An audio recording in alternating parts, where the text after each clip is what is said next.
do to keep reminding me there's magic inside me and you.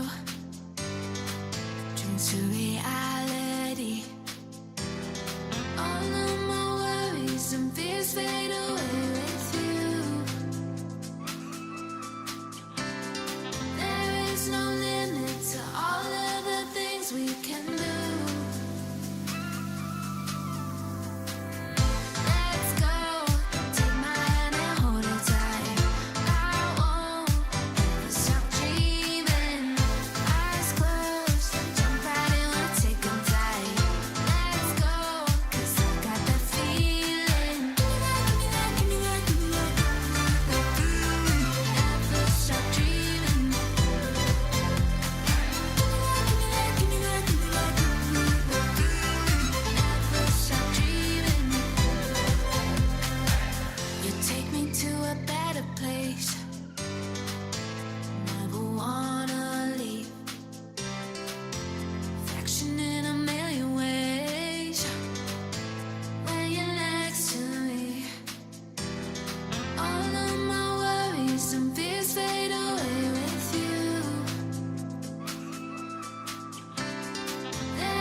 I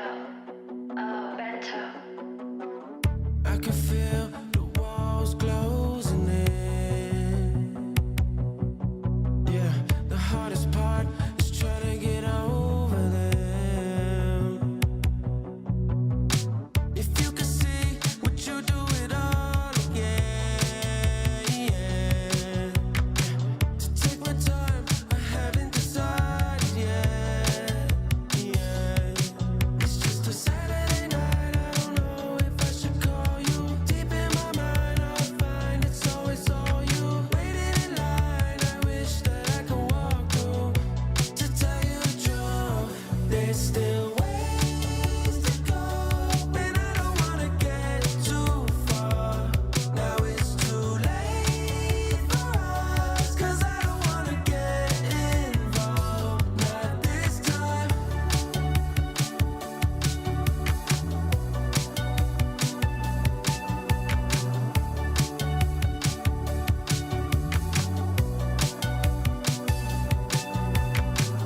There you go, telling a lie again.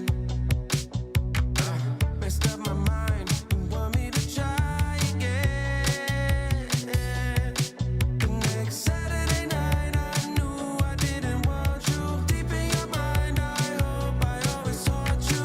Waiting in line, I wish that I could walk through. To tell you the truth, there's still ways to go, and I don't wanna get too far. Now it's too late for us, 'cause I don't wanna get involved, not this time. Ways to go, and I don't wanna get too far. Now it's too late for us, 'cause I don't wanna get involved, not this time.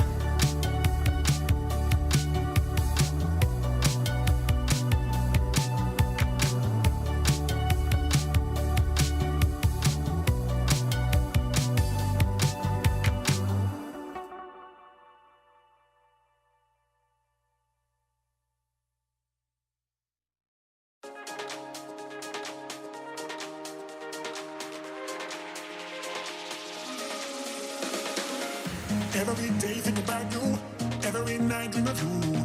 Love the way you smile, love the way you move. Every day think about you, every night dream of you. Love the way you smile, love the way you move. Every day think about you, every night dream of you. Love the way you smile, love the way you move. All I want now is you. Every day think about you, every night dream of you. Love the way you smile, love the way you move. All I want now is you.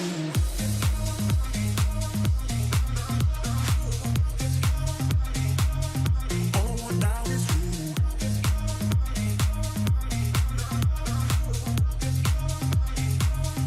All I want now is you. Every day think about you, every night dream of you. Love the way you smile, love the way you move. All I want now is you. Every day think about you, every night dream of you. Love the way you smile, love the way you move. All I want now is you. Doesn't really matter if the stars don't shine. Who can love you better? Doesn't really matter if the stars don't shine. Who can love you better?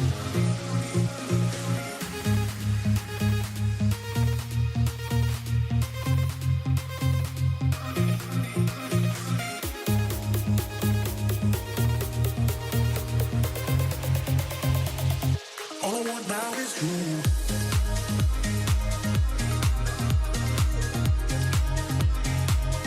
All I want now is you.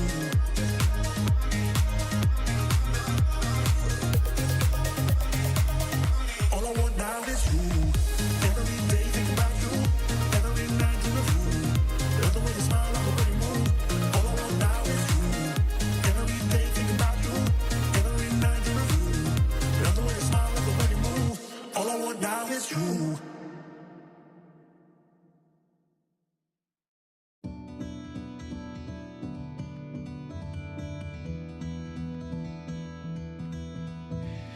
I've been trying to find the words to say you mean the world to me. When I'm fighting and you see me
show them how bad you want it. You don't always get them second chances. Don't start chasing till you got it. Do what I gotta do. I just break the rules like that. Maybe I'm just cool like that. Staying focused, don't sidetrack. Always when I don't come last. I'm never go less than 100%. I'll just keep waiting while you're catching your breath.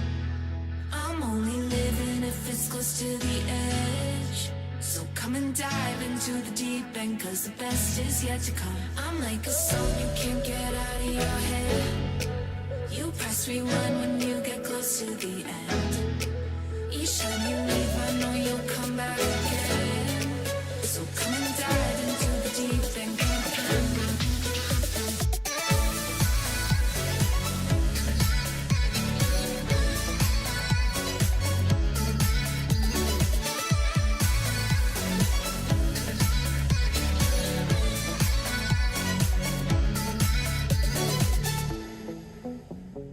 You think I'm done, but I just started. I'm the fire that lights the darkness. Don't get strong, confused with heartless. Do what I gotta do. I just break the rules like that. Maybe I'm just cool like that. Staying focused, don't sidetrack. Always when I don't come last. I never go less than 100%. I'll just keep waiting while you're catching your breath. I'm only living if it's close to the edge. So come and dive into the deep end, cause the best is yet to come. I'm like a song you can't get out of your head. You press rewind when you get close to the end. Each time you leave I know you'll come back again. So come and dive into the deep end.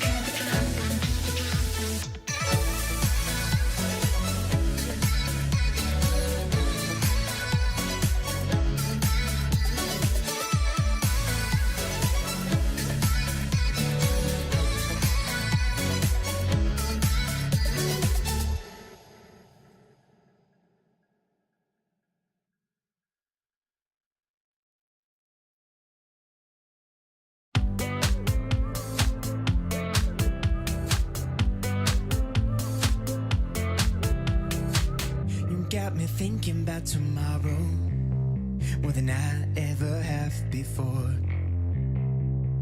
You're bringing light to my shadows. Every day you leave me wanting more. Every time you come up in my mind, a smile comes across my face.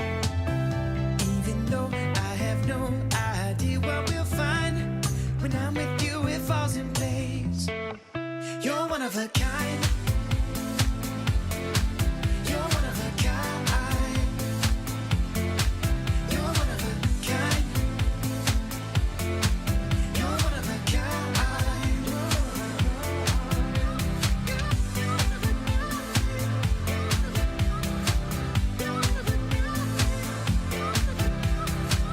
You show up first at every party, and you think tequila is your friend.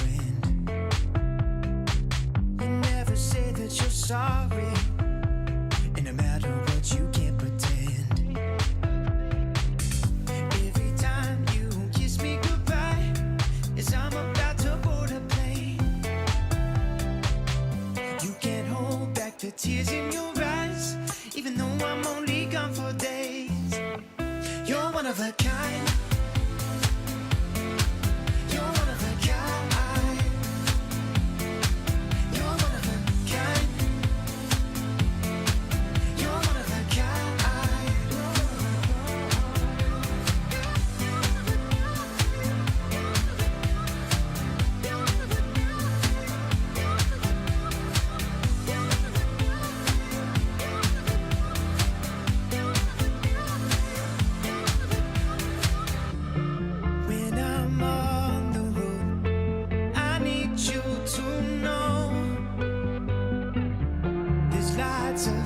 promises for love, but nothing's like our home. Every time you come up in my mind, a smile comes across my face. Even though I have no idea what we'll find, when I'm with you it falls in place. You're one of a kind. You're one of a kind. You're one of a kind. You're one of a kind.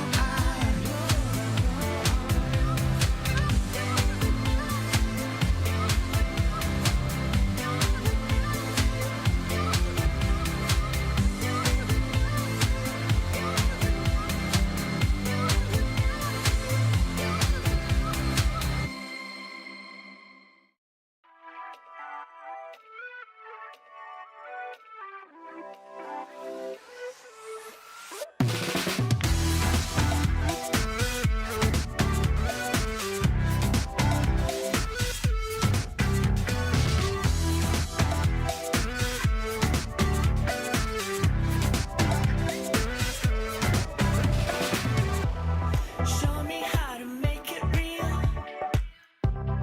I won't let you down. If this is how we're meant to feel, I never had a doubt. Through every test, I gave you my best. I am obsessed, believe me. So take the next step, we'll make up the rest. Try to let go. Just take me for a ride.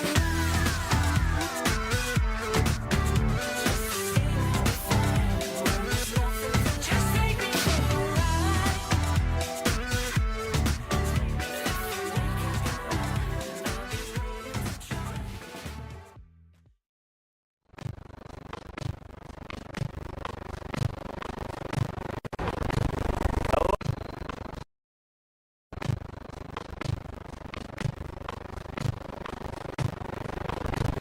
Hello, everyone, and welcome to South Africa.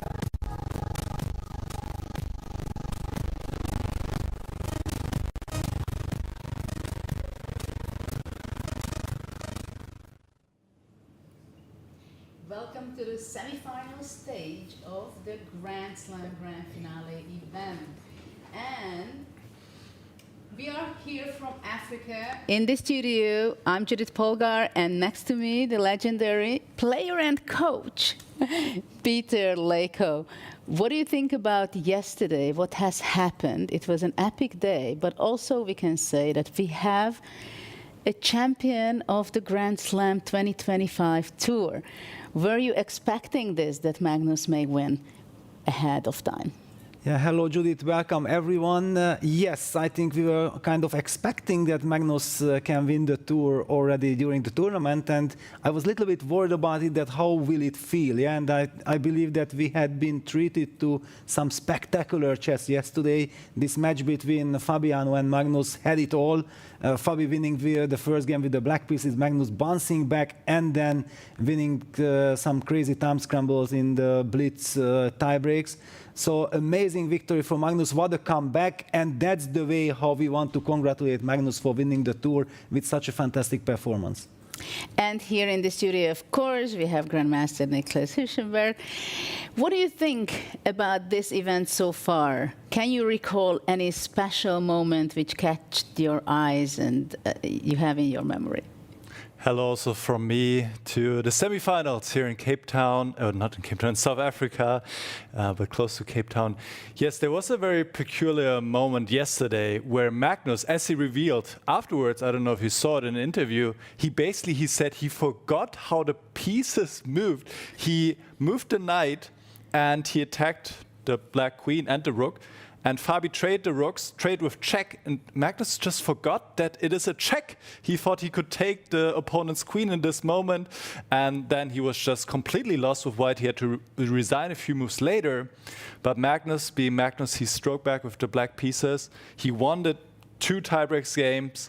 He's in the semifinals, he won the tour, and he showed once again you have to beat him many times to knock him out in a match. He always comes back. Yeah, that was quite amazing. I suggest everyone to look back yesterday's stream because it was quite an amazing. I think I can say that it was one of my biggest moment to commentate it, see it live, how he came back, how he bounced back, and none other than the fantastic player, the stability against Fabi playing with white. I mean, resilience was there for Magnus. He showed all, and that was Magnus' magic. What can we say other than that? Let's see the upper brackets, how the standing is right now in the tournament, right here in the final stage of the Grand Slam, and this is where you see how the players were playing out yesterday, and we see great matches in the semi-final upper brackets. Of course, we're going to be talking about the head-to-heads as well, and we're going to see the lower brackets as well, just to see, of course, fantastic players are playing. I was talking with Aranyan yesterday, and he said, well, it's much better to win. You will play anyway with great players. Can you imagine you lose and then you end up playing with Fabiano? So it's true. Fantastic players playing here, and we're going to see also some great matchups over there, great battles. And so why don't we see what are the... We have a short video also about the pairing, and we can talk about that, how the players are going to be playing against each other, right? Sindarov, Magnus, what a match we're looking ahead of, what a match. And then these are the semi-final matches, and then the lower bracket. Parham, we will talk about that. Of course, he has a very, very sad event right here, but we are waiting him to bounce back, I believe. So why don't we start from checking the head-to-heads and analyze a bit what we are expecting today in the first, in this round. So we see Parham. What do you think, Peter, against Fabi? What kind of chances he has? What kind of feelings Fabi has coming to this game when he knows that Parham did not win and did not make a single draw? At the same time, he could have quite a few points. Yeah, and it actually all coming back to the very first game of the round-robin stages. Yeah, that was the first game when Parham Maxud in the first round had a winning position against Fabiano, and then he not only spotted the draw, but he lost, and that's where all his problems started.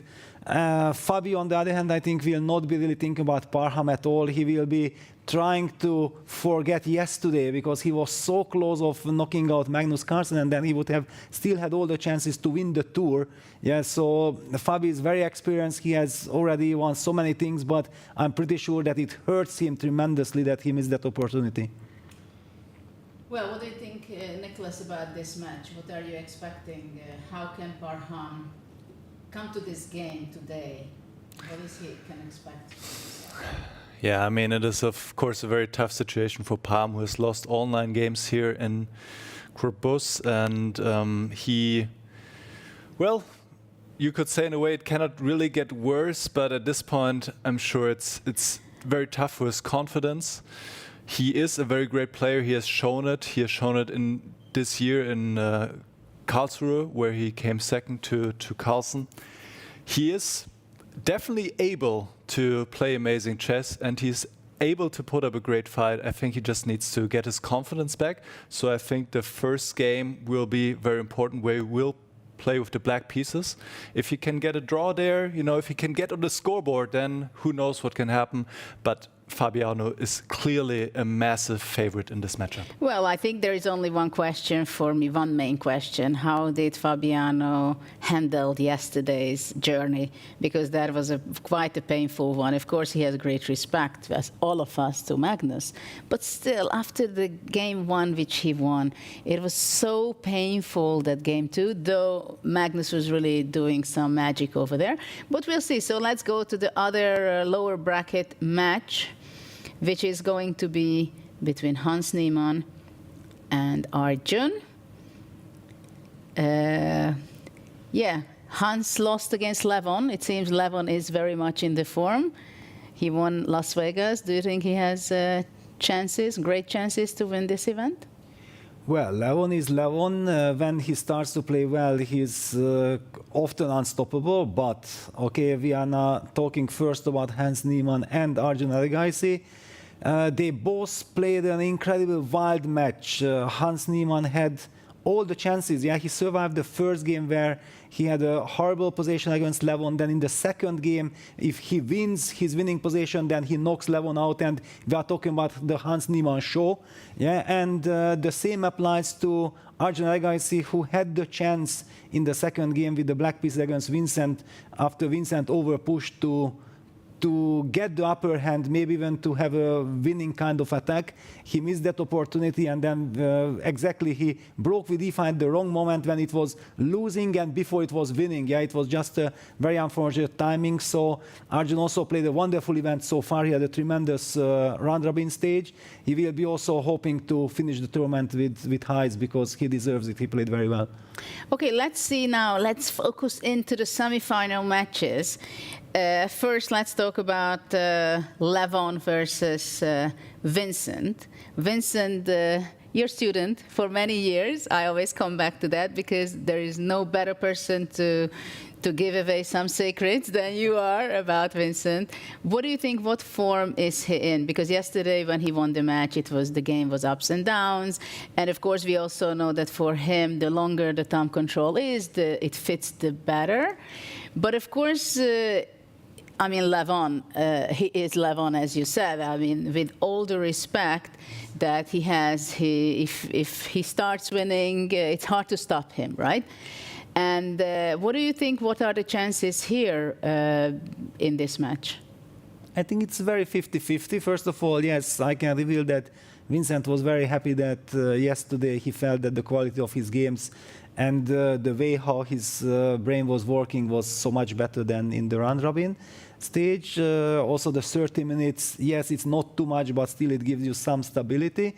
So he's clearly getting more and more confidence. Levon is Levon, but Levon is Levon for us, yeah, because we know from 20 years ago that, yeah, Levon was crushing everyone. And I believe that the younger generation, they have tremendous respect. They know Levon is great, but they haven't seen those kind of massacres that Levon has been doing during our time. So I think Vincent believes that he has an equal chance because he is the younger player, he has maybe more energy, but the determination and the focus of Levon, how he can focus in these blitz games and knock out everyone, yeah, also that's what we have witnessed in Las Vegas. It's truly stunning. Yeah, his focus, his resourcefulness, and he's also ambitious. We have to say that he's the oldest participant in this event. He's over 40, and he feels it. And I think in communication and discussions, of course, it's like that. Let's go to the big game between Magnus and Sindarov. Because that is the game. And I have a very clear question to you both. What do you think that Magnus, I mean, basically he won the series, right? The Grand Slam 2025 won by Magnus Carlsen. How can he play this tournament on when there is not much at stake for him? I think for him there is a lot at stake. For him it's always about prestige. If he plays, he wants to win. By the way, let's not forget that he got crushed by Sindarov in the round-robin stage, and he hasn't forgotten that. I think that was one of the most painful losses of his chess career ever since he is the world #1. 15 years ago. So yeah, I feel that he wants to set the record straight just to show so that Sindarov, yes, you are amazing now, you have won the World Cup, you are crushing the field, but now you are facing me. I'm Magnus Carlsen, I'm going to show you. So Nicholas, you also think that Magnus is hungrier than ever, that he can play without anything at stake, or he says that, well, okay, I don't care, I'm just going to make moves? Well, I'm not sure about hungrier than ever, but he's definitely motivated and hungry to win this match, to win this event. And yesterday he was joking, he has won the war, but he still wants to win the battle. So he is definitely motivated. And I was just checking what the community thinks on Kalshi. They give Carlsen a 74% chance of winning, so Sindarov 26%. How do you guys feel about this? Is this accurate in your mind? Is it too low, too high? Peter, what do you think? About this match. 74% for Magnus to win. Okay, well, yes, of course I consider Magnus always the favorite whenever he plays against anyone, but Sindarov has now also this aura. I Yes. don't know, whenever I see him and he's so happy, so confident, he feels like, okay, let me play, and the natural result is that the end of the game I'm winning. Yeah, that's the feeling that I'm having from Sindarov. So in my mind, Magnus really has to show his absolute best to stop him, because if he can stop Sindarov's this confidence and all his brilliant energetic moves, then of course he's the favorite. But if Vachier will be able to impose his will and be energetic and get the position that he got in their game, yeah, and then Magnus will be on the defensive, then it will be very tough. I would more say like 60-40 at that moment for me personally, but Judith? Well, I think over 70 is too much. Really? I think it's too much, and the reason is, one of the reasons is because, I mean, Sindarov in the last months, he performed incredibly. He could focus extremely well in the World Cup he won, which you need a lot of resilience, which of course Magnus has as well. Secondly, in the group stage, it was game one, when actually it's not only Sindarov won, he practically smashed Magnus in that game, right? Magnus made a mistake in move two, and Sindarov just played perfectly and highlighted what were the mistake of Magnus. And it does not happen with Magnus. It's like boxing. It's a full knockout in that game. And I think, of course, Magnus did not forget that, as you pointed out, but he really wants to take a revenge. And also, I think for Magnus, of course, it's a great challenge. He likes to play against the younger generation. And in the semifinals, we see both of the matches that the older guys play against the new generation. So this is also very interesting for me to see. And, well, Sindarov is very young, and it seems like they are really improving their chess day to day. So you don't know what has happened with him even during these few days, playing so well. Because, of course, his self-confidence is there. It was there even when he was in the first event in Weissenhaus.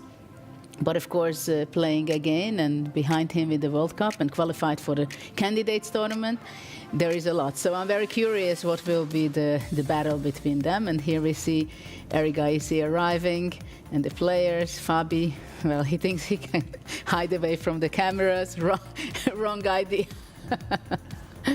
And we see Levon. They are always so cute. Annie, his wife. They came just from the beach. Look inside here, right? Yeah, Hans is not happy. We can see that he's coming, but he would so much love to be in the semifinals. But for the moment, he has to deal with Arjun Gaisi. Well, yeah, the players are arriving to the playing hall. They're settling, and they have to be refreshed. They have to have their mindset in the right place, right? Because again, shortly we are going to have a draw what position they are going to be playing out. What do you think, Peter? How difficult is it for the players? Are they looking forward with excitement what position they are going to be playing out of the 960, or they just go with the flow? Yeah, I think they are always very curious. You see immediately when they get the new position, they're already looking and they are already thinking of their minds that what is the first impression, what their intuition tells about the position.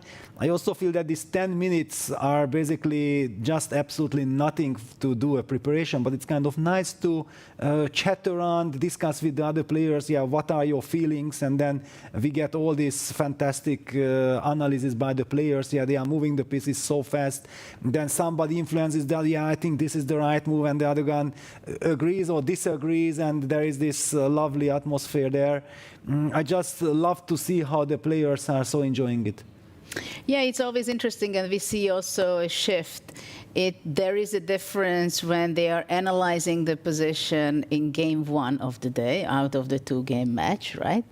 Or it's already, this is what happened yesterday, that whoever won a decisive game was, of course, you have a completely different strategy because you are either someone who draw is enough, or the player has to be bouncing back, as Magnus did yesterday. So there's a very different strategy there. But I think now we are just about to see what is going to be the next position. Fiona.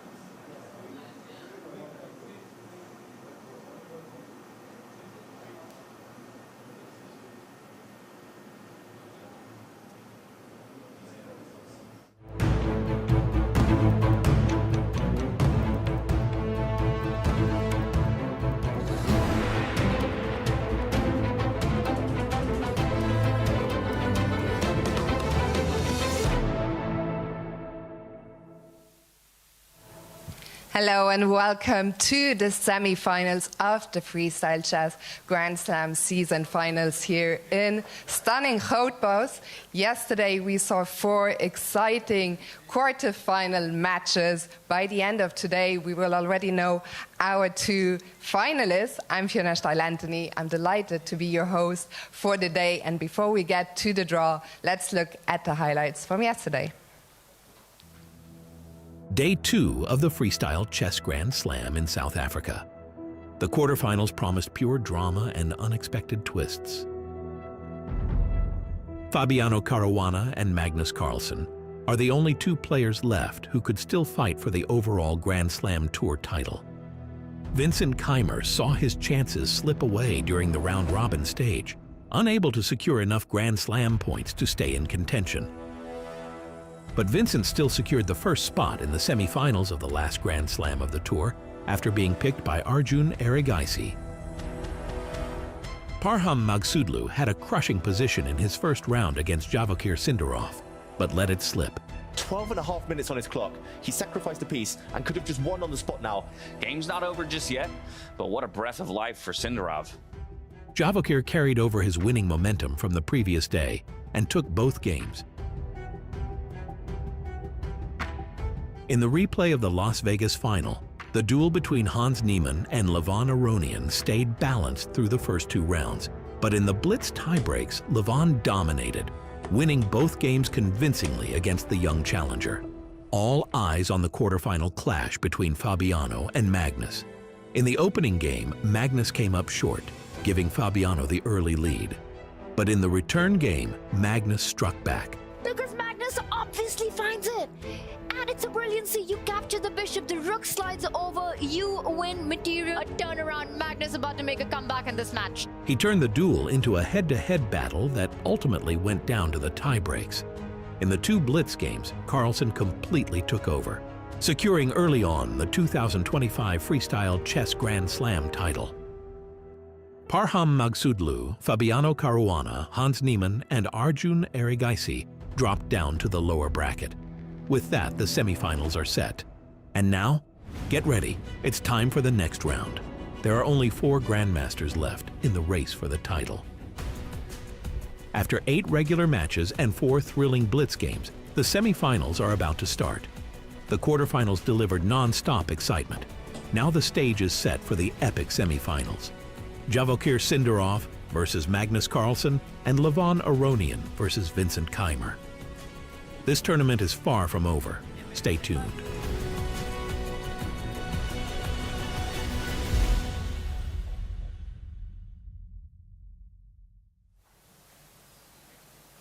We are ready now to draw the first semi-final position, and I'm delighted to be joined by Vicky Magoo, the Vice President of Chess South Africa. And let me ask you, what does it mean to you to have this tournament here in South Africa? I think we're very delighted to have freestyle in South Africa. It's the first time, and I don't think it's the last time. Like Women Grandmaster Dina said, keep coming to South Africa, and we will give you all the support and the cooperation. And well done to the organization and to all the Grandmasters. Good luck. Thank you. Thank you so much. We are certainly all very happy to be here. So let's get the draw underway.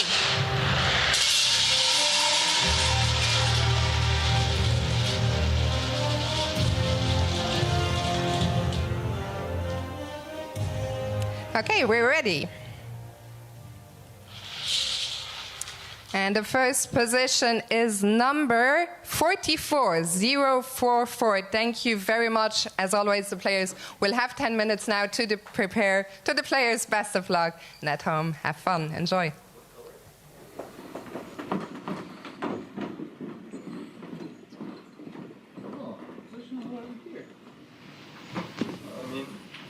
Different.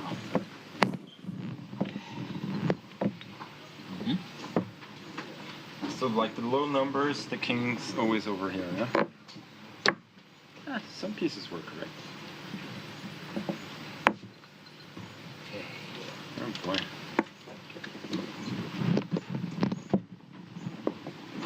D5, yeah? It looks very logical. 45. Yeah. Takes. D5. C5, D4. Maybe good. Sometimes good, sometimes not so good. Sometimes shit. Maybe this, no? B6, C3. I'm a bit afraid of this. If you want to make reasonable moves, you should go somewhere else.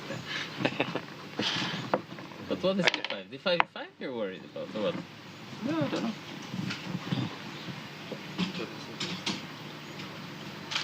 Yes. I was thinking C5, C3.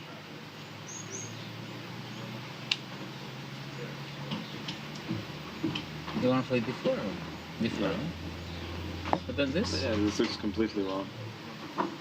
Too slow, no?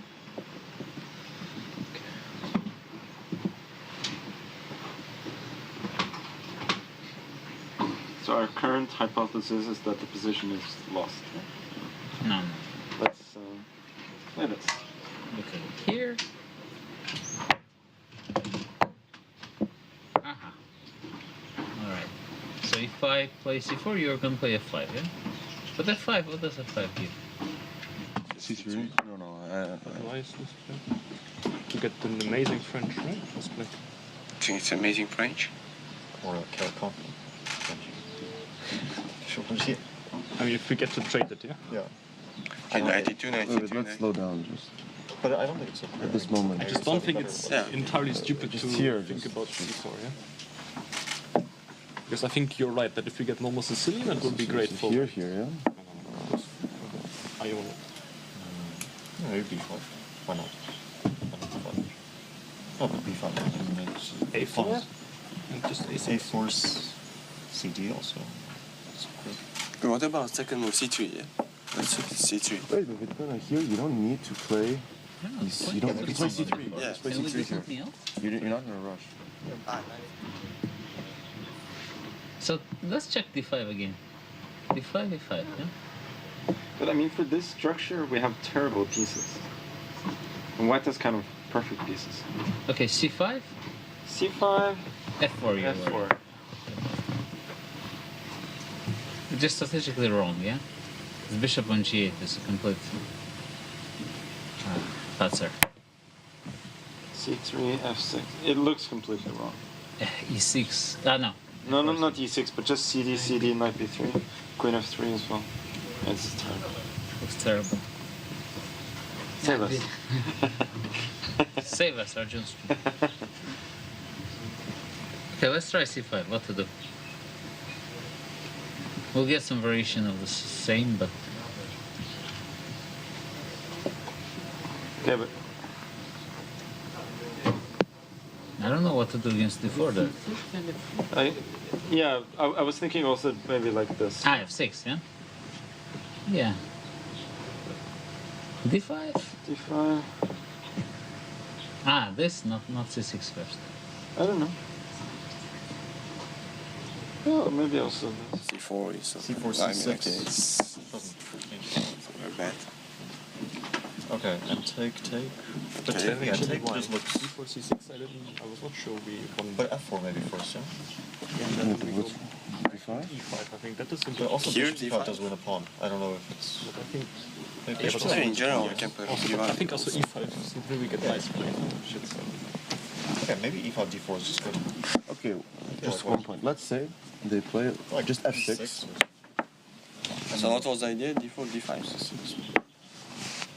Like your game against Levon, No, it's Okay. not. No, so because you're casting quickly, you're developing smoothly. It's not like we had positions like this. It's not so easy. For it's really not that like because you're developing and then you have both e5, d5, and with d4 you have the c4 square.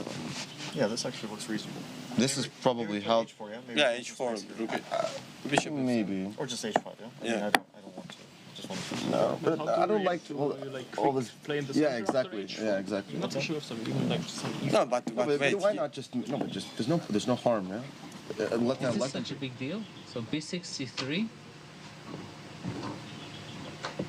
Maybe we can get some sort of variation of the similar stuff. It's d4, yeah?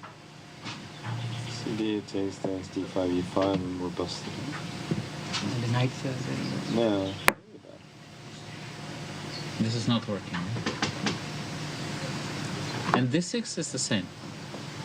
Kind of. It's terrible. What about any queen move? No, it doesn't look. Doesn't look too healthy. And queen c7, the bishop is stuck. But at least we're defending against the castle. Queen c7? Okay. What's the big deal? C3.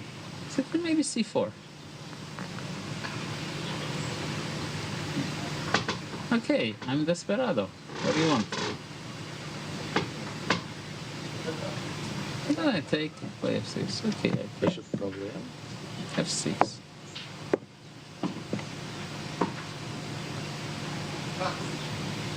Desperado.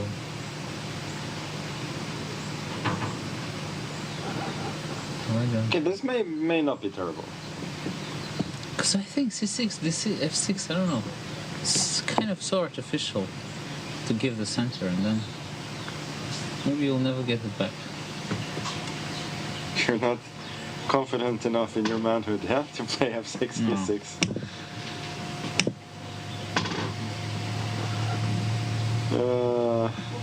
Okay, this. What about f6, d4, d5? Is it too ridiculous? e5. Takes? D. e6. Bishop f7. This Yeah, terrible. but wait, they play e4, f6, yeah?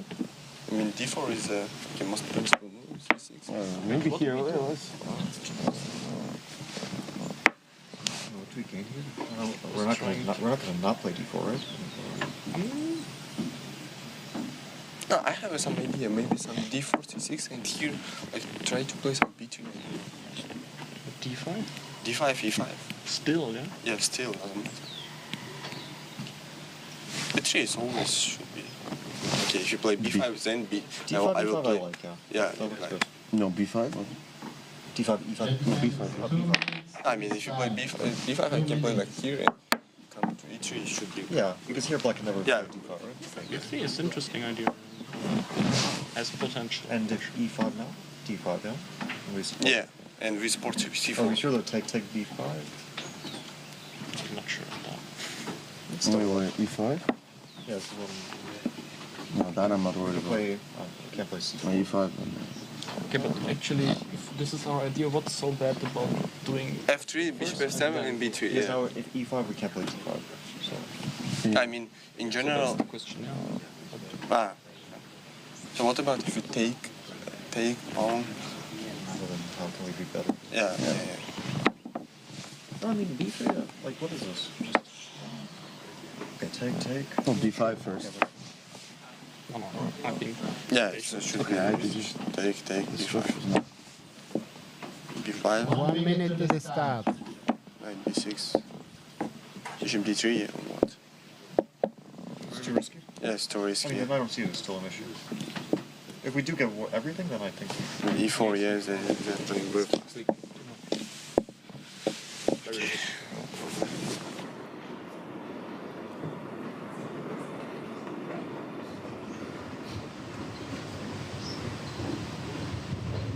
Vanlig sa det gikk opp.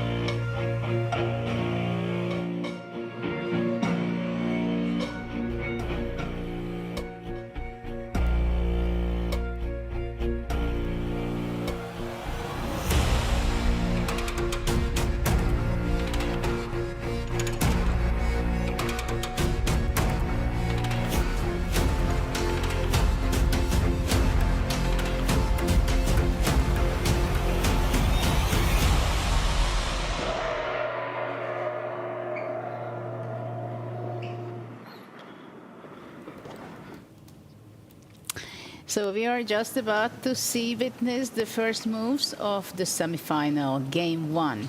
What do you think, Nicholas, about the starting position? Yeah, it's definitely something, a starting position that both sides were struggling a bit with. Both the white players and the black players were a bit unsure, and they didn't feel so confident. It seems that e4 was the favorite to be played. The only one who has not played it yet is Vincent Keimer.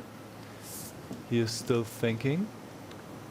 And we see an interesting situation in the game Kawana against Maxudlo already, where e4 was answered by c6 and d4 by f6, opening up both bishops. Bishop on b8, bishop on g8. And this is something that the black players were definitely discussing. And I had a look as well, and it seems to be definitely an interesting way to play. We have the same position again, Niemann against Erigaisi. Not the only way for black to play, but in general it feels like the black position is quite solid. Peter, what is your impression with the starting position? Well, it was very funny to hear the players. Yeah, the white players were not exactly sure how to assess, and Magnus and Levon were a little bit pessimistic at start. I don't know, it's always very intriguing, very difficult, and here we go. Vincent also plays e4, and Levon, the psychologist, yeah, he instantly plays e5 like, I have analyzed it with Magnus, we had worked it out, e4, e5, the Berlin is coming, and you get no chances, my friend. And I was a little bit puzzled, like, if Vincent spent like 10 minutes analyzing e4, then what are the chances that in a rapid game you will overrule your decision at the board?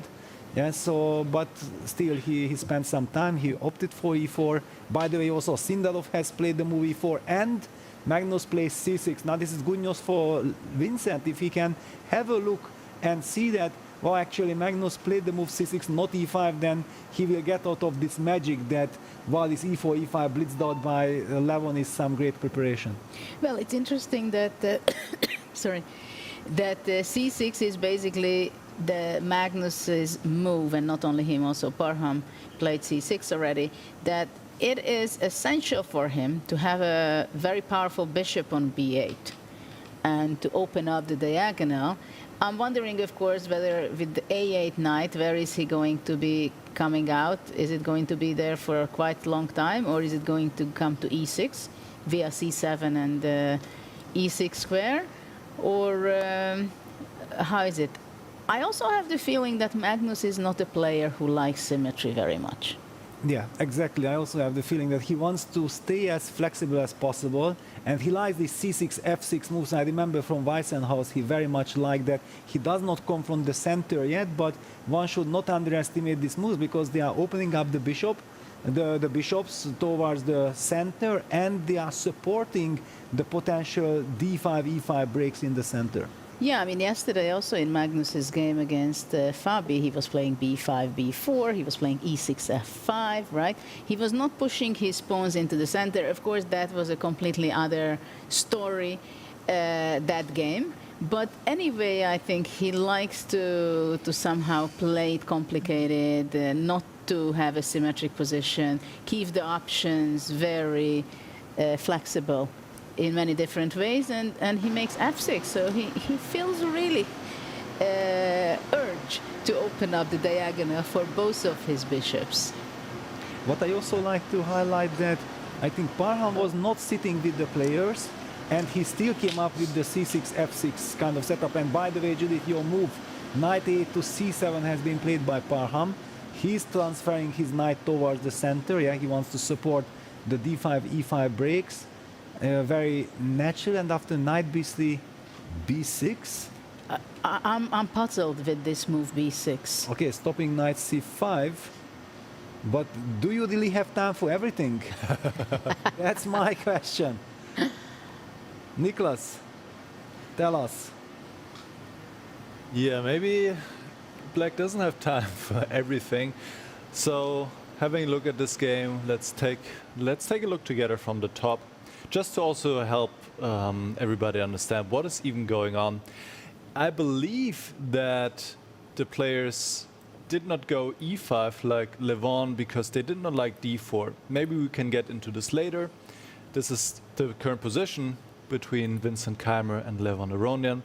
So they went c6, giving white the center, but saying, well, we can put a pawn in the center later, but black doesn't want to go d5 right away in the Caro-Kann style, because here white could play e5 and white could support with f4 and really claim a lot of space in the long term, and white would be clearly better. So black goes f6, and this looks strange, of course, if you think about normal chess, position 518, classical chess. But here it does make a lot of sense. Both bishops are opened up, and the center squares are controlled. And black, in the right moment, can play d5, or maybe more likely even e5 to put a pawn in the center as well. So f3 was played, also makes sense, opening up the bishop. And now knight c7, honestly, is a bit odd to me, and also Parham played it very quickly. It does not feel like it is necessary to move this knight right now. I am guessing that he wants to prepare e5 without allowing d5, so he's controlling the d5 square one more time. But it seems like he could have played e5 already, and d5, well, it's not really possible. The pawn cannot be supported, the knight comes to b6, and the pawn actually drops off immediately. So a little bit puzzling decision by Parham. It was completely fine to play e5 here. Actually, sorry to interrupt, that Arjun played the move e5. Yeah, e5 happened. So Arjun went into a different direction, and also Magnus actually played e5. So both players, Arjun and Magnus, said, well, there's nothing wrong with e5, and there doesn't seem to be anything wrong with e5. Knight c7, it's not clear that the knight is really that well placed here on c7, also blocking the bishop. So knight ab3 was played quite quickly by Fabi. Not the only move, but it does make sense, because also this idea of knight c5 can be a bit unpleasant, and b6 is now stopping knight c5. But yes, this whole setup is not really instilling a lot of confidence for black. It feels like c3 makes sense, and yeah, it feels like that white can have a better setup with the pieces. Probably there will be a lot of tension. Let's say black goes e5 now, but then they can play knight e3, and it seems white can put more pressure and has more harmonious setup with the pieces here. So white should be a bit better in the opening. Can you imagine that in this game, white or black will castle long side, Peter? Possible. Well, yeah, depends very much which direction the game goes. First of all, you don't have to develop the bishop from b1 in order to castle to the queen side, yeah, to the left side of the board. This is one advantage, but you still have to kind of move the knight out to d3, activate the queen to d2, and then you are ready. It will depend, but with the knight on b3, there will be some a5, a4 idea, kicking the knight with tempo. I feel like against Parham, I would just like to play bishop f2 short castle, just nicely, you know, protected king there on the king side. But yeah, having the chance to look at all the other boards at the same time, I think we have kind of talked enough about this position. I would suggest to go to Vincent position. Let's pick that board, because we also have a treat by Levon, because he shared something in the confessional booth with us. So I'm the only one who went for e5. I guess the other ones are embracing this some sort of ugly beauty, you know, in f66. I really don't believe in that idea. I think e5 is more natural. So, but we'll see who's right. So, at least I think Vincent is spending time. So I think he's considering either knight d3 or d4. So. My goal is just to play fast and get enough time to deal with the difficulty of the starting position.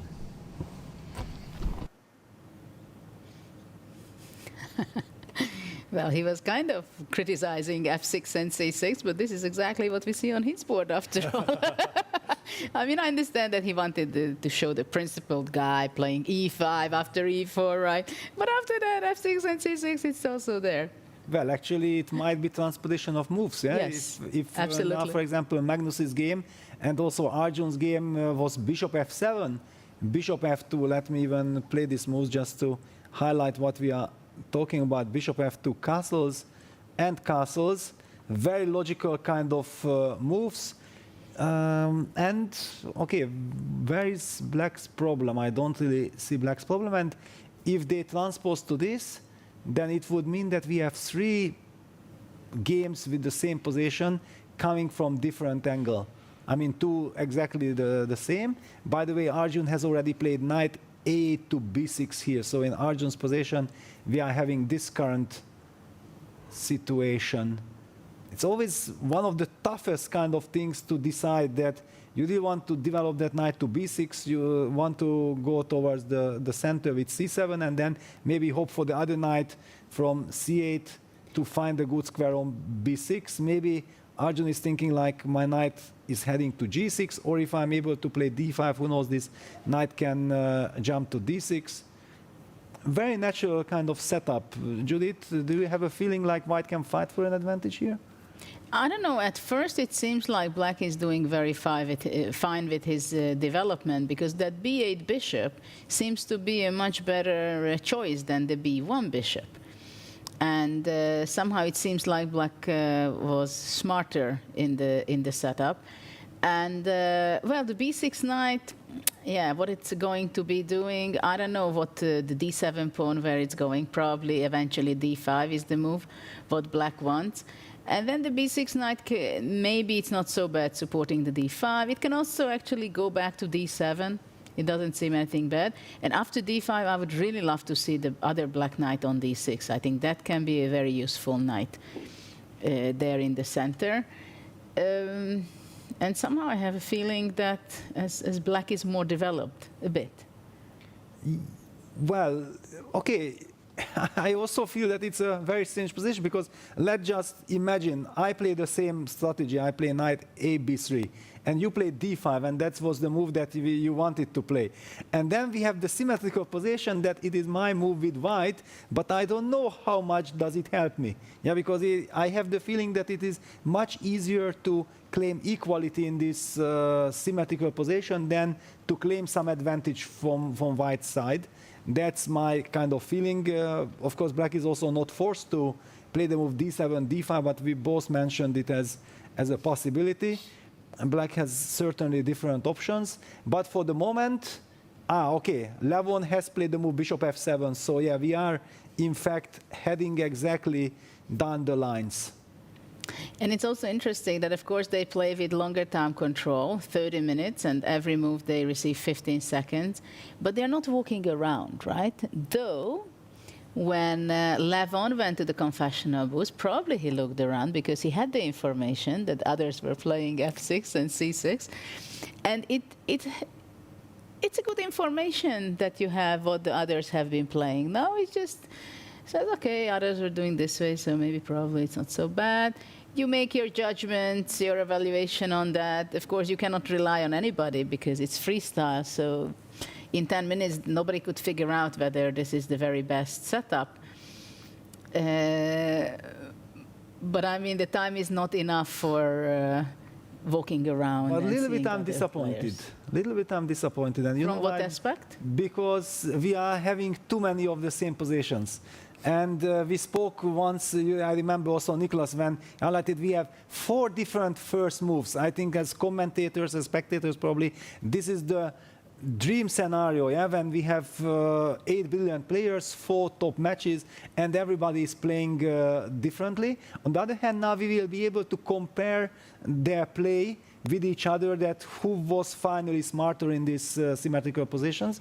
But for the moment, I would be more happy to be black here because I feel like there is less pressure, as Levon highlighted. I just want to play quickly to make sure that I have extra reserve time on my clock for the later stage of the game and let my opponent think, can I use this extra tempo? Good luck, my friend. I think the answer is no. So, Nicholas, tell us, just to prove us wrong, what we have been speculating with Judith. Well, there's nothing to prove wrong. I mean, you're spot on. It is a quite symmetrical position. I'm just having the game open between Sindarov and Carlsen, which has advanced a little bit further. If we just take it back a few moves to see how it happened. It is quite similar to the game between Hans and Arjun. However, there has been a change in the pawn structure. So just to point that out, in this position of the knight b6 here, Hans took D takes e5. So Peter, he heard you. Yes. And he said, okay, for Peter, I'm going to change the pawn structure, so it's at least something different. Thank you very much, Hans. Thanks. He took Well, on e5, it which wouldn't is a be- committed decision. But it wouldn't be the first move that comes to mind. No, it would also not be the first move. No, Give for up sure the not. center. To give up the center, but definitely a change, so we welcome that. And in the game between Sindarov and Carlsen in the semifinals, Sindarov played knight to d3, and Carlsen just played d5. So we indeed have an almost symmetrical position. If white goes knight b3, white would have one extra move, but well, knight b3 is not necessary. Instead, Sindarov has taken on e5. Wow. Now pawn takes, and this is the current position. So yeah, knight b3 seems obvious to bring the knight to c5. And actually, I like this kind of transformation for white. Yes, this one is much more natural, Yes. now that black committed d5, no? d5, because Yes. black has to be careful about taking on e4, since if I can take with the rook, I can play against the isolated pawn on e5. And white always has the option to take on d5, open up the bishop, to try to play against the two hanging pawns in the center. Black can usually also not push d4. So it seems that after knight b3, white has some or you could rather say black has some inflexibility, whereas white has maybe some more flexibility.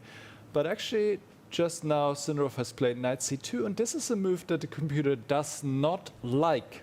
It actually gives black an advantage here. Isn't because it d now takes e4? You can take, and I cannot take with the rook because of Bishop tactical G6. reasons. Tactical reasons, bishop g6 is putting a lot of pressure on all these pieces here, and I cannot hold them together. Rook e3, there's just knight c4, and I'm going to drop material. And I was just saying it, I want to take back on e4 with the rook, but if I cannot do it, and I have to take back with the pawn now, then this is not so impressive. Now the bishop is locked in. Of course, the position is symmetrical, but it seems that maybe now the black pieces are slightly better placed. I mean, the only difference is really the two knights, but apparently this is enough to give black some advantage here. And also what I don't like from Sindarov's perspective is that this is very Magnus' style. Yes, solid position, fixed structure. There is no real activity for white. Yeah, it will be a long maneuvering game. And okay, we know what Magnus is capable. No, Judith, what are your feelings? Well, I also had the feeling that it's not Sindarov's position. But actually, we are getting to a symmetrical position. And we said in the beginning, Magnus doesn't like it, but somehow he... But this is a different one. Yeah, knight c2, somehow at first it seems to be better to go knight c2 and knight e3, going more towards the center, than knight b3.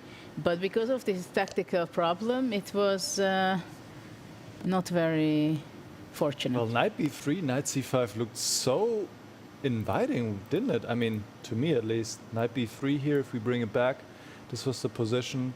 Knight b3 to bring the knight to c5. Now, if black takes on e4, I can take with the rook. But I thought it's also possible maybe to go bishop g6 and e4. After takes. After takes on e4. The rook e4, bishop g6. Maybe it's possible to simplify and open up the line, the files. And now e4. This is maybe what he didn't like. Yeah. Of course. I mean, that b8 bishop still, I don't know if but tactically. It is indeed working for white. For white, yes. Well, what we can say for sure is that he rushed a bit, it feels like. This was an important moment, knight c2, and he played it quite fast, I believe. So this is the current position after knight d6. Magnus in the driver's seat.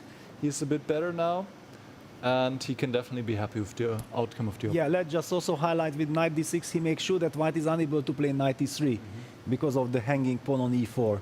That's kind of a very important nuance, and without knight e3, then the bishop gets stuck on b1, and white is losing the harmony. And that's why I felt like Magnus is super happy, because small little nuance, the knight on b6 versus the knight on c2, but this small nuance seems to favor black in this construction. His bishop on b8 is so much more useful. I just loved the way how, Judith, you mentioned there that you feel like that bishop on b8 is more useful than bishop b1 3-4 moves ago, and here we get to see exactly what you meant. Yeah? Well, it's hard to convince people that the b8 bishop is different than the b1 at this stage. Yeah, but you felt it. And also, I think we should then maybe head to the Vincent game against Levon, because Vincent is the only player who did not decide to castle, but wants to be original. He spent his time and he developed his knight from a1 quickly via c2, e3, an idea that, Judith, you right from the very beginning, you said that knight a8, c7, e6 is an idea that you like in the position. Well, Vincent was listening to you. He said, wait a second, if Judith mentions black can do it, why can't I do it? Let's see. But you know, there are some incredible things happening also in the game, Hans' game.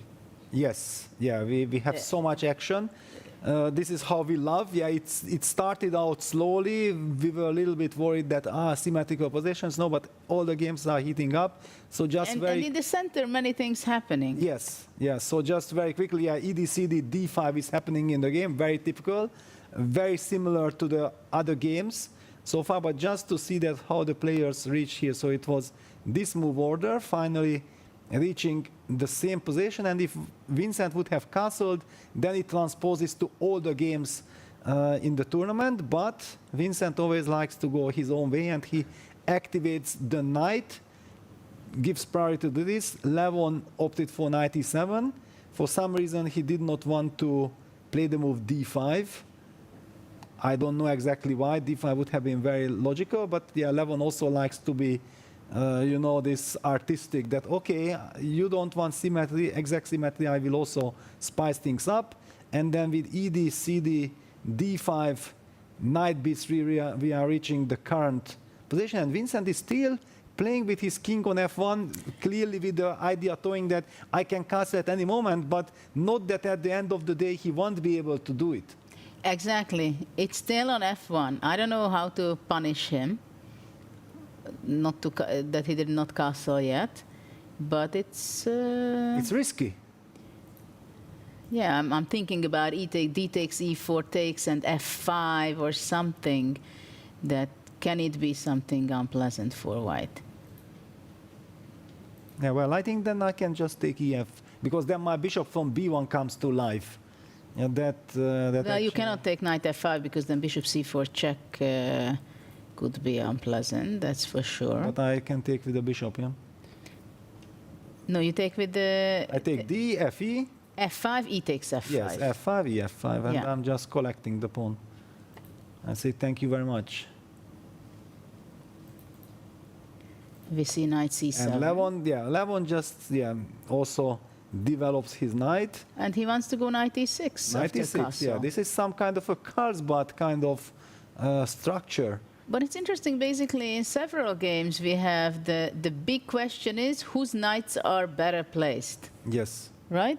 Yeah. Bishops are on the same place, rooks are on the same place, queens are standing on the same place, but the knights, my favorite piece, jumping around. Yeah, and I'm not happy for white here, because I feel like black has won the battle and the opening battle, and this is why I felt that in a rapid game, it is so much more easier to be black in this kind of symmetrical stuff, that you just react to your opponent's play.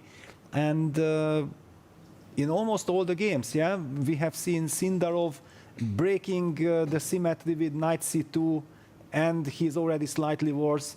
Now, Levon seemingly solved all his problems and his position is more flexible. Yeah, one could maybe say like, why am I so pessimistic? Yes, let's just make a few moves. So white castles, it would be very natural. And then, for example, that knight from c7 goes to e6. For example, yeah, just hinting at the potential d4 weakness. Somewhere maybe this bishop from f7 can come to g6. Maybe somewhere even bishop c7, bishop b6, putting pressure on the d4, just saying hello to this weakness on d4 is possible as well. While with white, it's not entirely clear how you're gonna put the pieces. But probably Nicholas is the right person to answer these questions that am I seeing ghosts or is black really more comfortable? No, you're absolutely right. And in fact, I believe in all of the 4 games right now, black is at least equal or maybe even already slightly better. So that definitely speaks to the opening approach, which didn't really work out so far for the white players. In fact, if we take it back to move 1, the computer was saying that c4 is the best approach in this position. So going a completely different route than what the players did with e4. Anyway, taking it back to the current position after knight c7, yeah, this is more pleasant. I mean, it is exactly the same position reverse that we talked about briefly in the Sindarov-Carlsen game, where black has the option to take on e4 whenever he wants, basically, because white never wants to take. He would end up with an isolated d-pawn, and you can also rarely, if ever, push with e5. So after castle, knight e6, already a computer is giving moves like knight c5 to try to change the pawn structure again. For example, the knight takes c5, d takes c5. Breaking news. Yes. Levon has to say something to us. All right. In the confessional booth, so let's see how he feels. I kind of like my position. I don't know. I think the knight comes to e6 and it's very solid. I'm not sure if I'm better, but I don't think I can be worse. I think this knight on b3 is, I don't know, it's kind of misplaced, but I think he's not castling, he's trying to make a long castle, but I don't think it's gonna work. So at least I like where this whole thing is going.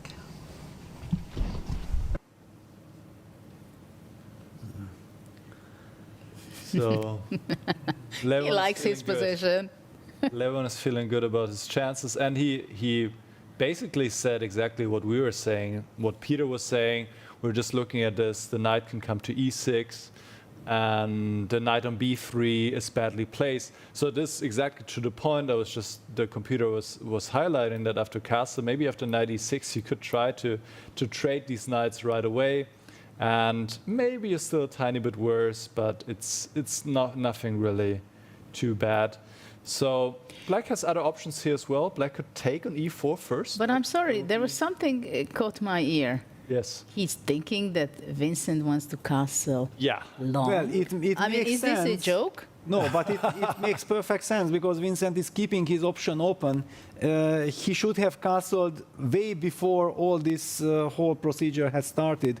And but for some reason he's a very ambitious young player. Yeah, he's excited. He wants to fight for advantage. So, for example, what Nicholas highlighted with castles, knight c5 will never ever happen because then you kind of agree with white that you have slightly worse, and Vincent will not agree. And that's what Levon is hoping for, that actually he will lure Vincent into playing dynamically, trying to convince, to confirm that his previous play made sense, and then he will end up in trouble. He will counter it, and with his experience, he will just beautifully win a strategic game. That's his big master plan.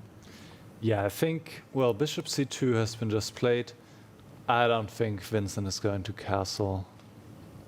But what is he doing? A bishop c2, I'm not quite sure what his plan is. Does he want to put a queen on b1 to force some kind of concession for black with the pawn on h7? Maybe this is his idea. But yeah, he's still delaying the castle, which he shouldn't, honestly. He should play the castle. He needs to do it at some point anyway. So. I can reveal that I feel very bad about this position. I'm very worried for Vincent because this is exactly a type of position where Levon is an incredible maestro. Just as he said that, I don't think that I can ever be worse. That's very nice. This means that he can play, will on his feeling, play quickly, will make all the natural good moves, and always White is the one who has to make up his mind. And look at the clock situation. Yes. Vincent down to 40 minutes because you cannot do anything. You have to take all your moves back, my friend. Yeah, all your moves back and think before, because here it's already too late. Yeah, the structure is fixed. Black has flexibility. Levon blitzes out 96, of course, with big happiness. And if somehow Vincent survives this game with a draw, I will be extremely satisfied. Wow. Yeah. You're so pessimistic Yes. already at such an early stage. Well, if I would be Black here, I would think like, okay, it depends. I should show good technique and win this because really, Without exaggeration, right? without much exaggeration, yeah. Because White is also showing signs of weakness. Yeah, that burning time and not exactly knowing what he's playing for. And these are the most dangerous things, I believe, especially in a rapid game, because it's better you have a clear direction, you follow it. But you ask Vincent or ask me what is White's next move, I have no idea what is White's next move. Oh, which means castle. that, okay, but then why you didn't castle before? So he will not castle, most probably. He Yeah, won't castle. Will he play some h4, h5? I don't even know what he will do, but already to castle now, admitting that everything that he has done was wrong. So what was his idea with bishop c2? Is it standing Postponing really the better? decision. Does he want to go queen b1 to use But it the doesn't work. It diagonal? also leaves the pawn on d4 undefended. I mean, bishop c2 seems to be like, let's make a move fast. And then look around and think in my opponent's time. And then you might as well castle. Yeah, but I don't want to castle. I want to keep the option. Queen So my D2, opponent he really can- wants to castle He wants to queenside. castle, yes. He really wants to castle queenside. It's a total desperado. Oh, yeah. It's total desperado. This is not, You guys are so pessimistic. not good, yeah. Let's go, Vincent. Long castle. And then king H4. b1, long castle, king b1. Yes, look or h4, h5. Yes. One can dream. I mean, if I make 10 moves, it's perfect. But okay, Black will play some You make b6, 10 moves in a row, a5. yeah? Yeah, of course. As Levon Why, you highlighted, thought one each? No. it was also my kind of worry that the knight on b3 is misplaced. Yeah, just imagine some b6, a5 happens, and you just don't know what to do. It's a horror kind of scenario that basically kills all the idea of going long castle. Black can even go a5 already. Even a5 immediately. Yep. No, this is huge for Black. Already with Black, you are thinking about, this Black is okay spirit. How do I take over? How do What do I? you mean? Okay, a5. Let's play a5. Okay. Long castle. Wow, a long castle. Fearless. How do I make long castle like this? Yes. Okay, and if I just play b6, I don't even want to be a computer. So you don't play a4. You're just. No, I think computer plays a4 and wins the game. I just wanted to say, because why can't I play a4? No, actually, I don't understand why we played bishop c2. Why did I need that? Okay, to prepare king b1, but no, this But is my king was on f1 at that stage. this is all horror. No, I can't take it. If Nicholas wants to analyze it, please analyze. My heart is not taking this anymore. I just see problems. Okay, so before you have a heart attack, there is a confessional boost, but this time from Parham. All right. I thought it's interesting to listen him what he wanted to share with us. Hello guys. I know it's surprising to see me here. Okay, it's my first time in confessional room. I think I'm doing a good job for anyone cheering me up in this tournament. I think my first point is coming. Maybe draw or win, but something is coming for sure. Okay, I have a very good time advantage, also pretty nice position. I think I'm able to get the first point, hopefully. And yeah, I have to get it. So, okay, wish me luck, and I will come back with the point, hopefully. Bye-bye.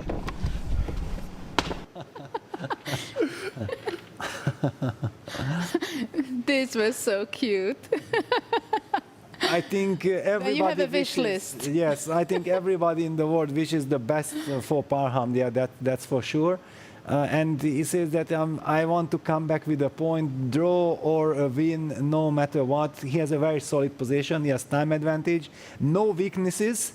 Yeah, so yes, everything is looking nice. On the other hand, if we would ask Fabio, he might say that I'm still optimistic that maybe I can do something. After all, I have one extra pawn in the center with d4, c3 construction. Yeah, black plays the move rook e6, setting up the doubling of the rooks on the e5 with rook f8, but I would really love to see Vincent in this position with the white pieces, you know, compared to his position.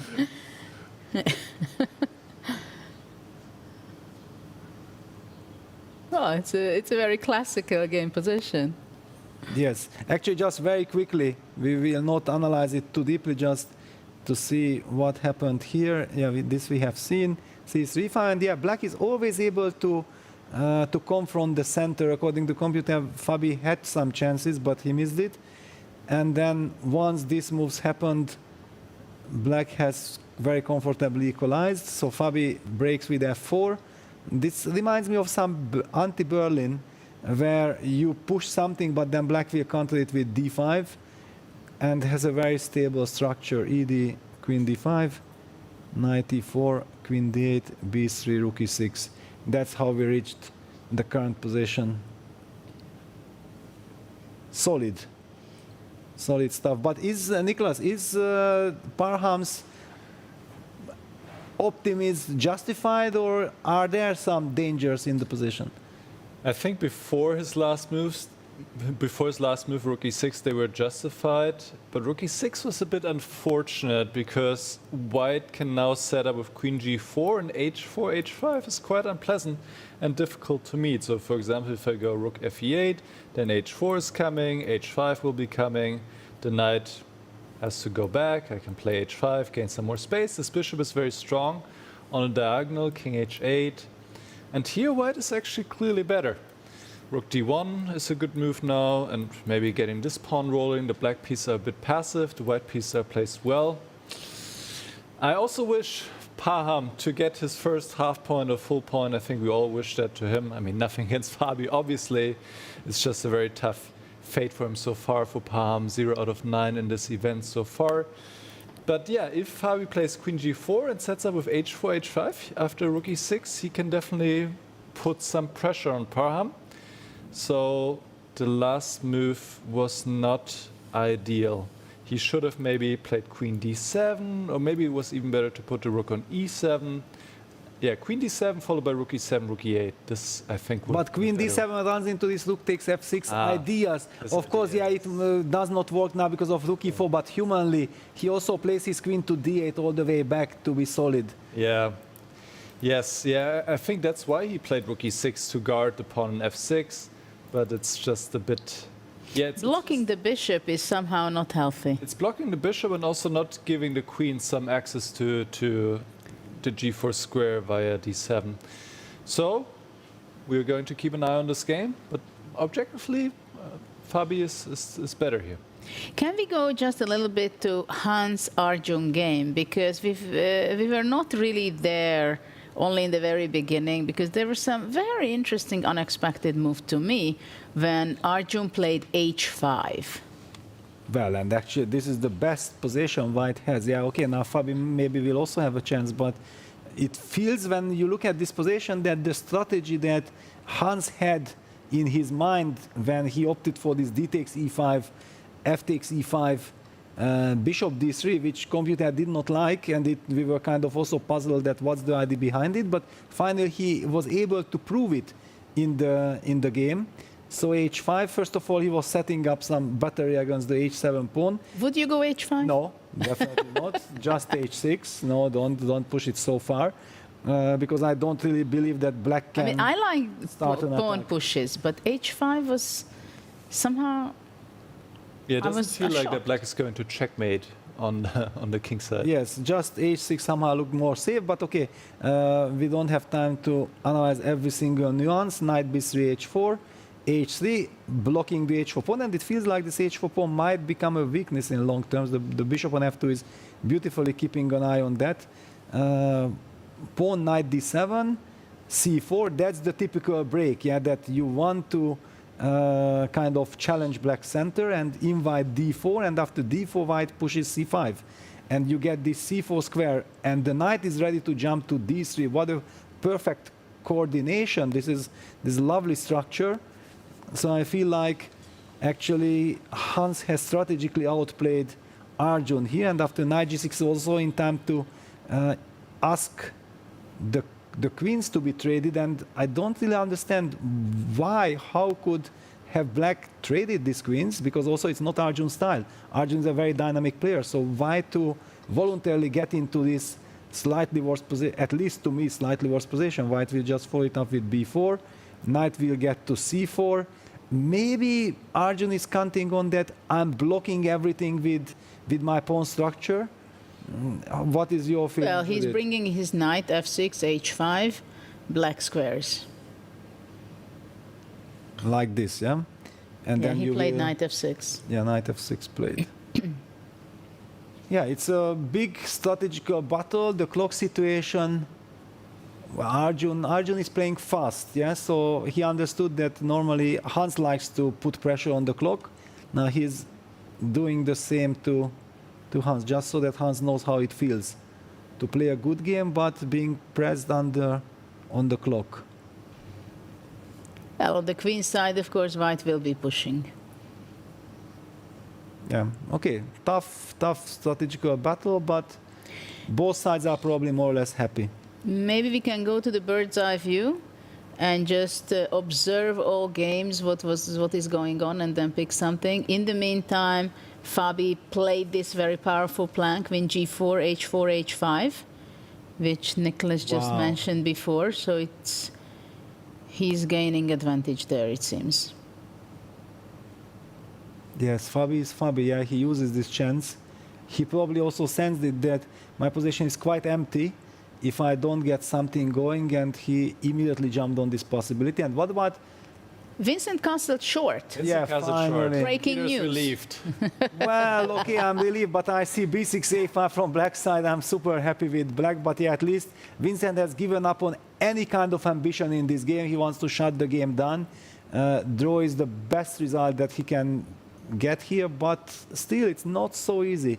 Yeah, because bishop e4, d5 is not so easy to execute. Yes, yes. Levon is enjoying and putting some pressure also on the clock and on the position. And what about Sindarov against Carlsen? Because this we haven't Can we focus to that game? Yeah, we should. That game, because there are quite a lot of things happened, and it's interesting that while the white knight is on a3, not doing too much, on the other side, the pin with the bishop on h4, it looks kind of promising. And look at the clock situation. Sindarov down to 5.5 minutes in a middle game. It just shows that, yeah, this is what happens if you get a position in freestyle that you are not happy with. Then the clock is ticking. You can just never make a single Well, this can happen in move. traditional classical chess also. You have a bad position and the time is ticking and you're not happy. Yes, but yeah, he's at least trying to cement that knight on c5. Well, because is if, it a desperation? yeah, well, if the bishop on a7 comes to life, if somehow this knight has to move from c5, then I feel like white's position is very close to collapsing. But that pin is quite unpleasant for black, don't Exactly. you think so? Bishop on h4, I like that a lot. At least there is something. Let us ask Nicholas, how bad is the situation for Sindarov? Why is it bad? Well, Not how bad, just explain me, please, why is it bad? all right. I don't like my knight. I will try to explain it. So, for one, you have this knight on a3, which is indeed quite Thanks for bad. reminding me on that. Yeah, I have that, I admit it. Absolutely horrible on a3. Anywhere to go. I know, it's not my knight, but I still The other respect thing it. is that black has activated the bishop, whereas this bishop is still passive, and there could be some problems with the pawn on e4 as well. So, for example, black could go bishop g6, and I think I'm just threatening to take on c5 and take on e4. Wow, what a greedy people here in the studio. Yeah. And I'm not sure what you're going to do about it, because you don't want to take on f6. That would be just very, very sad. Yes. And I go queen b3. queen b3. Well, check. Okay, a step to the side. And the question is, what has that Knight helped you? e6 is nothing. I'm Oh, knight blundering e6. something. Oh yeah, okay. Well, this is an important tactic. Yes, a4 is. Oh. Ooh. So for Magnus to play bishop g6, he would need to see this variation. A4 distracting the queen, and here, what is even happening here? Rook takes e6. Okay, no, this is a very long and difficult variation. Yeah, you still need to evaluate this, and this is somehow better for black. No, this will not happen. Okay. I'd be very surprised. But I think what makes a lot of sense is to prepare it, to just go king h8, and then to go bishop g6 in the next move, put pressure on this pawn on e4. Magnus opted for b5. b5. A shocker. Right. b5. Different direction. Unexpected. Also a good move. Yes. Also a good move. Maybe he wants to take on c5 later, and Yes. that's why he wants to have the pawn structure that way. Yes, yes. He already is dreaming of a lovely endgame somehow. Yeah, this is definitely also clearly better for black. And the time situation, 12 minutes ahead on the clock. Tough spot for Sindarov. Tough spot for sure. Clear advantage for Magnus. Yes, and the clock is ticking down to 5 minutes. There is just no easy way to solve the problems, yeah. Because if it's a technical position, then the clock situation is not a problem. But here you have this issue with the knight. The bishop on b1 is kind of also stuck to defend the a2 pawn. Let's not forget that actually that bishop on f7 is a lovely bishop. The pin doesn't really do much. If that knight from a3 could somehow jump to e3, then we would be threatening knight g4, and then this pin would certainly be So very why don't we worrisome. jump? Why don't we jump? Knight c2. Well, because then already probably you can take on c5 and Yeah, the e4. Can you? I believe if Or Nicholas bishop already c4 highlighted first? in the other position that maybe this is possible, then maybe it's possible here as well. Seems possible. Yeah. And again, missing a tempo, yeah, that the knight is not yet on e3. b5, very annoying practical move. Yeah. No, very unexpected. Of course, bishop g6, king h8. I mean, you check it. Maybe you don't play bishop e g6 because of the tactical thing, but b5. Yeah, that's it. And Look at Magnus's body language. yeah. I have a good position. What do you do? Yeah, Think, make a think, move. Try to make a move, my He friend. needs to take on f6, play queen f3, and then maybe try knight c2, knight e3, something like this. Yeah, maybe he has to, but it's also so difficult psychologically to give up the only asset in the position, yeah, this bishop on h4. And what happens if, well, I understand that I should not, but I'm thinking about bishop f2 to stabilize on c5. Coming back, yeah? I don't want to, trust me. Oof. Yeah, okay, you will, okay, what happens if I just protect my bishop, I don't know, queen c7 or queen e7? I don't know where do I want to put the queen. Which The only is thing more is that natural. after bishop f2, you're not going to be thinking for some time to take bishop c5, right? Yes, definitely. Yeah, that's why I felt like I would. And we have bishop takes f6. All right. So it's lovely to see that even Sindarov is listening to our broadcast. Nicholas highlighted bishop takes f6, gf, queen f3, and then knight c2, knight e3. And finally, that would be a position that suits Vachier-Lagrav's style, right? Because he doesn't want to stay passive. He wants to get some counterplay going. Yeah, queen f3 or queen g4 maybe. At least you have something to play for with the king in some variations. Yeah. Queen f3. That should Yeah, be queen the- f3 is more natural. Yeah, this king h8, black anyway wants to play. I don't want to force it there. 2 minutes 40 for Yeah. Sindarov. Though maybe Sindarov wants to go queen g4 and rook d1 Something concrete. to have a new pin.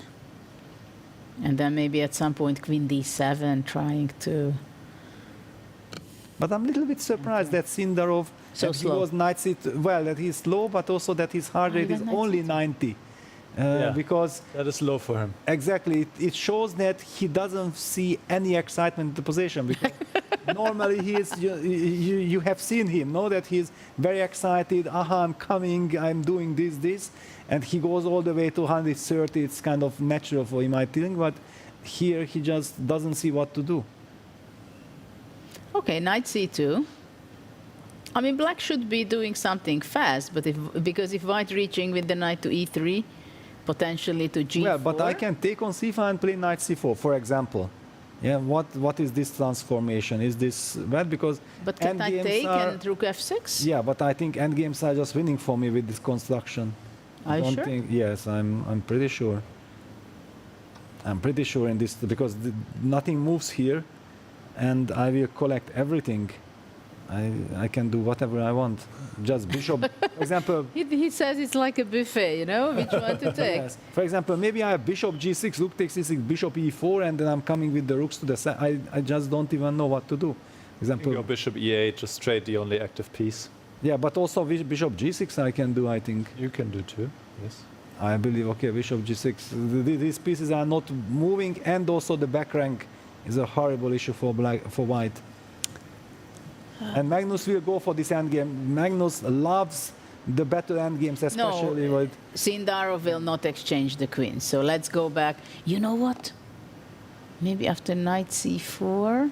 Yes, okay. Knight d7. And there you go, chop. Chop, no knight left. That's the problem. Chop, knight c4. No knight left. Magnus says, thank you very much. I'm not going to miss this opportunity. Okay, so he goes something, I don't know, queen g4 and knight e3. Yes, that's what he has to. And let's kick. He needs to do it. He has to do it. And he's worse, but he's not lost. No, of course. He Actually, shouldn't be lost, but well, it's very unpleasant, yes, still. It's just the bishop on b1 is so bad. And also the structure is so compromised. Sindarov has 2 minutes and 20 seconds only. Yeah, he's in a very tough spot. Now, first of all, he has to calculate that what happens because he knows that he's in a worse position that, but I can take on f6. Yeah, it's a human kind of reaction. Yeah, that if I have a bad position, at least let me be pawn up. But then he will realize that, no, this endgame is very bad, so he will have to do something else. Well, of course, it's very dangerous, the endgame. Everything what's going on the queen side is upsetting. Well, and look at the evil bar. Maybe we have to jump to Parham's position. Apparently he made a mistake. Apparently he made a big mistake. Yeah. And we have heard from him how much it meant for him that hope the best for me. I hope to come back with a point. And knight h7. Nicholas, maybe you can then quickly highlight what's going on there. Yeah, knight h7 obviously wants to improve the knight to g5, which would be amazing. The knight on g5 would be so well placed and block the g file, still control h7. Bishop but unfortunately, F5. you're not going to make it there. Bishop f5. Yes. So first, the rook is pushed to another square, and the rook only has these 2 squares. 3 squares and all of them. And all of them will be hit.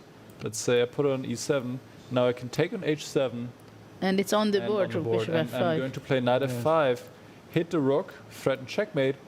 You could think, well, I still have bishop e6, but it does not help since I can move the queen to g6 with check. And now I can just collect the rook. And that is basically game over. It's just an exchange up for white. So knight h7, just blunder at bishop f5. And Parham, unfortunately, is basically lost. In trouble again. Yes. Very tough. Yeah, it just all went downhill with rook e6. Maybe he how do you say, he cursed himself a little bit with the confessional booth appearance. Yes. He was like so confident and. Well, it happens. Unfortunately, when you play in a tournament where everybody is just so good, usually I say it's like Vachier-Lagrave, you know. You go to Vachier-Lagrave. Yes. I mean, this is still much better than Vachier-Lagrave losing one game after another. 2 weeks, cold, freezing cold. You lose a game, you play with Fabi. You lose a game, you play with Magnus. You lose a game, you play with Levon. Yeah. and Levon. And then it's not a party feeling.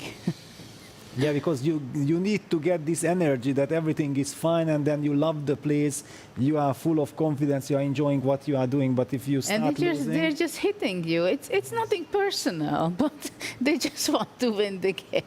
yes. Okay, so let's go back to Yeah. what's going on with Vincent's game. Yeah, Vincent's game is not too exciting, I would say. Oh. Yeah, he's slightly worse, but good chances to somehow I mean, hold Peter this. already calmed down, not having a heart attack, no long castle. Yes. So I think Peter's. I feel like So life it's is probably good? manageable. Well, no, it's not good. No. But it's much better than it used to be. Let's put it like this. Yeah. Much better, I think so. Yeah. by far. It's well, okay. The D4 pawn, you still don't like it. I understand. Yeah, definitely not. And Vincent cannot. But I think Vincent also time-wise, he has almost equalized. Like, it's definitely has improved. So let's go back to Magnus's game. Yeah, I would say. Yes, yeah, because also Sindarov is in a lot of trouble with the clock. Yeah, just down to 1.5 minutes, or how much time does he have? He gets another 15 seconds increment. So this is good news. If suddenly Magnus is careless and he gets a chance to correct everything, then knowing how nicely he's able to handle the clock, clock will not be his issue. Bishop e6 played by Magnus.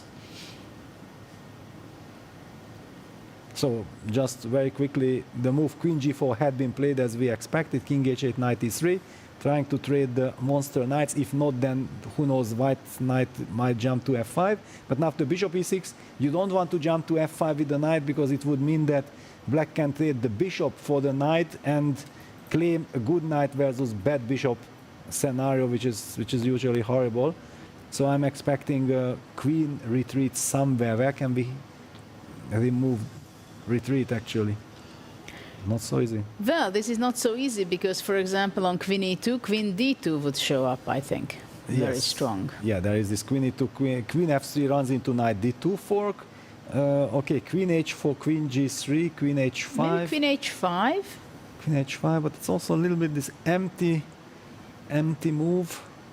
But okay, empty move. Empty move. I don't want to lose my queen. Okay? Okay, good. I have to go somewhere. But you mentioned the move queen d2. What happens if anyway queen d2 happens? I It's said your it, it's move. my move. You can't play that. It's your move, Judith. Queen d2, queen d2. Oof. But Like queen h4. Queen h4, yeah, at least to cover some pressure on dark f6. squares. Yeah, and defend the e1 rook, yeah? exactly. So he played queen h4. Computer doesn't like it, but it makes sense. It's probably the most logical move, yeah? The bishop captured an f6, now the queen takes its place there. How bad is this? Is this bad at all? It is bad. It is bad, yeah? Yes, yes.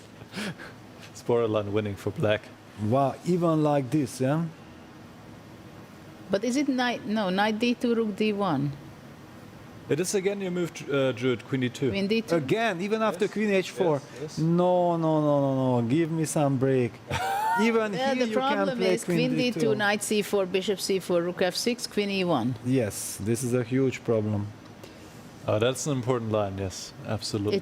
It's important, yeah, but it's just winning. losing on the spot. Rook f6, rook f1, unavoidable. Yeah, and Magnus' body language is leaning towards the move queen d2. He seems to be wanting to make a long move, and this queen d2 is also so aesthetically pleasing, yeah, because you clarify the situation, and there you go, queen d2. Sindarov blitzes out knight c4, bishop takes c4, and then where is he hiding his pieces? Yeah, rook d1, kicking away the queen. And queen g5, forcing the queen trade. Oh. Terrible endgame. That's horrible. That's a lost endgame, basically, I think. Yeah, it's just the completely bishop on b1, the pawn structure. But okay, wait a second. I take and king g1. Block. Yeah, takes, king g1. Yes. You have no d file, you have no f file too much. Yes, and everything is protected. So I'm losing here. And next I want to play a3. just cemento. It's a horrible cement, but what to do? Yeah, it is actually surprising that this is so bad. So which means that Magnus actually might want to get something more, but can You know he? why? Because bishop e2. Bishop e2, rook e1, bishop h5. And then you enter Rook rook d8. d8, rook d2. You. Yeah, that is. He played queen g5. Yes, he I is. mean, he needed to. Yeah, and of course Magnus is Magnus. Yeah, give me this endgame, I will convert. Yeah, at first it really looks like safety for white. Taking on f8, playing king g1. But after rook takes king g1, bishop e2 is the only killing move, or other two? Bishop e2? Or bishop e2 is not good. No, it's not so convincing, this plan, No? because white can go rook e3, I guess. And then I have rook d3 always against Maybe rook d8. something Yeah. like this, yeah. Oh well, yeah. Let's just. I'm going to show what the way is for black. So computer wants to go a4. Of course, I cannot allow a3, so I have to go a3 myself, and then just rook f4, and just nothing moves for white basically. If you go g3, you have rook f3. You cannot trade the bishops. You cannot move the rook because there's checkmate. So maybe you go h3, and now I just improve my position. And yeah, apparently at some point I'm going to just force something. h5, g4, g3. You cannot keep everything together. Just too passive. The bishop is the biggest problem. So it's just lost. Yeah, and Magnus still has 11 minutes. Yeah, he will most likely Versus find 1 this. minute and Yeah. 10 seconds. Yeah, very tough. I mean, I think the main idea is to put the rook on f4, so this bishop d3 idea never works. Well, if you don't want to have such a positions against someone, it's called Magnus Carlsen. Yeah. You would maybe think that you have some chances if you don't play against him these kind of positions, no? Yeah, because against someone else, you might feel like, okay, I have survived up till here, and he pushes g4. He wants to occupy everything. That's a big mistake. That is a big mistake. Wow. So a3 we go. It's a big a3 and then bishop d3. And yes, after rook f4, a3, rook f4, bishop d3, the rook in game is still bad, but you have chances. Or maybe you can actually hold. Wow, that is shocking, honestly. a3. Because it was played so fast. It was played so fast, g4. He must have been so confident. Look. And look at Sindarov. Yeah, like, exactly. okay, now. Yes, and his heart rate is going up. He feels that, wait a second, There's a I chance. might survive. It's almost equal. I mean, it's still better for black, but it's like 0.40, and before it was plus 2.5. So g4 was a huge blunder by Magnus. Well, basically he was also not able to understand that rook f4 is so incredibly important, yeah?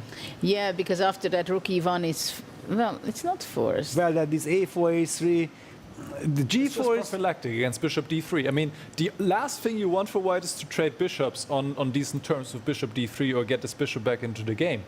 So you need to stop that. But okay, why couldn't I do that? If you go rook f4, I Exactly, go because a3. no, it was a4, a3, rook f4, and then suddenly bishop d3. That black's pawn on a4 is so important for this rook endgame. But why? Now if black goes rook f4.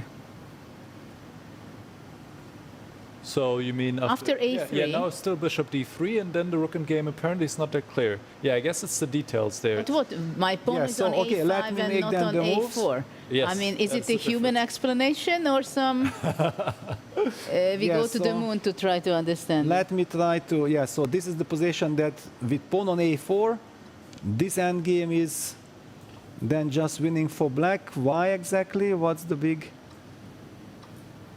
difference? Or I'm already making And mistakes. in the other setup, what we have in the Yeah, game, you black shouldn't take on pawn... c3 apparently. Yeah. Okay, but okay, this is like some study-like stuff, yeah. This is definitely not easy. This is study-like stuff. And then what, king g7 or just... King g7, yes. Okay, You're yeah. joking. Okay, this is... You're joking. This is impossible to foresee. So wait a second. So he played g4, a3 happened, and now if we do the same, just so that we are cheating compared to players, let's see what we get here. Why is this such a big difference. So takes, rook takes Because this. then white gains the tempo of rook a6 in the end. And you can activate the rook. And c6 if you go a4. And if not king g7 but a4, then rook c7? Yes. Yes. Yeah, then the king is cut. Okay, but this is, I mean, Yeah, come this on, is- we cannot blame Magnus. No, for, not at oh, you played g4. What a blunder. Yeah, it's not- We are not expecting you to do these blunders, right? Well, I would have at least expected him to take some more time. I mean, g4 was not that obvious. There was also king g7, a4, there was this bishop e2 idea. And he played the move rook f4, yeah, so Yes. this is the current position. And now bishop d3 only move. He needs to play this move. No, rook f4 was kind of logical that he would play because it would stop Sooner bishop or later, d3. yes. But why don't you play sooner to start with? Well, but also that this a4, a3 that That you is- fix, this yeah. is very difficult to understand. No, this No, is that's very impossible. difficult. And probably Magnus is anyway very happy with guys. And So- down to 10 seconds. Forget all the finesses. Sindarov is down to 10 seconds. He needs to play bishop d3. Bishop d3. Now. Bishop d3. 4, Make a move, 3. don't lose on time. 2. Make a Don't lose on move. time. What is happening? Oh, the times are incorrect. He has not lost on time yet. Okay. Can we maybe get a close-up? We need a close-up here. Yeah, to see the See the correct time blocks. also. And Magnus's heart rate is over 100. And he opted for bishop c2. Oh, no. Oh, no. And then all back to normal, yeah, for black. Yeah, now a4 and yes. He didn't believe in the rook in game, I Yes. guess, but it was his only chance. And now king Only chance. a4 Okay, is he has coming. 15 seconds. The time has been corrected. Or maybe he made a move with 3 seconds, I think. He was then up to 18. Yeah, and he has no moves. We'll play rook e1. Yes. And now it's just passive. Black can improve, and he's just going to lose, unfortunately. Yeah, he's trying to dig in. Yeah, he just wants to block everything But because he cannot. yeah, he cannot in long Because term. h5, he cannot. h4 will come. Yes. Too passive. Yes, h5, h4. And then g3, rook f2, or against g3, rook f3 will be the entry. Yeah, this is the problem, that there is no space. And So what about bishop d1? yeah, that's what he does. Bishop d3, h5, h5. h5, g3.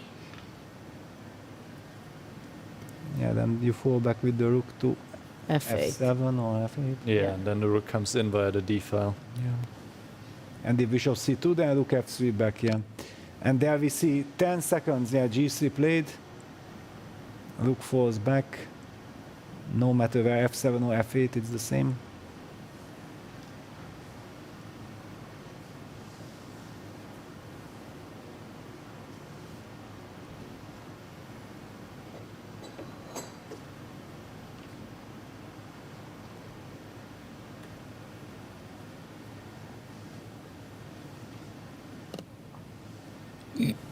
Rook f8 to the dark squares.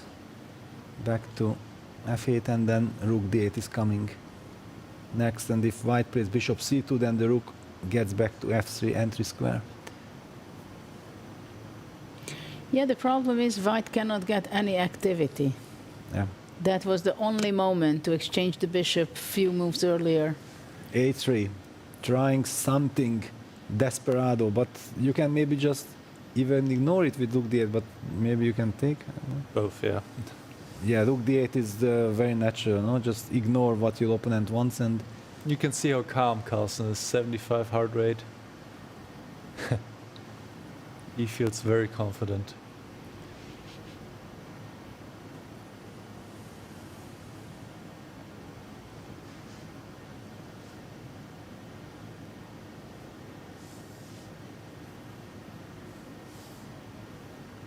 And he has all the time in the world, basically.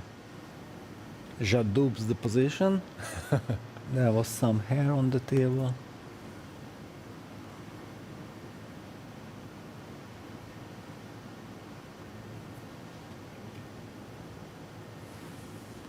One could argue that, yeah, if rook d8 does not run away, then I don't even need to give the g4 pawn. I can just take gh. The trademark spinning But yeah, Magnus goes for rook d8. It's the stylish move, hg4. Just collect all the pawns on the third rank, basically. Rook d3. Rook d3. Okay, rook d3, gh5. Yes. And then you just take everything. Yeah. Yeah, if Well, you are take you? the pawn on Rook g3, G3. king f2. Because Rook then you good. give white some activity. Yeah, rook maybe. g1, Yes, rook g6. rook g1, rook g6. Yeah, but I'm alive. But even some then, more moves. yes, some moves. Yeah, the bishop on c4 is just too strong. In general. But maybe h takes g4, it's also a question. That's It's what also he's good. Yes. hesitating. Yes. Yeah, he's Do hesitating. you give Sindarov a passed pawn on h5? Yeah, that's what he's thinking about.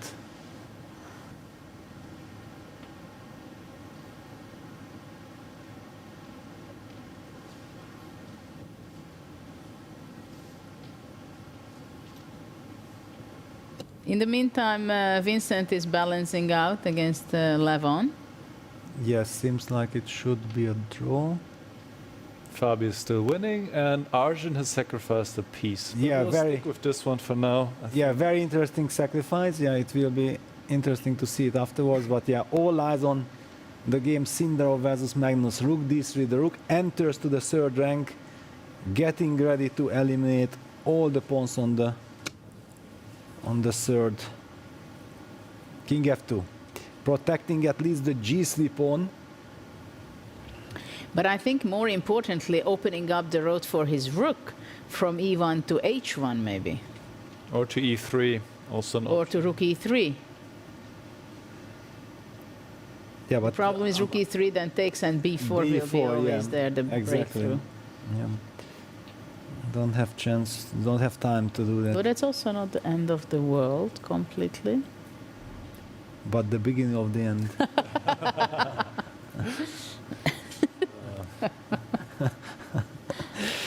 Yeah, that's what happens if you're in trouble. Nothing works for you.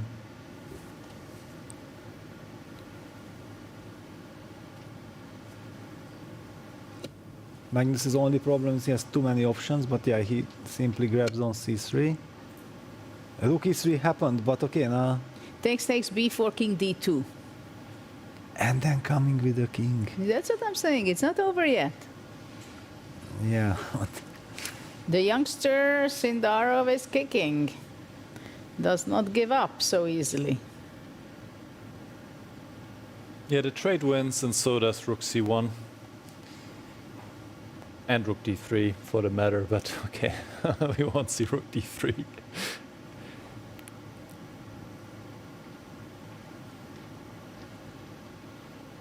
Yeah, it's And- looking hopelessly lost, that's the problem.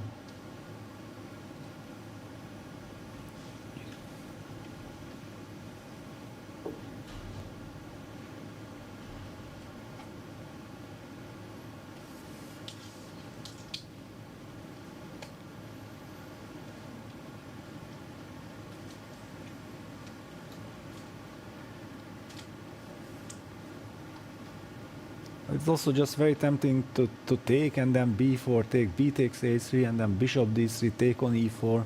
The king will take care of the g and h pawns. But yeah, Magnus does not even want to go for this. Yeah, rook c1. Hitting the bishop. Bishop f3. Played. Yeah.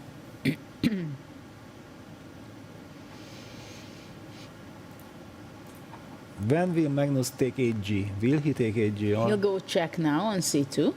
I'm expecting, and maybe after that. And I'm curious if he's going to go b4. Yes, and then somehow try to use this bishop b3, a3, some rook b2, bishop Or b3. b4, rook a2, and push the a pawn. Yeah. But still, some technique is needed by Magnus. He still has 4 minutes. That's good. When you have so many options, it's always nice to have time to decide what to do.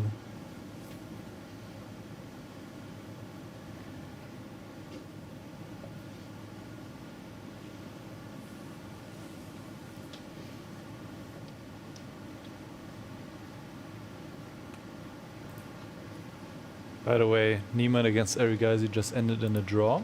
Wow. So the piece sacrifice gave enough play for a perpetual or a draw in either case.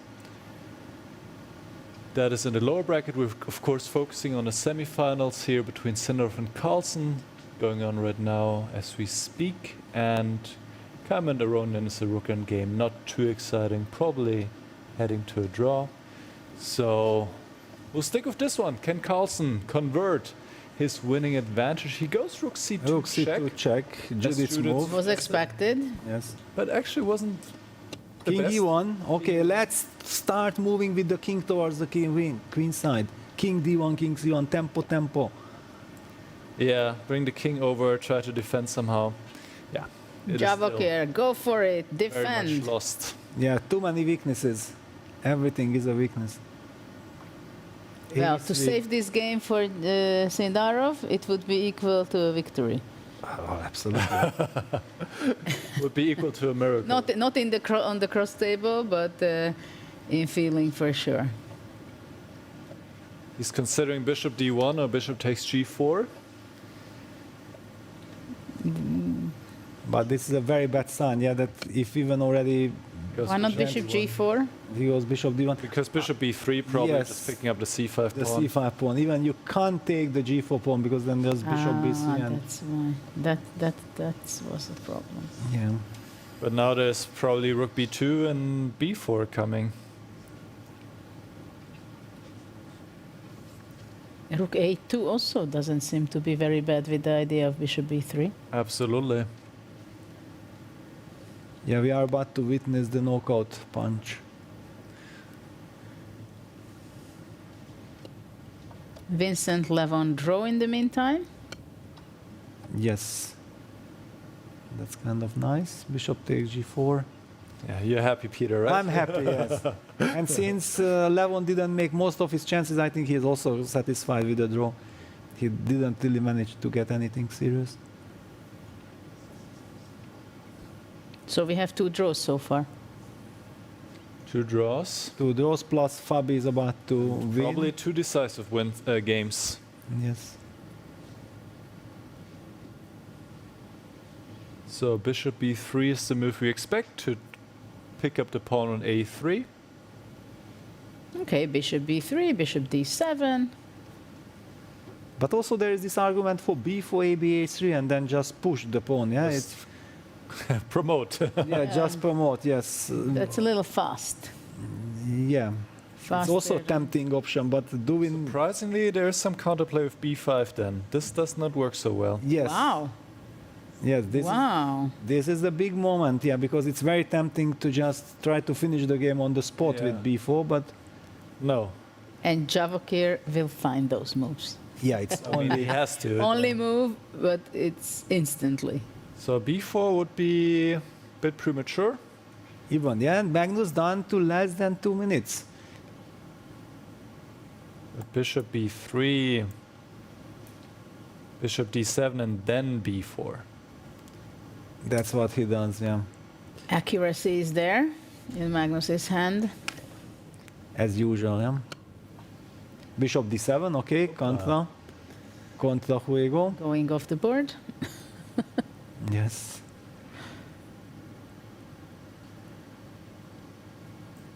I'm looking at Sindarov and I'm also shaking my legs. Is this position so dramatic? But yes, I feel with him. Yeah, I'm also shaking. Well, you can also take on a3. Bishop takes c6, b4 is also looking very good. But okay, at least. At first sight, it doesn't. Which one? Rook a3, bishop c6, b4. Yeah, but bishop Looks a takes bit- a4 doesn't work, so yeah, why not? because of check, but... Yes. And bishop d5. There. Bishop takes d5. And take. And I'm even queening with check. Yeah, Magnus looking like, why am I not winning completely? What's happening? Well, he is winning completely. Yes. He just has to finish it off. But Sindarov has some hope now as Magnus goes under 1 minute. And you know, when there are many winning moves, or seemingly many winning moves, it's... Yes. Sometimes it's not Distracting. exactly every move is winning. how often we say that we managed to find the only way which was not winning, yeah? And Magnus is also going down in time. He's under 1 minute, it's 35 seconds. For the first time in the game, I think, has less time. He gives a check, inviting king d2, rook d1. Yeah. Thank you very much. I don't have to pick up the pawn. Where is this king going now? E2. E2, F2. Has to be one. He wants to go king e2, rook a3, and you cannot take on c6, bishop c4, exchange the rook, Yes. and a3, a2. So king f2 he has to be played. Now he picks up the pawn. Bishop Okay. takes c6. And another check. Not bad. King f3 cannot be. Bishop d1. Yeah, checkmate. That is unfortunate. Cannot even step up. So the king has to fall back to Yeah. e1. And b4 will come.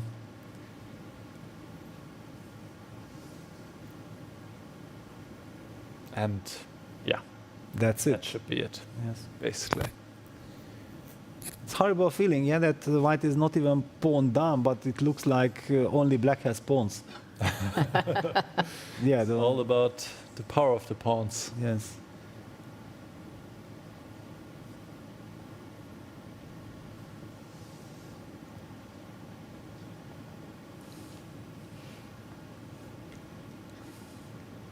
Magnus has his patience. Yeah, he knows that he has the 15 seconds extra, so there's just no reason to rush. But I think 10 moves ago, he thought it will be easier. And he goes to Convert. c2. That's a bit surprising. That's surprising, yes. Also wins. What happens? Just Why going do you after give a the pawn pawn? on b4? I don't understand. Yeah, he doesn't want to give any counterplay. He doesn't want to calculate anything. But the Yes. game goes on. Bishop d3, a3, king d2, a2, rook e1. I mean, the game continues. Wow, and yeah, the material is already eliminated. There is only one pass pawn, no connected pass pawns to deal with. So Sindarov just has to believe the game is still ongoing, that's not over. But I'm pretty sure he blundered that white is just going king d2, rook d2, e1. rook e1, yes. I thought that the pawn is just queening. Does the Sindarov still believe? No, but he plays bishop, Bishop e2, e2. knight's finish. Yeah. The rook cannot reach Yes, because back. it was not was logical. Not logical, Because yes. now a3 is not possible to rook b3. Yeah. Yeah. So you would block with your bishop. It was so Exactly. unnatural. To block the... Yeah, to play king d2, rook e1, rook a1. Yeah, rook c1, king f2, rook b1, basically. That's also not such an easy move. But then you It does make sense. Then you go. A3, a2 will be unstoppable.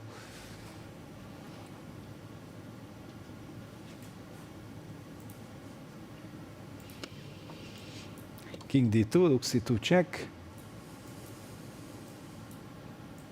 And then rook b2. Yeah, against king e1, rook b2. So he goes up with the king. But not just a3. A3.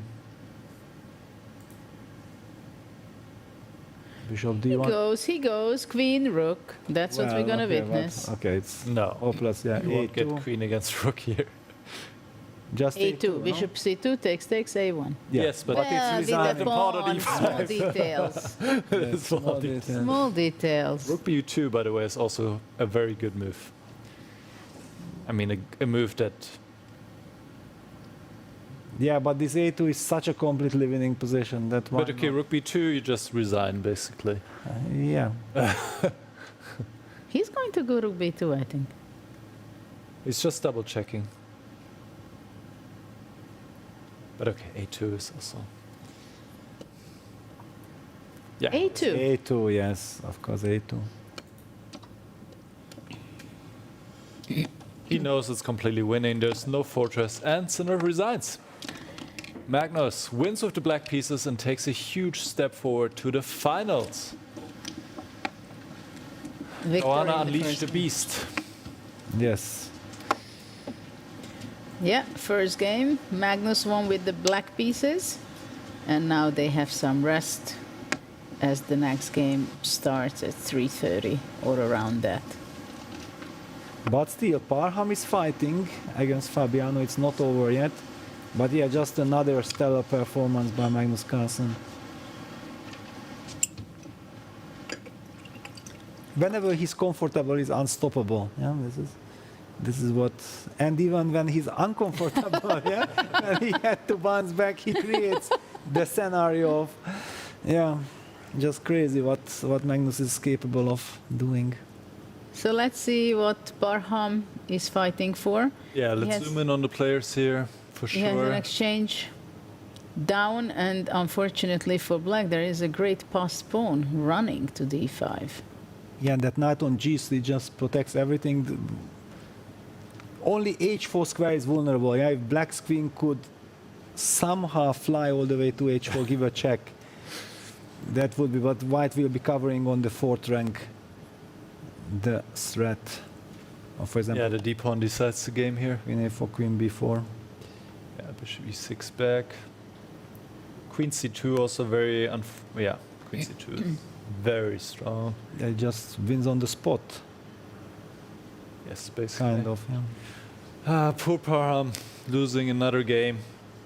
Heart rate at 50? That is very calm. I'm not sure if that's correct. Yeah, probably it's already not working.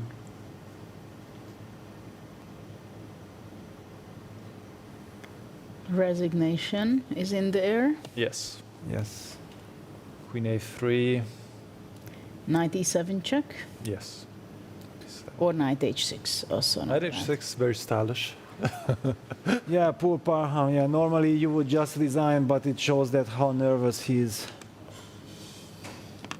Yeah. There is the resignation. And Fabi takes the lead. Fabiano takes the lead. Okay, so all 4 games were quite interesting, very similar opening game, and we've seen the results. Basically, there were 2 decisive results between Sindarov, which we witnessed for a long time, the game with Magnus, very interesting game. Magnus won his first game in the 2-game match, and Vincent, Levon became a draw. We were a little bit neglecting that game, but after we were not watching, everything turned out much better for Vincent. Yeah, Vincent castled short and started trading. You know, he just showed that he understands that what he has done was wrong and started trading pieces with clinical affection, with effectivity. And finally, Levon was unable to really create any chances there. Absolutely. Maybe we just see the brackets, how we are standing, so it's clear to everyone. And here we see Magnus won his first game, and Aronyan made a draw. This is the upper bracket. Of course, the 2 winners will be going into the final. But of course, soon we are going to see the second game of their matches, and well, Parham, it's a heartbreak. He was not able to score any point, half nor to win. And Eriga Isiniman, incredible, interesting fighting, with full of interesting things, especially after they had the queen off the board. And that was clearly... Yeah, maybe if we have time, we can even check it out a little bit. Yeah, maybe we can take a look at that game, because we were neglecting that, just to see what was going on in the end of that game. Because also both are such amazing fighters. Yeah, it's when you see draw, but it was played between Hans and Arjun, you know that was some crazy fight. So this is the end game. This is the end game. Yeah, I just took it right to the point where the sacrifice happened. And maybe white could have prevented it going somewhere. Rook f2. In general, position is equal. Maybe Hans even felt like, well, if you want to sacrifice, then go ahead. Bishop d2. And now Arjun sacrificed the knight on h3 for 2 pawns, but the rooks are entering. Black gets a lot of activity here. Rook f8, threatening rook f2, or maybe also rook g3, followed by rook f2. Bishop to e1, good move, stopping this. Rook f4 and rook e2. Bishop d8. And here White had a fantastic move available. Knight to e3. Wow. He had found this one. Then he maybe had some chance to win. Even here, well, it's not that much objectively, but it would have been a shocker for sure to Erigaisi. Instead, knight b2 was played. Also makes a lot of sense to get this knight to d3, but black goes g4, keeps opening up the position against the white king, h3, and actually black is a bit better now. Rook takes, no, bishop g5, rook takes g4 was a better move. Difficult to play for sure here for both sides. Bishop g5, rook d3, trading a rook, and now. And Nicholas, can you just reveal how much time they had? Just to they had plenty of time here. Arjun had 5 minutes almost, and Hans had 2 minutes. So rook f3, bishop d2 only move, by the way, because otherwise, well, if the knight moves, it's bishop f4, this pawn is coming down, so clearly only move. Bishop d2, bishop h4, and now we have this kind of funny repetition of moves where the bishop is chasing the other bishop, and if black ever trades, the knight can take back. And here, if black trades, the rook takes back and guards the bishop. So both sides could not really get out of it. I guess if anybody, then it was Hans who could have played on with knight b2 maybe, but he also did not feel like this was really a winning attempt, allowing d3. And indeed, it should not be. So this game ended in a draw, and I think overall it was quite a well-played game. And the draw seems to be the fair result here. Yeah. Absolutely. Thanks for showing that. I think we can just to go back a little bit before we go for a break to Magnus's game. What were the highlights there? Because I found it very interesting that basically at the early stage in the middle game after the opening, basically the knights where they were standing, that made a difference and the advantage to Magnus. Yeah, I think the first critical moment came pretty early in the game, in the 9th move only. And it happened as we were just talking about it. Sindarov had just taken on e5, Carlsen took with the pawn. And now this move knight c2 was played. And probably the knight should go to b3. And even here, okay, white is not better, but at least black cannot take on e4, since I'm able to take back with the rook, and this would definitely be much better than to take back with the pawn. Probably black goes knight c4, and maybe now knight d2 is an option, knight c5 is an option. The game can go into different directions, but definitely white is okay for sure. Instead, Sindarov played knight to c2, and now after d takes e4, he had to take back with the pawn, since rook takes e4 was running into bishop g6, and after pawn takes e4, knight to d6, just the black knight on b6 is better placed than a knight on c2, and from here on Magnus just took over. It was just, he outplayed Sindarov. Sindarov put a knight on a3. This knight really had a poor journey in this game, and eventually we got into this endgame, which was really bad for Sindarov. So it was this position, and here there were different options for Magnus, maybe king g7, a4, but it was all about being prepared for this rook endgame, which could have arisen. So g4 was a mistake, and here after rook f4, Sindarov needed to grab the opportunity with both hands to go into a rook endgame, finally trade this terrible bishop, which had not moved the entire game, the bishop to d3, trade the bishops. And indeed, this rook endgame after rook d6, rook c4 should be objectively a draw. Black can certainly still pose some problems, but it should end in a draw eventually with correct play. Rook takes c3, rook b6. Maybe you would get something like 3 versus 2, I could imagine. But it is equal in the end. Sindarov, being low on time, he missed this one chance that Magnus gave him in this game, and he played bishop c2, and now after a4 already, this rook endgame is already lost. The small detail here, because we saw it in the one line, if rook a6 wins the tempo against the pawn, now this pawn is protected, and here already the rook endgame is lost. So he tried to defend passively, but it did not hold, and Magnus converted in the end. And there was no further chance that Sindarov had.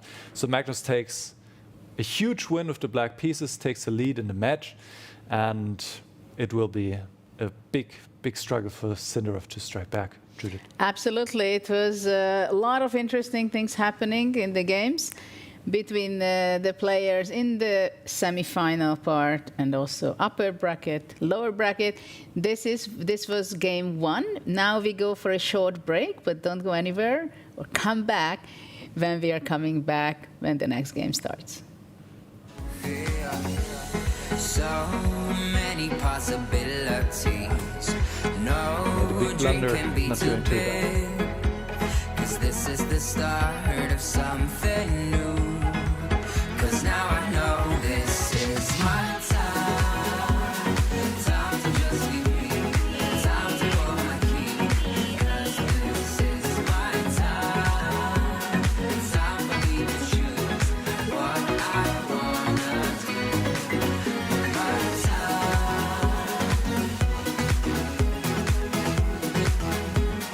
'Cause this is my time. What I wanna do.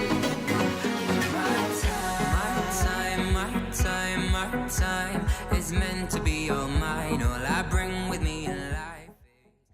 Are you curious to play freestyle chess but don't know how to? No opening theory, no memorized moves, just pure strategic creativity.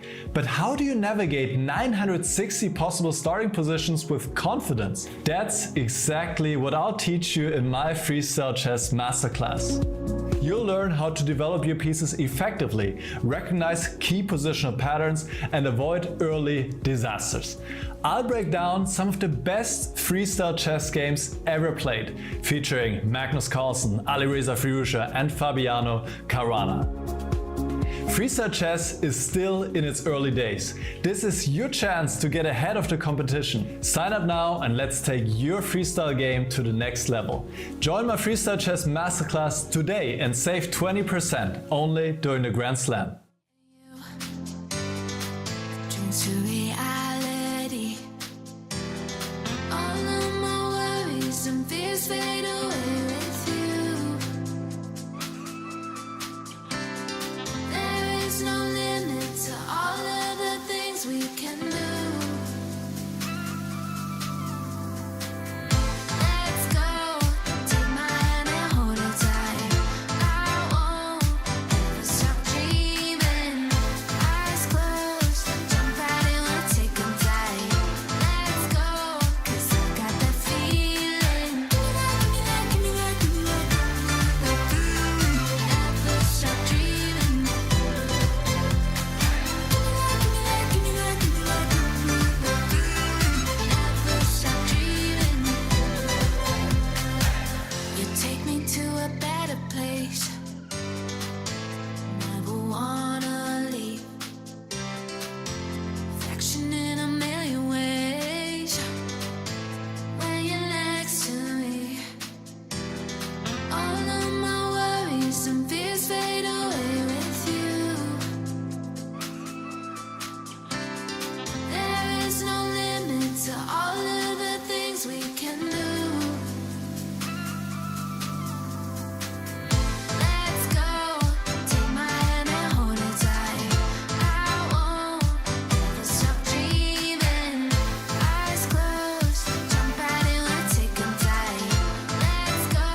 Every day think about you.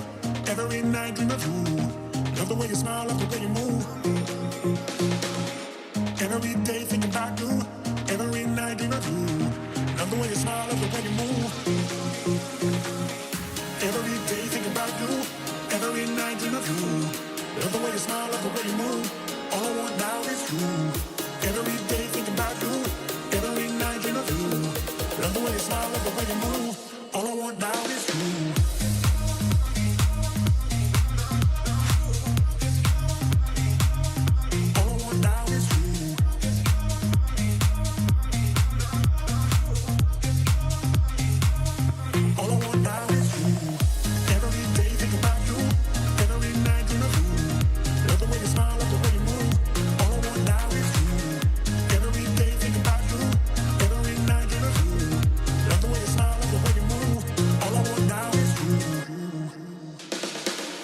Doesn't really matter if the stars don't shine.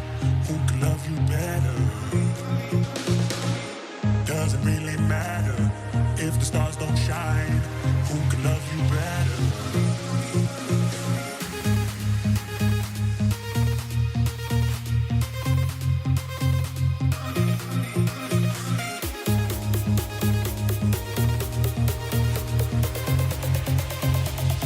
All I want now is you.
never keep my distance from a little mischief, I admit. Now I'm hanging on my hopes on us and letting you decide. I will never lose my interest if there's something in this. I'm convinced there's a glimmer of a hope for us, or is it just a lie? So why you selling me a lie? La la la la, la la la la. Are you selling me a lie? La la la la, la la la la. Show me a way to get lost, to run from all I want. There's too many ways to get high when you're my every thought. It's like I'm invisible, visible, visible, visible, yeah. Show me a way to get lost, to run from all I want. So did your luck run out? Are you running dry? Did you realize I was everything you hoped for now? I never had it down. And so now, from the moment you came over, I'll be anything you wanted me to be. Now I know that it was only curiosity that led you to me. Show me a way to get lost, to run from all I want. There's too many ways to get high when you're my every thought. It's like I'm invisible, visible, visible, visible, yeah. Show me a way to get lost, to run from all I want.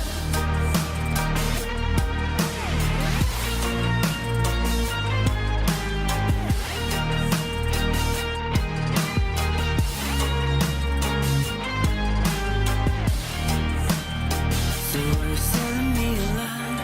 La la la la, la la la la. Are you selling me a lie? La la la la, la la la la. So are you selling me a lie? La la la la, la la la la. Are you selling me a lie? La la la la, la la la la. Show me a way to get lost, to run from all I want. There's too many ways to get high when you're my every thought. It's like I'm invisible, visible, visible, visible, yeah. Show me a way to get lost, to run from all I want.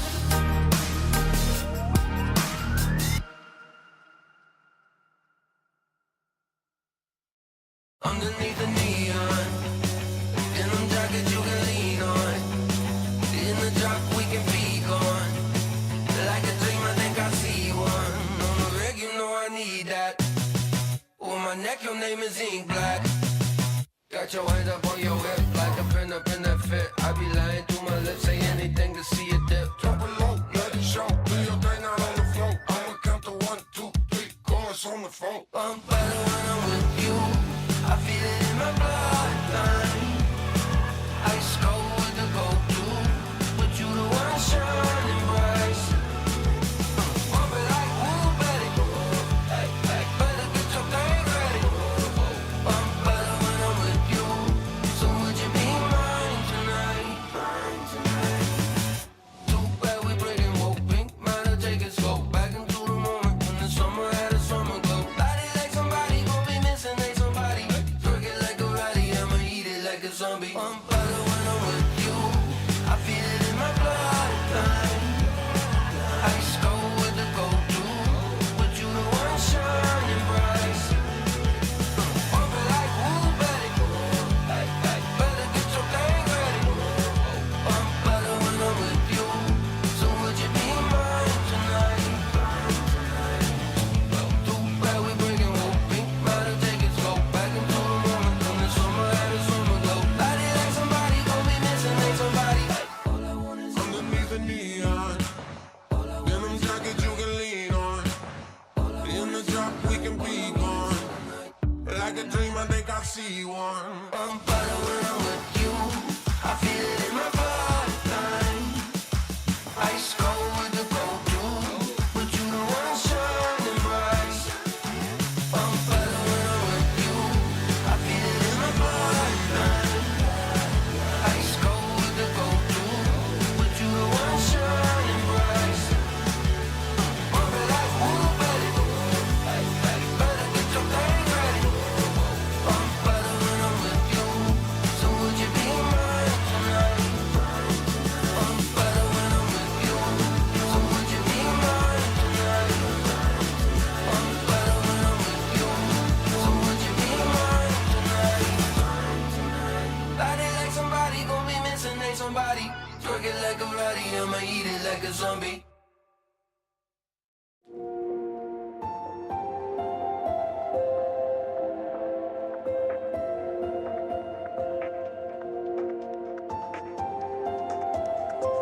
can feel the walls closing in. Yeah, the hardest part is trying to get over them. If you could see, would you do it all again? Yeah. To take my time, I haven't decided yet. Yeah. It's just a Saturday night, I don't know if I should call you. Deep in my mind, I'll find it's always all you. Waiting in line, I wish that I could walk through. To tell you the truth, there's still ways to go, and I don't wanna get too far. Now it's too late for us, 'cause I don't wanna get involved, not this time.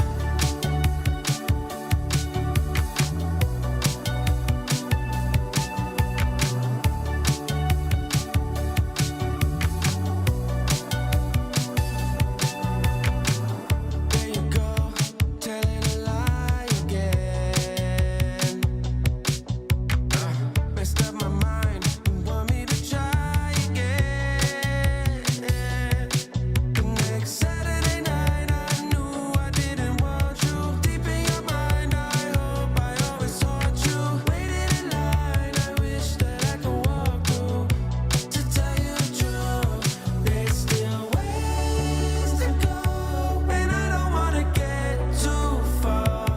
Now it's too late for us, 'cause I don't wanna get involved, not this time. Ways to go, and I don't wanna get too far. Now it's too late for us, 'cause I don't wanna get involved, not this time.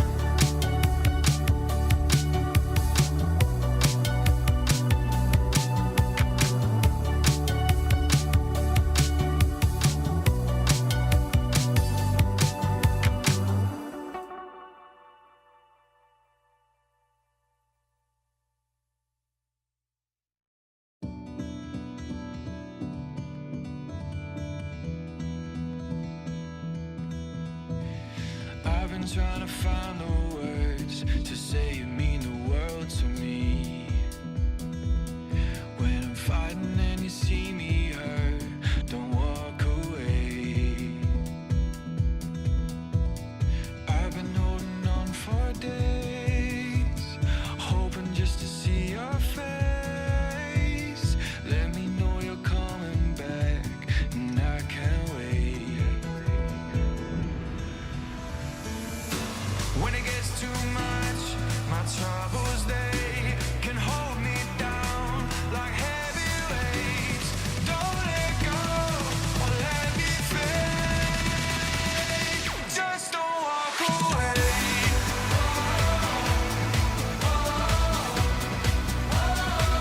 Just don't walk away. Just don't walk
Just take me for a ride.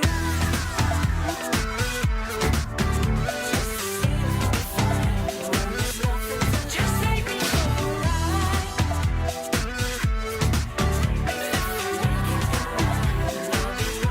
Just take me for a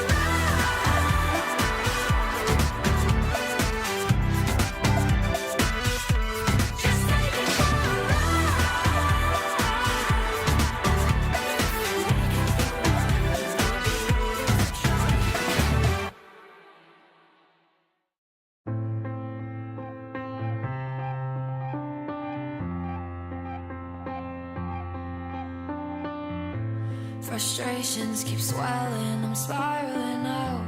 My mind's overthinking, I can't hear a sound. Stop looking past me, putting me down. I know I can't be strong, but everything I say just comes out wrong. I'm worried that I'll always feel this lost. What cost? I was drowning in a sea of my thoughts, in a sea of my thoughts. Now I'm shouting just to let it all out, just to let it all out. I was falling and I couldn't look down, and I couldn't look down. Now I'm shouting just to let it all out, just to let it all out.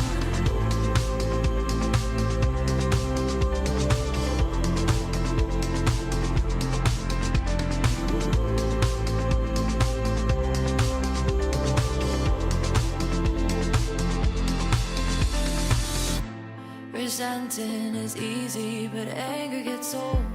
Have trouble believing the things that I'm told, and I wish I could go back to the person I know. I know I can't be strong, but everything I say just comes out wrong. I'm worried that I'll always feel this lost. What cost? I was drowning in a sea of my thoughts, in a sea of my thoughts. Now I'm shouting just to let it all out, just to let it all out. I was falling and I couldn't look down, and I couldn't look down. Now I'm shouting just to let it all out, just to let it all out.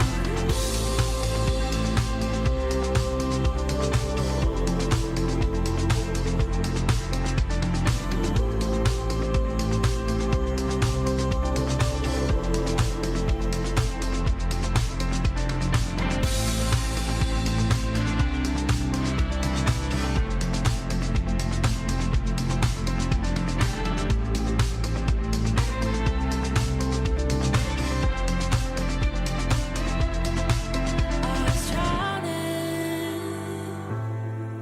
now I'm shouting. I was falling,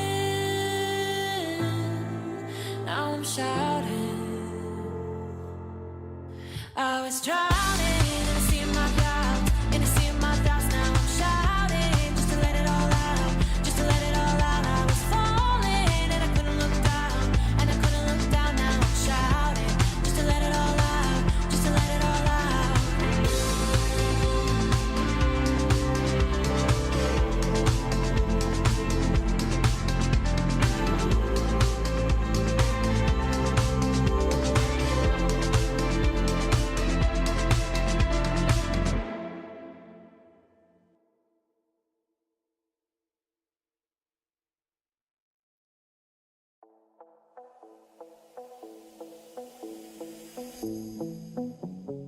Gotta show them how bad you want it. You don't always get them second chances. Don't start chasing till you got it.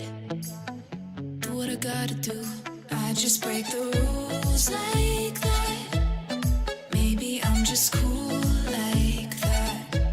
Staying focused, don't sidetrack. Always when I don't come last. I never go less than 100%.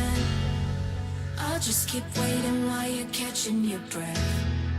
I'm only living if it's close to the edge. So come and dive into the deep end, 'cause the best is yet to come. I'm like a song you can't get out of your head. You press rewind when you get close to the end. Each time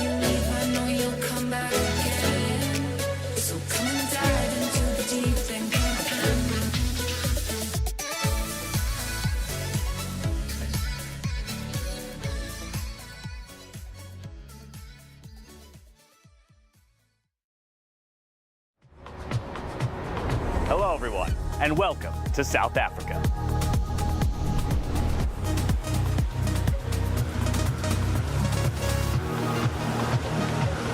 The best players from around the world have come here to fight for the title of 2025 Freestyle Chess Grand Slam Tour champion. After an incredible journey, Weissenhaus, Paris, Las Vegas, it all comes down to this. With this as our backdrop, you can really feel the energy of this place. It's powerful, just like freestyle chess, full of emotions, creativity, and surprises.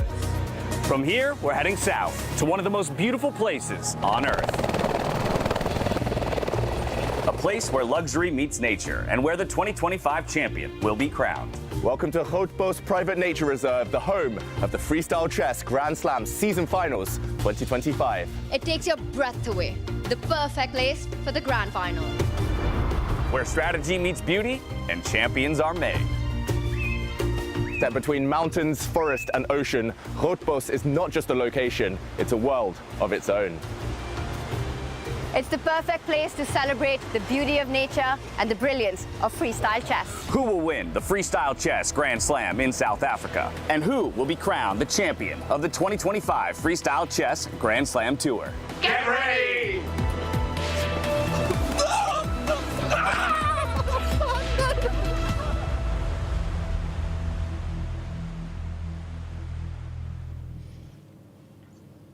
Welcome back to South African final stage of the Freestyle Grand Slam, and we are here with the semi-final stage. First game was played already, and we are just about to start, few minutes away from knowing what kind of next position, starting position, the players are going to be playing. What do you think, guys? What has happened? Let's bring up the brackets. So to analyze a bit what has happened as a result of today's first game. We were having lunch together with Vincent and Fabi, and it was interesting discussion that generally speaking how important it can be, how fortunate or unfortunate to play with the pieces, whether you play with the white or black pieces. What do you think? What was the first game? Who did it favor, black or white? Well, both Vincent and Fabi kind of agreed that black had a very harmonious position with the bishops already beautifully placed on b8, g8, so the c6, f6 was a very natural way to play, and they were not happy that it is such an easy play for black to neutralize white's pressure. This we have seen also in all the games, that black was not facing any issues.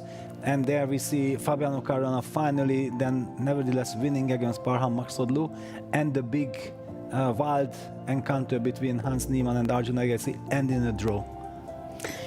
Yeah, it's interesting that how the top players can discuss the freestyle opening starting position, because in the first game it was really amazing to see and witness that how much the knights took the main role in this round, because as Vincent said, that just the other pieces were standing so well compared to the knights. And we've seen this with Magnus's game also, that somehow he was optimizing his knight plays just as well as Levon did with his knights. And it seemed like black was doing much better after move 8 or 10 in all the boards. Yeah, because with black you just have to react. With white you feel like, I have this extra one tempo, let me try to do something out of it. But very often it's much easier in such positions to react. Yeah, and you can also play fast. Vincent was also saying that he was regretting all his choices, just as we speculated, so draw was a great result for him. But now Levon will have the white pieces, and Levon is a big maestro, so I'm really hoping that Vincent will get a position where he will feel comfortable, so that he can stop Levon, because Levon is really tremendous. Just like Nicholas highlighted, that Magnus usually wins scores with white, and they are teaming up in the preparation as well. Yeah, it's interesting also, this opening starting position keeps me busy, how it affects the players. What do you think, Nicholas, about the previous starting position? How does it really affect the players? Because do they see ghosts, or they really have their plans or worries? Well, we heard it when they were discussing it before the game. They were not happy with the white pieces. Also, Magnus was not so happy with the black piece first, but then I think they found a good setup. And as we saw, black was doing quite well in all of the games early on. So I believe now, you know, Vincent and Fabi, they're all going to be playing with black, and they're just hoping, don't give me a position where I'm just worse, where I'm just struggling to survive in the first few moves. Just give me a position like we just had, where I can, you know, play some mirror chess, get a solid position, get a game. And Fabi was, you know, he was posing the question at the lunch table. He was like, is there anything to do about, you know, this luck about what position is chosen? But it is part of the game, I think. There's just nothing to do about it. Yeah, it is very interesting because after all, the freestyle chess is very interesting. Let's go for the Fiona to see what is the next position. Let's see it. Style Anthony on the stage for the draw.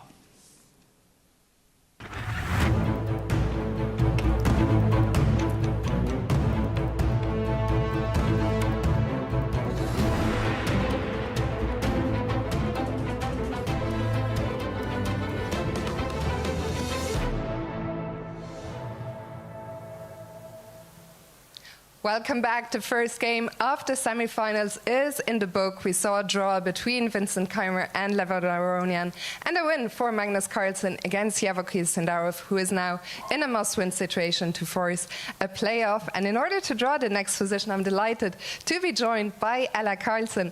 Ella, you've been to all the freestyle chess events. What sets this one apart for you? We brought our son. And the place is beautiful, so I'm very happy. Well, I'm happy you're having a good time, and you're going to be responsible, actually, for drawing the next position, so let's find out.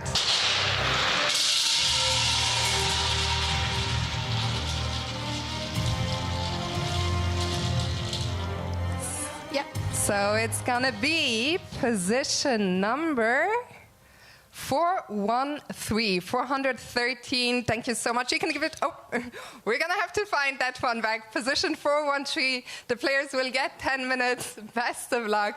And to the spectators, have fun.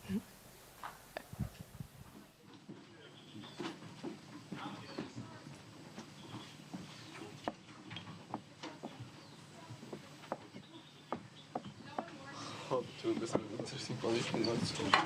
Not too boring like last one. I don't know what I'm hoping for, so I will just... That's how it's It's too hard.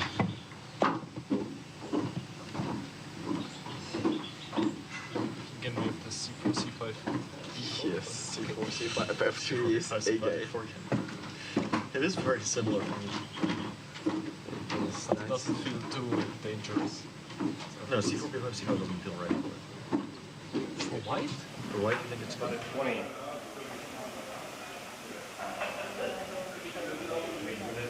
Usually it's 10 minutes. But it's 10 minutes before, no? But you did it early? Maybe you did it early. But you should be 8 minutes ago. Okay, you also need to...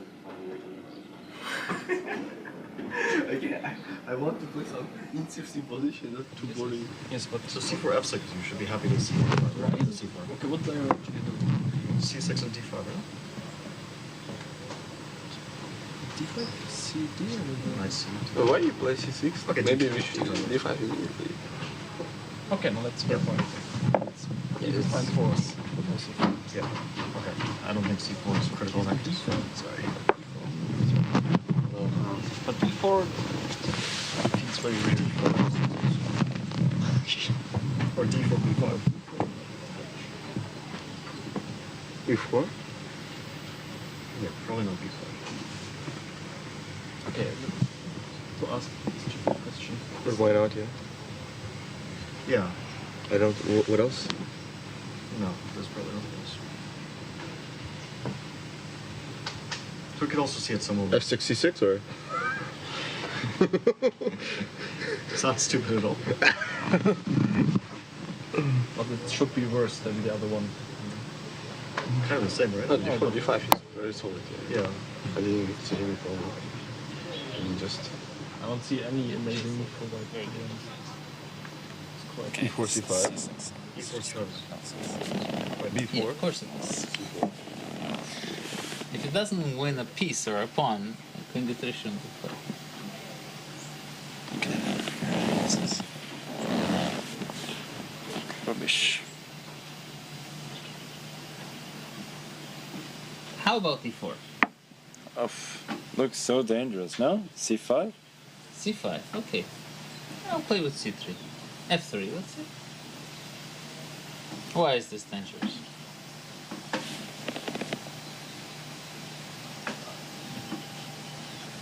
You mean it's just the same position as we were discussing earlier, right?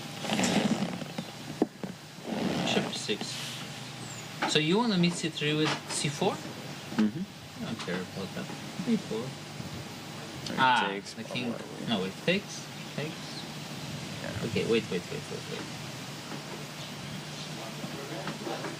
E6. How if I... How about if I play slow? No, slow. A4?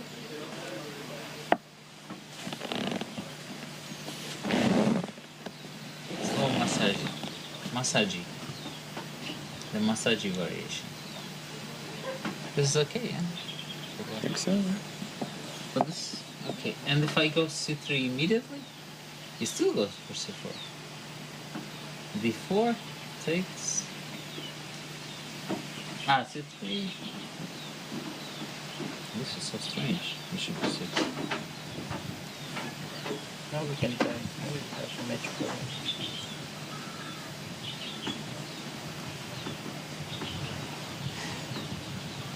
F6, yeah?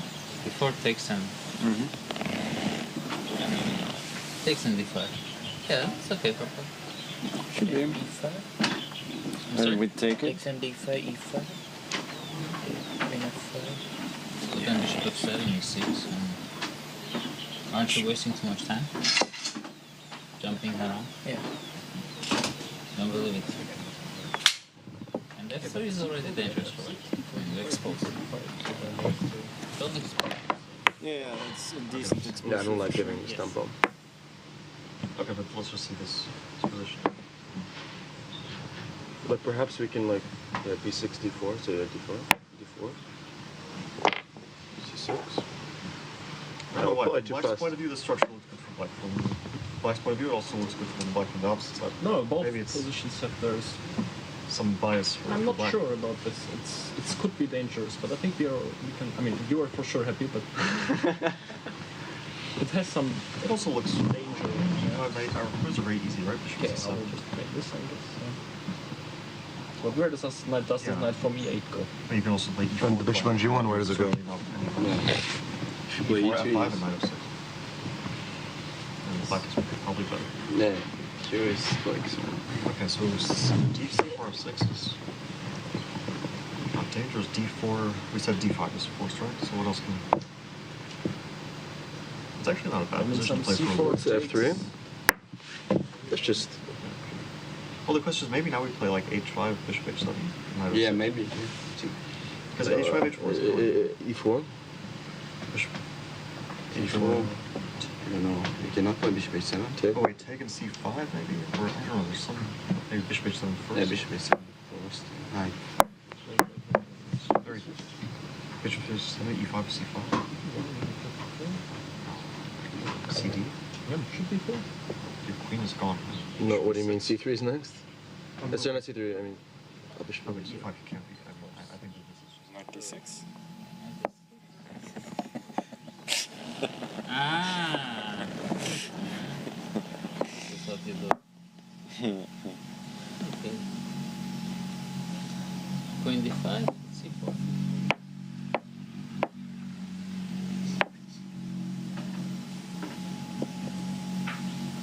I don't know, C3. Yeah. Come on.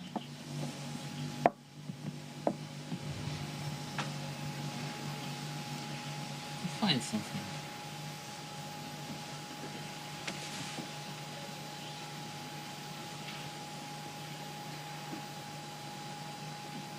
So you're saying D4 is the move. D4, D5? Maybe find here.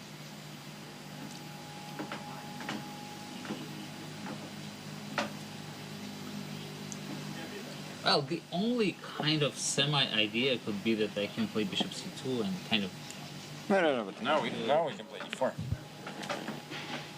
Ah, so he goes c6, yeah? No, I think you go knight d6 or something. Knight d6.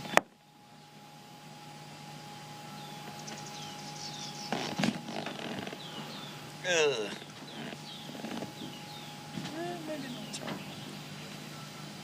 No jumping.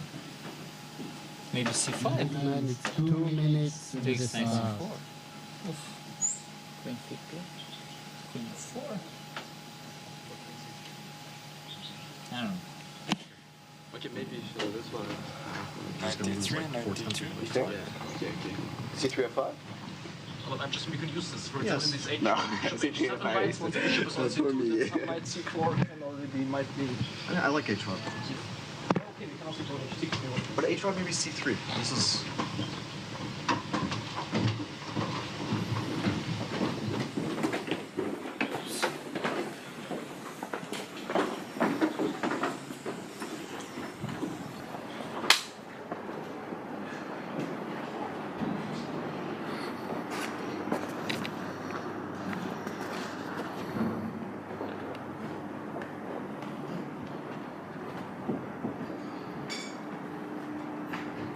We start in 1 minute.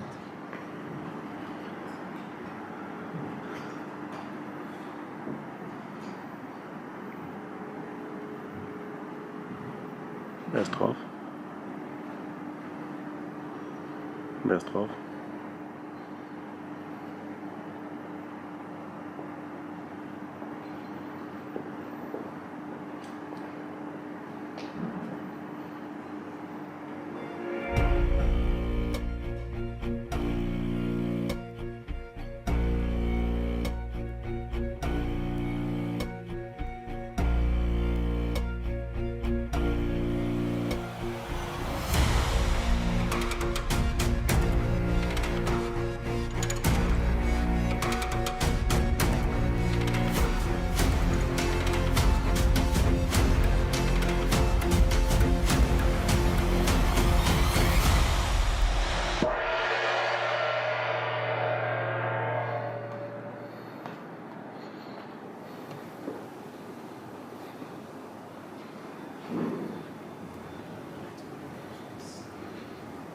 Playing already for championship title.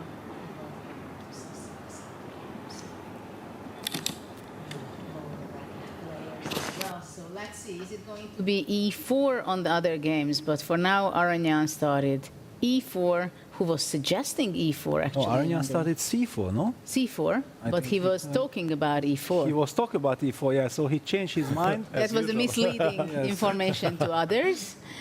And it seems that Parham started with d4, or, yeah, that's how it seems. Yes. While Magnus is still hesitating, and also Eriga is see what to play in the first one. And I love the intensity that Parham is already bringing to the board in the first two moves. You can see he is focused. He's very motivated. He wants to score his first half point, full point, whatever he can get. And that is good to see that he hasn't given up. He's in a fighting mood. And we have a third different move. Erigaisi has played e4. Peter, they've heard us from Exactly. From the last round where we said, please guys, give us different positions, give us different structures. And I think we're gonna, there we go. Carlsen goes c3, 4 different starting moves. And we might get 4 different, very different games. That's exciting.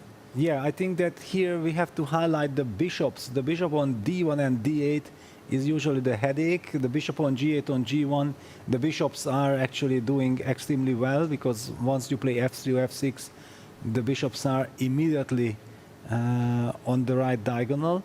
With this bishop on d1 and the other one on d8, you always have to show some maneuver. Yeah? And we are seeing that players are planning to activate the bishop to c2 most probably, but who knows, maybe just we'll go to e2 later on. Parham goes h4 as you highlighted, yeah, that this is very much Parham's style. He wants to create complications. He's playing in his trademark creative style. But Judith, what are your feelings? That is this h4 now an aggressive move, or it's a sign of desperation? Well, h4 in freestyle chess, I never felt that it's something special, especially if you do it move 2, move 3, doesn't matter, especially when you have the rook on h1, right? Many times the players feel that you don't move anything, no moves with the rook from h1, and it can become active, playing h4, h5, or even rook h3 sometimes, especially that there is no bishop on c8. Yeah, but for example, if I play now h6 and then get the bishop to h7, isn't this a nice little control on this diagonal? Because the queen is on b1. Well, it is possible, but we have to highlight that Parham has a must-win situation just as well as Sindarov. And the first few moves can be very decisive, as we've learned with Magnus, the way he was bouncing back against Fabiano yesterday. And for Sindarov, actually, it is a big question. Can he get out from the symmetry? Because Magnus is professional, he wants to move to the finals, and for that he needs only a draw.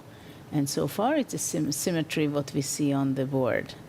Yeah, that's why he did not want to go into this e4 adventure, which Arjun has opted for. I felt like e4 is a critical kind of move, puts pressure on black, just to decide, do you mirror or do you go for the unbalanced position? But we see e4 with Magnus. He wants to open up the position. I was thinking about that, to play e4. At the same time, it might be... We remember when against Sindarov he played d5 move with the black side and came out with his queen in the group stage of the event. What about now black takes on e4 and comes with a tempo with the knight? Yeah, but then he falls back with the queen to e2, probably knight comes to d3, the other knight comes to f3, and he gets this Caro-Kann Scandinavian kind of position, which looks very nice for white actually. And this is something that Magnus always tries to make sure of, to activate his queen as quickly as possible. If he gets the chance, I remember many of his games with this d4, d5, e4, d, queen e4 jump, and all of a sudden he gets the grip on the position. Yeah, and funny enough, this can go in quite a similar direction like the last game. We again have the c6, f6, d5 on the board, and bishop f7, castle can happen. White will probably play f3. So unless he wants to go h3 and bishop h2. Or h4. Or but h4. h4 wouldn't be really in Magnus's style, especially not in a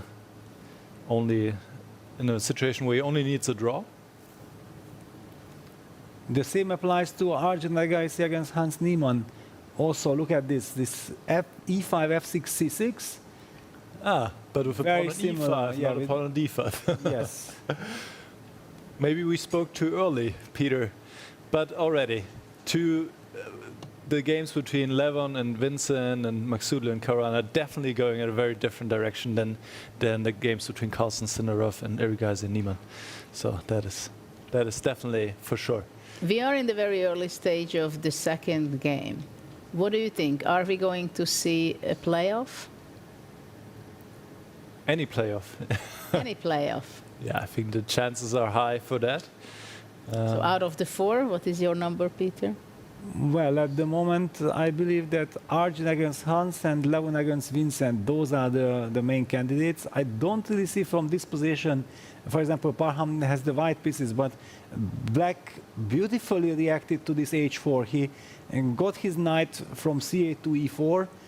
How do you kick this knight away? The bishop on c7, queen on b8 already lining up to stopping any bishop h2 kind of things. I'm already getting worried for Parham because this doesn't look so nice. That's a very nasty knight on e4, from looking at it from the white side. Absolutely. No, Parham was playing very quickly, trying to put pressure on Fabi on the clock, like he did in the last game. And there it somewhat worked out. He had a decent position and more time on the clock. Just went wrong later. But in this one, he should have taken more time, it seems like, because he's already a little bit worse and he's in a must-win situation. Yeah, and also there are no easy moves, because it's not just slightly worse like the computer says, but I just don't see moves for white. Yeah, how do you get out? How do you kick this knight away with black? We know that, for example, h6, bishop h7, followed by short castle will be a very harmonious kind of way. The knight from e8 can jump to f6, reinforcing the position. And this is often the case in freestyle. If you rush with your moves at the beginning, you end up in a position that no amount of time in the world can help you. I see something very strange what Vincent is doing. What are your thoughts on that? With this f6, c5, yeah, d6. f6, d6, c5. I mean, it's kind of strange at first sight. Where is this d8 bishop will be activating? And what about the e8 knight? Is his plan to play e5 at some point? Well, his problem was that after f3 he had to protect the pawn on c5. And he didn't know how to do that, and he played the move d6, which, as you highlight, kills a little bit his pieces, yeah? So he yeah, might... I mean, the b8 queen is also has limitations. The bishop on c7 will not find its place anymore, or not in the near future. Now the question is black actually planning to play a move like e5, yeah? Also or b5. Yeah, yeah, but bishop e4 bishop e4 is for the moment. It's, is a threat, kind of. If b5 happens, then bishop e4. So, well, maybe it's an intriguing position enough to take a closer look. What do you guys think? We can just head there. Let's have a look, because it's somehow very unusual to me, the Levon. Yes, and let's start from the starting position. So, Levon and Team Levon with Magnus were discussing e4. Well, the first reaction of Magnus was that e4, c5, and no, I don't like it. Well, definitely in a situation where he doesn't need to win, he doesn't need it. c4 was played by Levon, f6, targeting the pawn on c4, so Levon defended it with b3. Apparently here computer is quite happy for black. Honestly, this c5 a little bit surprises me. I thought like maybe this kind of idea of just going c6 and then later to go d5, it's maybe more natural, because after c5, Levon played the move f3, targeting that pawn on c5, and here Vincent already had to make a difficult decision. Learning from the previous game, he did not want to spend too much time at the beginning, because he certainly felt uncomfortable being behind on the clock the whole game, so he opted for d6, and then bishop c2 appeared, saying hello to the position. Yeah, so well, like Judith highlighted, b5, bishop e4 is a problem for the moment. And I'm also worried that maybe white will break the position. So my first question would be, can I play a move like e5? Is that a possibility? And then try to get knight e7, or I don't know exactly how. At the same time, it will be not easy for castling, to castle with black, right? After having this battery with the queen on b1 and bishop on c2. Yes, but okay, also with white you have to do something. I don't know, I would even think to play h4, h5. h4, h5, and you just come immediately like this. Okay, I will move the knight, for example, to e7. h5. You play h5, but I'm getting center control. Okay, let's pretend I don't care, yeah? Wait a second, I have bishop a5. I have bishop a5, a nice little tempo move, hitting your d2 pawn, the vulnerable pawn. That's true. I'm very happy with this bishop a5 find. Okay, bishop a5 is strong. Actually, you could do it already. Yes, but I did not see it yet. Yeah, I just realized that when I say hello from this and angle. Actually, e5 is on the board. E5 on the board. Yeah, black has to play like this. It's absolutely justified. He needs to try to block everything, and white has to decide, that what is your plan. Also, do you castle short with developing the bishop? Is it too slow to play bishop e4 with the plan of knight c2, knight e3, taking control over the good classical, very classical regrouping? Yeah. Okay, I'm gonna play knight e7 anyway. I mean, it can be very slow. I feel like after e5, at least I know my next move with knight e7. Yeah, I can't even go knight c2 because f5 can be the f5 is there as well. Yeah, clearly if white could somehow jump with his knight to c3, it would be lovely. But this is What what. about going G4? Okay, but I feel like if I'm getting time to Would you go coordinate D5? my No, forces. C5 is- No, maybe just bishop a5 again. I like this bishop a5. Okay, queen. Queen c2, yeah. Queen C2 or Queen D3, I don't know. Yeah, It looks ugly on D3. At the same time, it can be also useful. F4 on the board. F4 The, happened. the best move, by the way. Wow. F4. Yeah, Levon senses this kind of positions, the dynamics. And let's not forget that the pawn has already moved. Yeah, the pawn was on f3, which makes it even harder F4 to... is the best move. F4, yeah. He needs to challenge this. And what's the idea of the sacrifice? It's a gambit, Levon gambit. But I will not take it. I don't even consider taking it. I wanted to, build a very solid construction, fortress-like construction. Brilliant move, F4. And Levon 25-21, which means that he makes a decision like F4 in what, 30 seconds or 1 minute? What's happening? 97 played. But you still didn't answer me on the question. I know it's evident for everyone, but still, let me represent myself and the viewers and asking what happens on it. I will let Nicholas answer the question. Otherwise, we'll be discussing it for half an hour. Yeah? We don't have that time. All right, let's have a look together. So after I E5, will just give a small insight of that. after E5, Levon sacrificed or offered a gambit, a pawn sacrifice here with F4, and Vincent quickly declined it, probably just like Peter, did not even consider to take this pawn. If black takes this pawn, white will... Well, there are different options, but knight cd3 is a good move to try to win back the pawn. And if you take the pawn, then I guess you have to go g5 here as well. But g5 would weaken the king a lot. There's h4, there's maybe e3.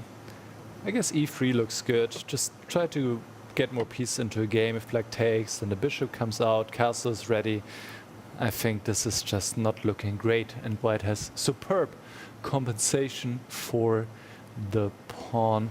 So instead, Vincent, after f4, played knight to e7. Yeah, it's a mental Pawn takes. But I think this is exactly what Levon wanted. He wanted to be able to develop the bishop, play castle, have some squares for his pieces. Even though bishop e3 the computer did not like so much. Apparently it preferred bishop f2 to be able maybe to put the bishop on g3 or h4. Not so easy. Levon is playing quickly still, bishop e3. Yeah, because he has a clear plan, yeah, that after bishop e3, knight f6, he wants to castle immediately, and in this case you cannot develop the bishop because the h7 pawn will be hanging. Yeah, that's why he put the bishop on e3 compared to bishop f2. Yeah, surprisingly, black has the time to go bishop f7, castle, and h6. And then this is very difficult. This is difficult. It looks very scary, especially you are in this pin. The bishops are pointing at your king. But black is ready to castle next move, and white can actually not exploit or do anything. Here, black has a solid construction and is okay. So this is probably what Levon was relying on, and Vincent now has to recognize that he can get away with going bishop f7 or h6 in one way or in one order or another, and play like this. But guys, I need us to go to the Magnus game because we have some crazy developments there. Magnus has played in a very ambitious fashion, so I'm taking the game. I'm going there because we need to catch up what happened here. We saw it after e4, we saw f6, and now we thought, all right, well, Magnus will probably play f3, maybe h3, something like this. But Magnus sacrifices a pawn going knight cd3. Did somebody tell him that he just needs a draw to win the match and go to the finals? He obviously felt this must be very good. Let's see what happens. Takes on e4. The knight goes to c5 with a deadly fork threat of knight to d7. And black absolutely has to give a check here. But this check, by the way, means that the king, the white king, is lured and stuck on e2 for the moment, but it also means that the light squares are weakened.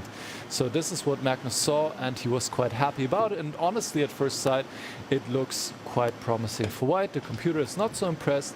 Knight b6 is possible, or very interesting, and I really hope we see this, is the move castle, just sacrificing the exchange, where black will definitely have quite decent compensation with the king on e2 stuck in the center. So I think, depending on what's going to happen now in the next few moves, we might be in for a very entertaining game here, Judith. Absolutely, and knight d3 was a very interesting, unexpected, the way Magnus continued, right?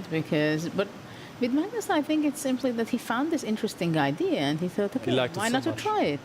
Exactly. I mean, he's not going to be playing for a draw, right? That's very clear. The only other option was to play more solid, not to give up material at first.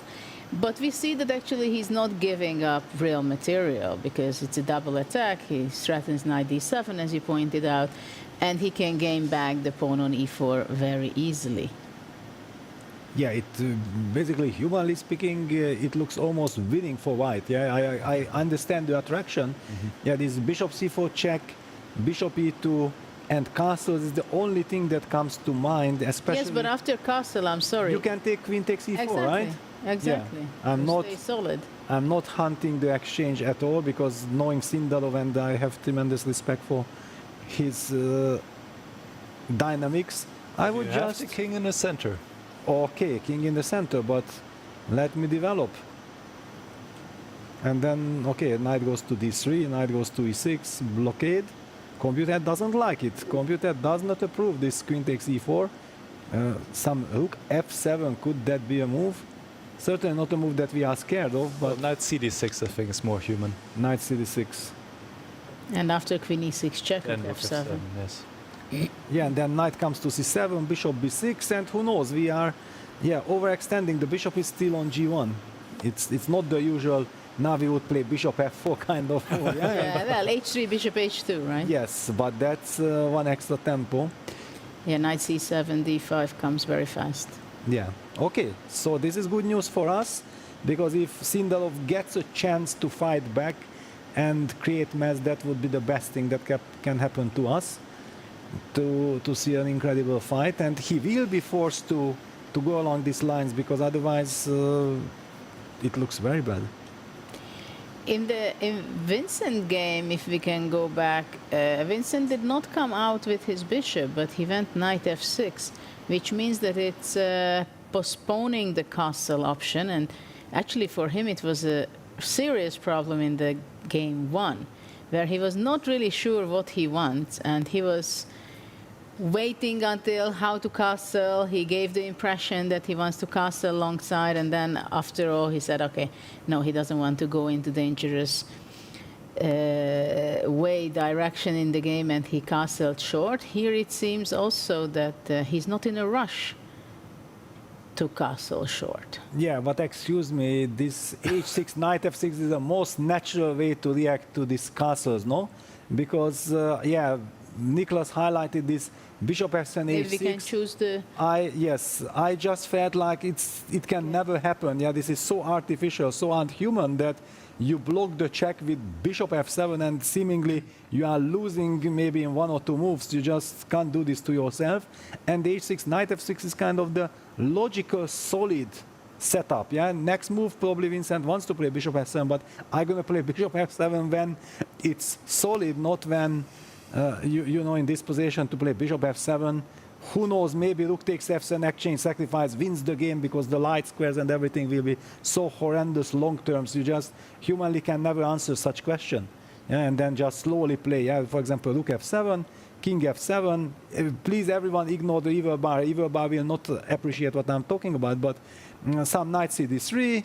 Okay, black plays knight f6, white plays knight f2, then white plays knight f3. And just slowly then knight e4, and we will be getting very similar position like Sindarov got this lovely exchange sacrifice against Parham, and then later on went on to... Exchange sacrifice? Yes, Not it was exactly, a desperate... but it's Later on it exactly turned out to be. So normally what I want to highlight that this is something long term which a super grandmaster will never give his opponent, yeah, because maybe this is possible, I don't want to deal with this. So Vincent's idea was to, and what did he do? He played knight f6, and now Levon retreated his bishop to f2. This is the current position. Well, this makes a difference compared to bishop f7, because now black does not have time, just simple continuation, bringing out the bishop, bishop h4, no time for castling that much. Or is there? And do we need it? Because white is also losing too much time with this bishop e3, bishop f2 kind of idea. We do know, however, thanks to Nicholas, yeah, that computer was saying that why did you play bishop e3, bishop f2 short castle was better, yeah? So actually Levon is also adjusting, jadoubing his bishop back to f2, but black actually gained this extra h6, which should be useful. Well, useful for who? Well, I would say for black, yeah, because this pawn was always hanging. At the same time, if now black would go away with the e7 knight to open up the bishop to defend on f6, suddenly knight f3, knight h4 could show up. But I will only move when your bishop goes to h4. By the way, Vincent goes bishop a5. The move that we talked about, and who knows, maybe we'll play queen c7 and castle all the way to the other side of the board. That would be the shocker. And say to Levon, okay, my friend, yeah, you are targeting my king, but I will say goodbye. I will get safety on the other side. Well, we're discussing this move, bishop a5, that it can be a quite unpleasant move, and especially that the bishop was on e3 in the previous move, went to f2, so now it's unprotected again on d2. And look at the effect of this move on Levon. No more chilling. No more, yes, exactly. No more enjoying my time. Walking around, looking around, and thinking that, yes, I'm a maestro. Okay, if he could do f4, what do you think about b4? Wow, but then also c4 pawn will be vulnerable, yeah? So it's, okay, b5 will take bishop b4. I wanted to go knight b3, threatening with a3. No. But maybe it's too much pawn. This should be too much. Already c4 is hanging, then I will also set up castles. But I understand, humanly this bishop takes e4, a3, bishop takes b3, a, b, but okay, I'm 2 pawns up, let me... But no, bishop b3 you take back and you have light squares. I can never do this. Even if it's winning, I cannot do this. That's why I wanted to try b4. Yes. So can I play some stability, some queen c7, a3, bishop a5, then takes queen b7? It's a completely different scenario. I'm not so happy about it. And I'm going to show up on h4. With my bishop. Interesting. It's a Levon move. Well, but it's the semifinals, and well, I feel like he wants to find something more solid. If he feels like he has a solid way, he will play. Well, obviously, he's not going to play bishop e3. I think. Yeah, Is he going to? No, he cannot play bishop e3, and he doesn't want to play knight d3 as f3. well. Knight f3 would be the. Knight f3 would be the move, yeah, like, okay, yes, you attack my pawn, I play knight f3, and what happens Nicholas, can you back up me with my b4 idea, or is it just hopeless? Wow, he did something. Bishop h4. Okay, this is a question, what is this? But what's going on after bishop d2? Well, he wants rook f6, and then bishop f6 trapping the rook. He wants this, but also e1 knight is, I don't know, we have to calculate the pieces. What was the best move? Knight f3? Knight f3, yes. Bishop h4. Pouring some oil in the fire. Oil in the fire, yeah. Okay, I think that black has to take on d2 because black is not in time to castle yet with the queen on b8. So if we already said A, we have to say B, we have to take, close our eyes and go. So what is the line? Rook takes f6 check, g takes f6, bishop takes f6, the rook is trapped, the knight is hanging as well. And we can still castle. Wait a second. Okay, let me just collect, take on h8, and I'm setting up, for example, my long castle business. Oops, queen c7 was unfortunate, does not work. He took off the bishop, by the way, so... He took, okay. This is a different scenario, but okay, we are seeing this. But bishop f6, I do not understand. Takes. Now there are no more dark squares for Yeah, the white. dark squares are gone. The dark squares are Completely gone. But okay, why did Levon play like this, so committal and so quickly? You see, even b4 was better, maybe. Actually, I think so. Yeah, compared to this, because this is practically very good for black. I Well, feel. it seems like black is better. Practically and objectively. Unless there is some rook f3, rook g3, but e1 knight is hanging. No, you have to go back to f1. You have to go back to f1. No, this is a dream for black.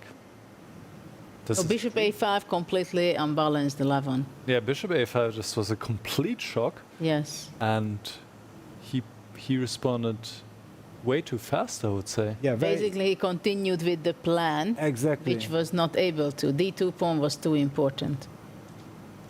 Very impulsive. And the black decision. squares are more than anything, yeah, right? That's the most important. I think what hurts him, and that's why the move rook f1 is not blitzed out, because he doesn't want to play rook f1. But then what do? Two pieces are hanging at the same time, and with the rook on a1, queen b1, knight c1, we don't have the feeling that there are enough attackers against black's king on g7. I think Vincent doesn't believe his eyes. Yeah, he's sitting very comfortably now. No, I don't think he. I don't. I mean, two moves ago, we couldn't believe it that this can happen. But how could Levon get carried away like this? So, Nicholas, tell us actually what is something happening, or was there something happening before? Yeah, let's break it down a little bit. So it all started after knight f6. Here, Levon just completely lost the thread with this idea of bishop f2, bishop h4.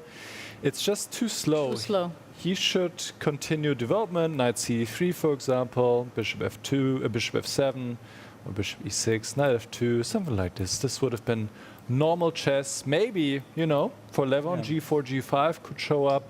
And white is a tiny bit better. It's a complex game, full game, nothing crazy. Instead, bishop f2 was a step in the wrong direction. White is just not doing anything for his development, moving the bishop a second time. And bishop e6 was a good move. Just as bishop h4 is not really a big threat, but bishop a5 was also good. And the deep 2 pawn, you cannot give up this pawn. It's just too important for the structure and the squares. So bishop h4 was a big mistake. b4 was interesting, actually low depth first, the engine suggested it, Judith. But it doesn't work out so well for white in the end, because after bishop takes b4, knight b3, there's a very strong b5 move. And it seems that here the tactics work out. CB c4, yeah? For black, CB, c4, and okay, the line continues, knight d4, but now bishop takes d2, and black should be on top at the end. So white instead should have played the move knight f3, which was not really Levon's idea. He wanted to put pressure on this knight. After knight f3, black could go bishop e6, castle, and I think black would be also quite comfortable here. However, this was still the better choice than going bishop h4, because in this position now... Sorry to interrupt, but bishop h4 is the principled move. I'm not surprised that Levon did not go with knight f3. Yeah, but what is shocking that he is not thinking, yeah, which means that he somehow completely misjudged or misevaluated or blundered some. That I think he blundered that his knight on e1 is hanging. This is what he was I relying on rook f3, rook g3 threat. Yes. Because that's why you go for this decision for so quickly. Yeah, maybe he's checking something like this now, something in this direction with knight d3. Actually, the only way for black to win here is to go bishop h4, but it's not so easy. difficult. Yeah, I think bishop h4 could have been blundered. And here you just g3. It's part of the board. But it's also aesthetically so pleasing. Bishop a5, bishop e1, bishop h4. Yeah, you make the absolute full circle with the bishop. But yeah, so what is going on here if I go bishop f6? There's some queen f1, maybe some play, but even this doesn't really look like it's working. So yeah, after rook f6, king g7, basically white needs to come back with the rook to f1.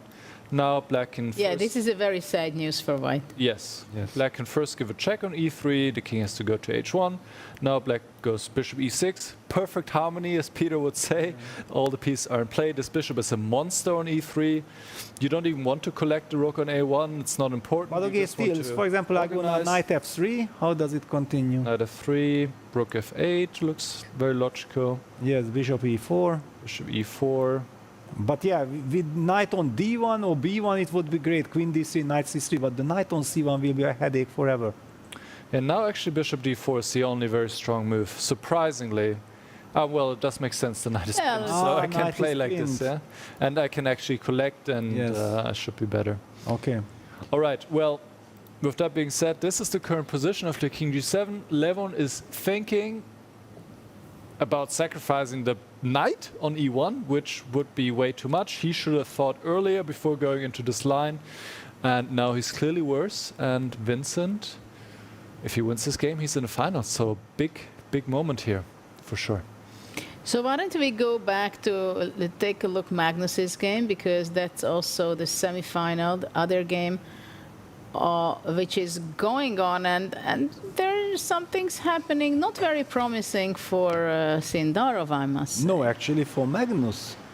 Or for because okay, it's Well, such a which crazy side position. would you like to play? Yes, okay. First of all, whose move is it? That's a very important. Yeah, black's move, because okay, probably c4 is kind of a threat. No, what attracted my attention was some bishop e6, bishop g4, kind of touching this queen. And can I try even to trap it, because queen gc, knight f5 trick is there. So can I play bishop e6? That would be my first question. What if I just go knight f4? Or I'm blundering something, I think, because of queen a6 shows up. Okay, that would be a blunder. Yes, then just takes, and queen a6 wins the game. Thank you very much, Judith. I haven't seen this square at all, and we have a move, but a5. He played the move a5. Best move. Best move. Wow. Also kicking away this bishop with a4. We are getting a game, a real Absolutely. battle. Sindarov is better. He's better here. Wow. So let's go back. Yeah, let's just calm down. We have seen d takes e4, knight c5. It looked horrible for black. I'm just very curious to see how did Sindarov actually coordinated forces. So knight b6, queen e4, queen c8, a quiet little move. At this position, we would have been very skeptical about black's chances, but bishop b3 was a misjudgment. Magnus is fighting for the e6 square, but Sindarov It's the most logical move, I'm sorry. Yes, exactly, but black was able to react to it with knight d5, and now the bishop is kind of shut down, and black will get an extra tempo with knight d6 and with b6. Yeah, this just is kicking all the white pieces away. Yes. Wow, very similar to, yeah, this is very much Sindarov style, and vamos, contra juego, and he's showing his energy, yeah, what we talked about, that when we think about Sindarov, why he's so dangerous, because of his energy, his determination to get contra chances and create trouble for his opponent. Judith, what's your feeling? Well, now I start liking it very much with black, because yeah, a4 is a very important move, which is a threat, and white cannot really stop it with a4, because probably black jumps with his knight, I would think. Knight e3, taking bishop, white square bishop can be very important for white. At the same time, if white cannot stop a4, then black is going to be pushing back. Look at Magnus. Yeah, he's not shaking happy. his head. He's What very is this unhappy. position? How come I'm Very sitting at this unhappy. table? Yes, it's horrible, because if things get out of control, it can be also very bad for him. Well, black's pieces are much more harmonious, right? Those two knights, look at that on d5 and d6. Yes, and suddenly the light squares are in black's control, yeah, what we were so afraid of at the beginning of the game, that the light squares are so weak in black's camp. Well, at the moment it's exactly opposite. It is white who is stuck with the king on f1. Let's just highlight also that if white plays the move like a4, then black even has the chance to potentially give a knight e3 check, and then trade the knight for the light square bishop, which I believe should be strategically a huge news for black. This is kind of almost strategically winning the powerful monster bishop. So Magnus is unable to play a4, and then what do you do? Because this a4 is not only kicking away the bishop, but then creates the threat of pushing it to a3 and destroying the pawn structure. Oi, oi, oi, oi, oi. This is some great news. Yeah, this is serious. Yeah. This is serious business. At the same time, Vincent is halfway into the final, I think, because he has a winning position. He's just winning an exchange. Well, he actually goes for the exchange, but I was not sure that against Levon. Do you want to go after the exchange, or do you want to, you know, play the position? Well, he has a great position there, and he's the one who is choosing how to play the best and limit the counter chances for Levon. Well, we can jump in there because we now have seen that Magnus is in some kind of a trouble. He will be taking his time. So what happened here? Not too many moves had happened after. But also, Vincent has 8 minutes advantage. Yes. It is very important to notice because for Levon it happens very rarely that he is behind in time, especially in this measures. So it shows that he definitely has blundered something because he was in a state of shock, and Vincent goes for the exchange with bishop c3. And I do like Levon's move. Computer gives a question mark to e3, but I very much like this route, knight e2, knight g3, hoping for some knight h5. This is the direction, and it's a rapid game, and you don't play against a computer who can always masterfully somehow eliminate all the dangers in the position. So is this so clear, or is computer just too optimistic for black because he picks up the exchange? Of course he picks up the exchange, but there is no rush. Okay, well, after knight e2 you will have to take anyway. After knight e2, indeed. Indeed. I feel like will be very important against knight g3, you will have h5. Yeah, that also queen e8 is a nice spot for the queen, I think. Okay, Judith, now you are black. You are ready to take my exchange. Let me try to I go create bishop a mess. h7.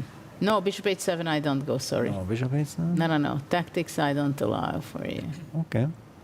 I don't know. What about playing queen e8? Okay. I promise you knight e2, so I will keep my word. I grab it. You take, I take it back. And bishop h7. And bishop h7. Okay, I will play on the light squares. I have to... Good for you. You just don't have enough pieces. And your queen gets to g6. Yeah, But once what is you your trade. problem? Yeah, once you trade a rook with a pair of rooks with rook f8. Now you have problems, yeah? Then I Now will you're have problems. Now I'm complaining, yes. Ay. So, okay, let me take on h7, bishop h7, rook takes or king takes? I don't know, it doesn't really matter. I can. There are pros, cons for both. King h7 also makes sense to me. Makes sense. Actually, I'm more worried of king h7, but... Well, queen b1, I have to go back king g7. Yeah, but somehow I don't like my rook on h7. No, you can... yeah. Okay, just to highlight that king h7, queen b1 check, queen g6, rook f7 check, king g8 actually forces the trade of queens, but the b7 pawn is hanging at the end. Yeah, this I didn't want to give. And then there is some compensation. But even there you have rook h7. Maybe I should not even take on b7, yeah, because maybe you have rook f6 takes on d6. Yeah, I was just not so happy with black. Yeah, but okay, you have given enough reasons so that I'm already much more calm for black, that you have a lot of defensive resources with black. Yeah, you are exchange up and probably are better. I agree. And this queen 8 bishop h7 is a nice little touch. Well, to eliminate the bishop, I think it would be quite significant change. And the g6 square, yeah, and we can also highlight, I believe, in this line that after takes, yes, there was this queen b1 check. You can even take with the rook and then put the queen on g6, yeah? Yeah, and also go back king g8 and bring the rook to the f file. So basically what I was hoping for was something like knight g3, queen g6, knight f3, and then try to get knight h4 in, but it's just too slow. You are coming probably with rook f8. You are just in time to shut everything down. Yeah, it's hard for white to see enough counters. I mean, you don't even have a Wow, but Vincent plays b5. What on earth is b5? The house is burning on the king side, and Vincent goes b5, breaking the structure. Why would you do that?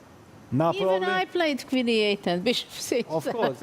No, now Levon will win the game. No, now this is exactly the tempo that white needs. How can you play b5? It's just impossible. It is impossible. Unexpected side of the board to play for Vincent.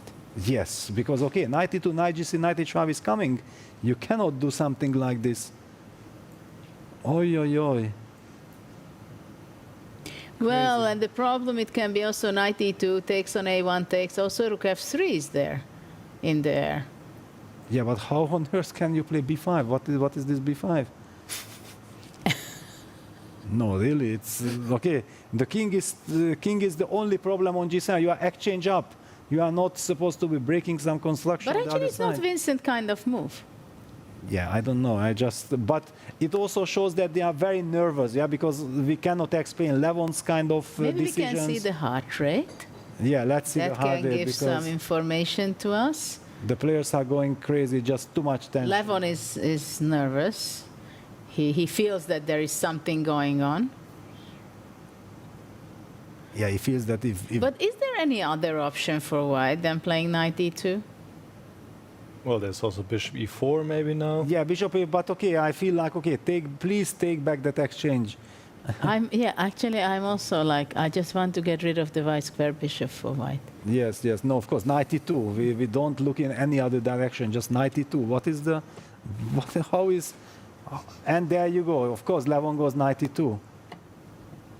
Well, bishop a1.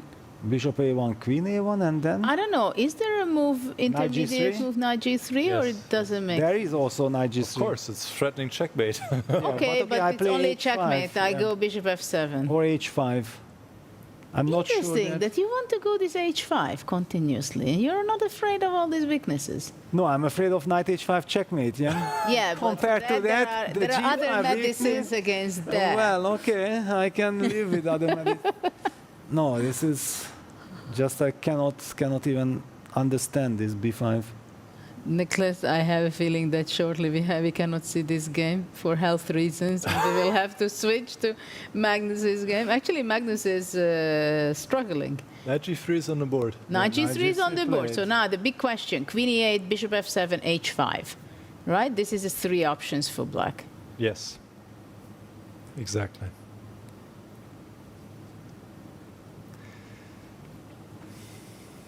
Oh, this is just the tension, yeah? It's just absolutely unexplainable what happened here. Yeah, also Levon's reaction to blunder everything away so easily.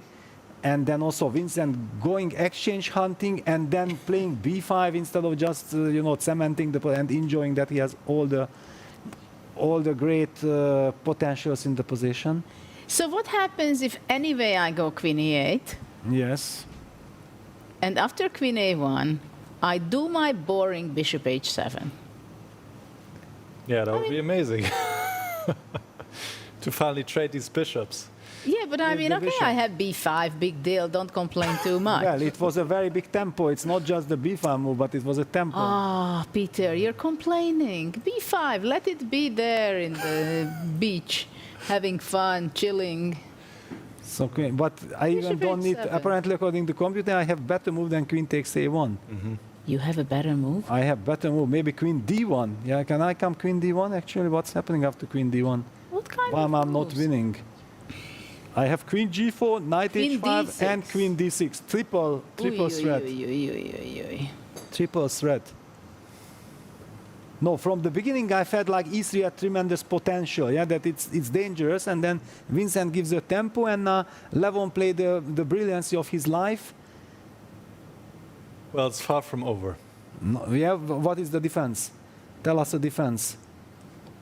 Bishop f7. Bishop f7. Is it the only move? The only move for equality, yes. It's equal after knight g3, bishop f7. Yes, it is equal still. Wow. But yeah, if you take the exchange and play bishop h7, you're basically winning. So But after bishop f7, queen d1 is not an option again? Well, now at Ignoring. least knight h5 and queen d6 are no real big Yeah, I issues. understand, but queen g4 is kind of a threat, Well, but and not a bad one.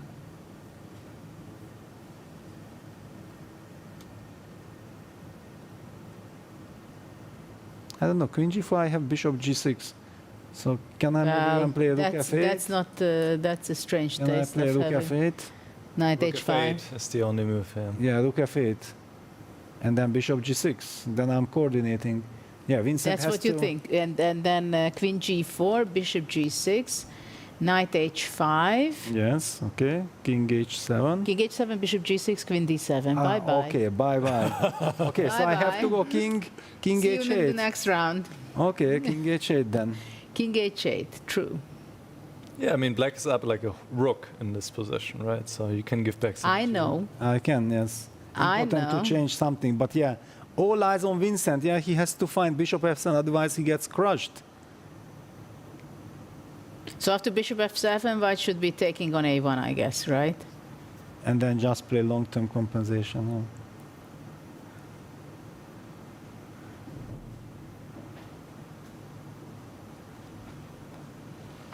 No, I just can't.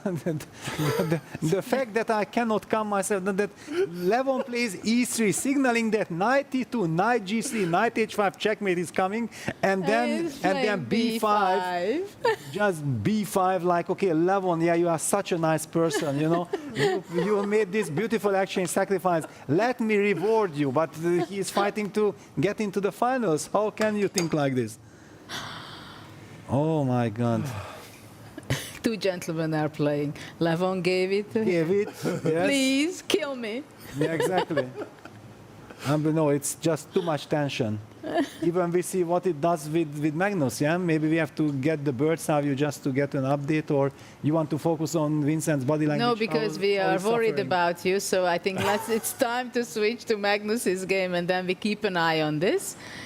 But actually, Vincent may still think, 2-3 more minutes, because he has a time advantage, and he knows that it's a critical moment. What do you think to focus on jumping into Magnus's game? Yeah, we can go back to Magnus. Or enjoying the bird's eye view for the moment. Enjoy this, calm down for a moment. Well, first of all, Fabi is in a wonderful situation, yeah, because he won the first game and it also looks very promising. His position. Okay, so let's look at the other games for a moment, and then we can focus back. What about Arjun against Niemann? This is now like a normal classical chess type of position, right? That yes, black has these powerful central pawns, but white has lovely blockade on the dark squares. I would intuitively pick white in this position, actually, but yeah, those pawns should not be underestimated. And white goes rook d4, apparently a bad move. And yeah, because it gives time for black probably to get knight g8, knight e7. There's this regrouping of the knight, and then the black, the white rook will maybe not feel comfortable on d4. But do you have time? Knight g8, rook fd1, knight e7, knight takes e4. Can I just do this? Let me just highlight what I spotted. But then you still have knight c6, yeah? Because just to highlight that, yeah, this would be good for white takes, and the bishop is hanging on f7 at the end of the day. This is a problem, but of course we don't have to, as they say, this is no checkers. We don't have to take the opponent's pieces. We can just include knight c6, hitting the rook, protecting the bishop, and black wins. So this is a huge moment for Hans Niemann. He might be able to regroup his knight to e7 and then potentially be always threatening this knight c6 move. Judith. But white can go with a b5 to stop knight c6 option. But he has played the move. He played bishop g8. Okay, also possible, but not using the chance. And this knight on f6, this construction. But he wants to put pressure on f4. Yeah, but I told you that I loved white's position to start with. Yeah, that this control, this blockade, everything. I'm a big believer. But black suddenly had this knight g8, knight e7 resource. Without this resource, I'm picking white again. Strategically, Nicholas, what are your thoughts? Well, Peter, you're 100% correct. I don't have anything to add. It was a chance for Niemann to take over with knight g8, knight e7, exactly the plan that you highlighted. It worked. It would have worked perfectly for black and given black the advantage, because you finally can lift this blockade that white built up on the dark squares. The only way for white to keep it would be to sacrifice the exchange, basically. So Niemann played bishop g8, he missed his chance, and now actually white is better, indeed, queen e4. Yeah, white is better. And here I would like to add one thing, yeah, that we have access to the evil bar, yeah, even that I don't see computer moves. The fact that I know that this position is all about that if white has the blockade, white is better, and the evil bar jumps in black's favor, it automatically gives my mind the information that there is a special kind of move that changes the assessment or the character of the position, and that's how, of course, knight g8, knight e7, it's possible, and that's how we come up with. And this is why the anti-cheating measures are always so strict now in tournaments, and it has to be like this, that the players cannot get the slightest of hints, because then they can react to it automatically. Yes, it's true indeed. But it was not an obvious move. It does not come automatically to your head. That to go knight. Yeah, thanks to evil bar. Just thanks to evil bar. Yeah, if Niemann had more time or he had looked for it, he could have found it for sure. All right, we got to take it back to either Magnus or Levon, guys. This is the semifinals, and both. Yeah, Levon, because Vincent hasn't played bishop f7, so he's in trouble. Actually, but Levon took back on a1. He took back on a1, which was maybe we can just go back to Levon for a moment, and then we go to Magnus, because there are a lot of things happen. Just the fact, instead of queen a1, queen d1 was already win? No. Queen d1, h5 doesn't really change too much. Knight e4 was the best move. Wow, what? Okay, but knight e4, this is from completely different planet. Knight e4? Okay, knight e4 is... no, this is impossible. Even if you give the players 2 hours time, I'm not sure that you can come up with knight e4. Just too difficult. It's not in the position at all. Yeah, going away from the h5, f5 squares. Yes. But to f6 and d6. Yeah. Yeah. But, yeah. So he captured back on a1, and it's still very dangerous for black, of course. But maybe he will have now. Vincent will have time to. He needs to play bishop h7. Bishop h7. Yeah, Judith was calling out bishop h7 idea, queen e8, bishop h7. For the last 10 minutes. Yes, 15 minutes ago already. Without b5, yeah? Yes, without b5. Any format of bishop h7. I just don't want to see that bishop. In a winning format, yeah. But now black is doing fine again, yeah? Very much so. Well, should be safe, but come still, on. bishop h7 takes. Now you have to take with the rook, and then queen d1. Yeah, and you have company now with the extra tempo. It's tricky because the pawn is hanging on d6, knight h5. Rook f6 is a threat. No, this is dangerous. Anyway, I like white, but at least maybe he has time to corner. And is bishop h7 strictly the only move? Only move. Only move. So a huge moment for Vincent Keimer. He needs to play bishop h7, trade the light squared bishops to defend his king. But basically he has played the move queen e8 instead of bishop f7, which signals that he is looking in this direction to trade. You would think so. Yes. But I wouldn't dare to predict any more moves by Vincent at this point. Yes. He's down to 6 minutes, by the way. So Levon He's going behind in time. Yeah, Levon is up on the clock. And Levon is very much leaning into the game. Look at that. How focused he is.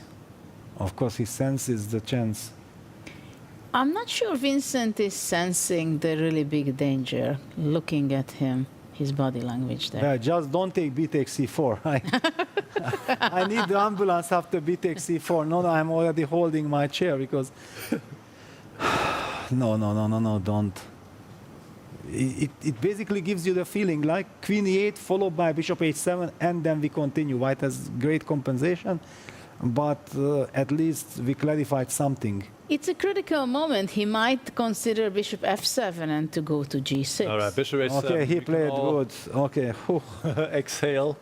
I'm back. Okay, now we can go to Magnus to check what's going on. Now we can move. Yeah, now I'm calm down. At least I'm not falling off my chair. let them play. I'm closing my eyes. I'm not even looking at this game anymore. So let's go to Magnus. Let's go to Magnus's game. Yes, this one. Because a lot of things happen there.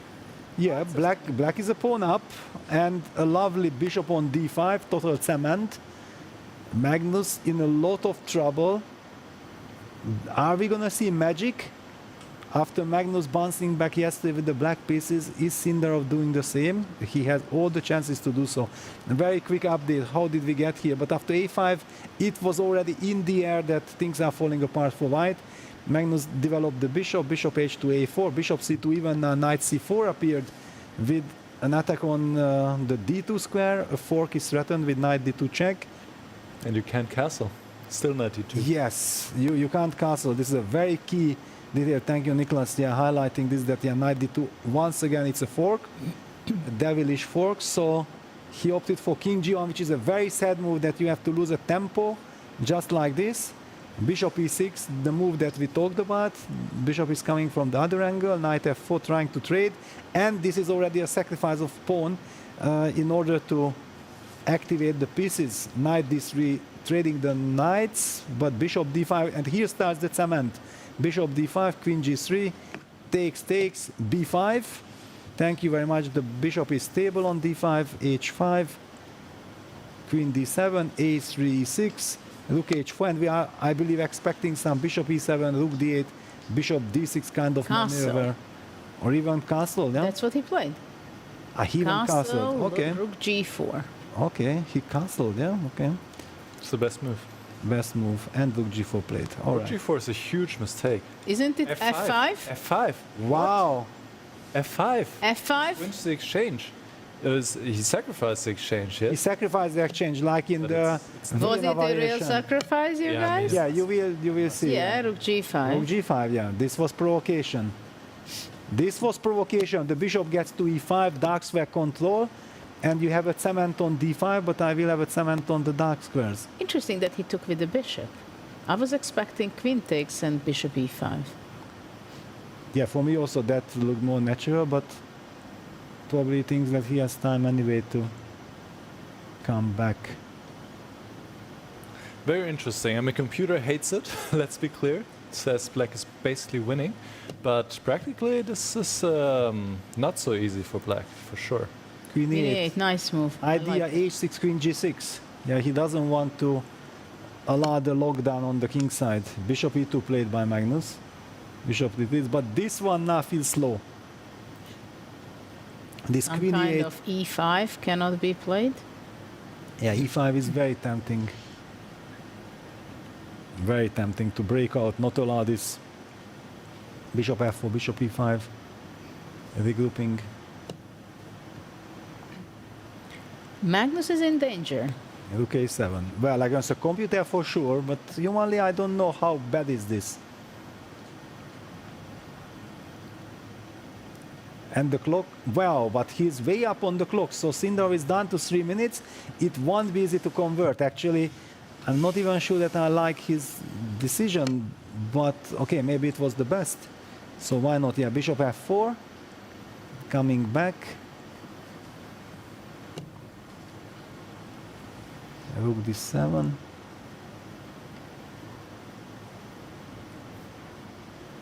Wow, we have some crazy, insane imbalances on both our semi-final matches, right? Because exchange sacrificed by Levon Aronyana, exchange sacrificed by Magnus out of desperation, but he's fighting and Sindarov is under some pressure with the clock. Yeah, white wants to set up a fortress on the dark squares, basically. Yeah, it's not so easy to break up white's position at all.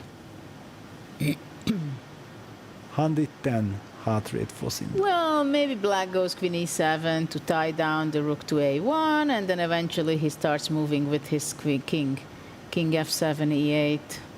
Well, which is also not so easy. Yeah, where are you The going? G7 Yes. And also king c8, rook b1, c4, rook b8, checkmate. Ah, you can Potentially, visualize yes. some fun things there. Yes, yes. Yeah, the Okay, bishop he is can a go. monster. Sorry? The bishop is just a monster on the dark squares on e5, Yeah. just controlling the whole board. No, in fact, I think that black has to play some h6, king h7, rook g8, and then break with g5.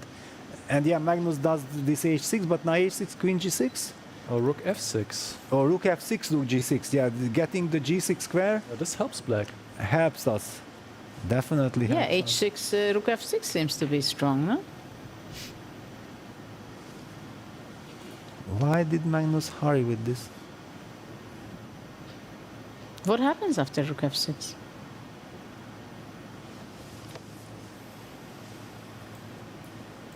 Well, maybe you want to go bishop g5. Maybe he was relying on this, but then queen g6. You can give back the exchange and go into the endgame. Yes, that is Well, lovely. okay, but that's not so easy. No, but it's brilliant. Yeah, it's not easy, but brilliant. Yeah, this would just be completely winning. And also h6 pawn is vulnerable. Ah, this way. Yeah. Yeah. Sindarov, 2 minutes on the clock. Can he find the best way? Rook f6 is clearly best here. And what about queen g6? Is queen g6 missing the advantage because queen h2 still better, of course, but not by so much. Queen h2 or queen h3. Okay, yeah, rook f6 should be the move. Magnus seems comfortable leaning back. No, or at least this is the poker face. I think this is the poker face. He isn't happy. No, he cannot be happy.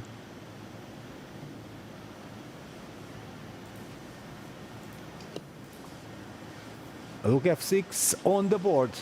Sindarov in his element. 1:30 on the clock, but he has played the good move. 15 seconds are added after each move.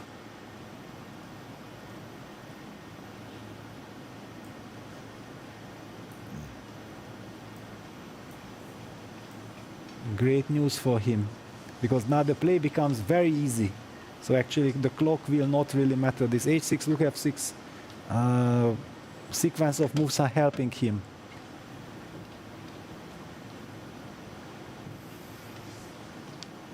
Wow. It is helping him. Because once there is clarity in the position, and with this bishop on d5 and you break the dark squares control, then you will be the one having all the fun.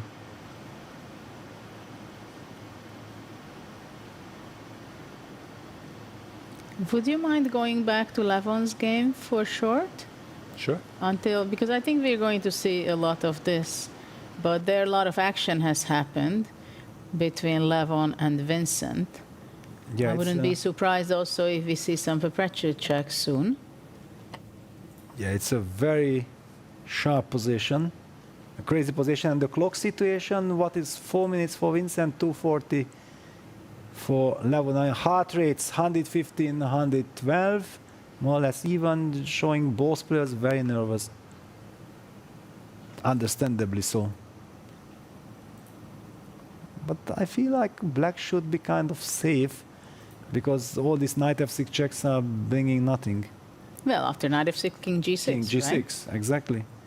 So this is good news for black. So white has to pick up the bishop on c2, which will give black the time to coordinate forces. But how exactly? Rook d8. Rook d8 setting up the mating attack with rook d1. So white will probably create some H3. luft with h3.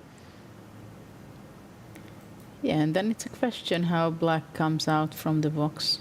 Yes, knight g6 is then a move. Let's put it on the board. Rook d8, h3, for example, knight g6. Can I do this? Because I'm setting up this rook d1 check, queen d6 trade of queens, and then only I can be better. So this is the defense I'm relying on. Let's see how Vincent reacts.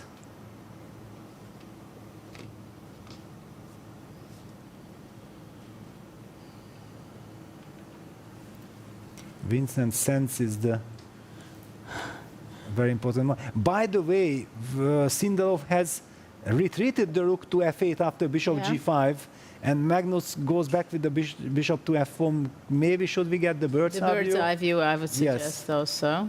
Let's get the bird's eye view just to... Yeah, if he played queen g6 after bishop g5, it's he would basically be in excellent shape. Yes. But he didn't find his queen g6 move.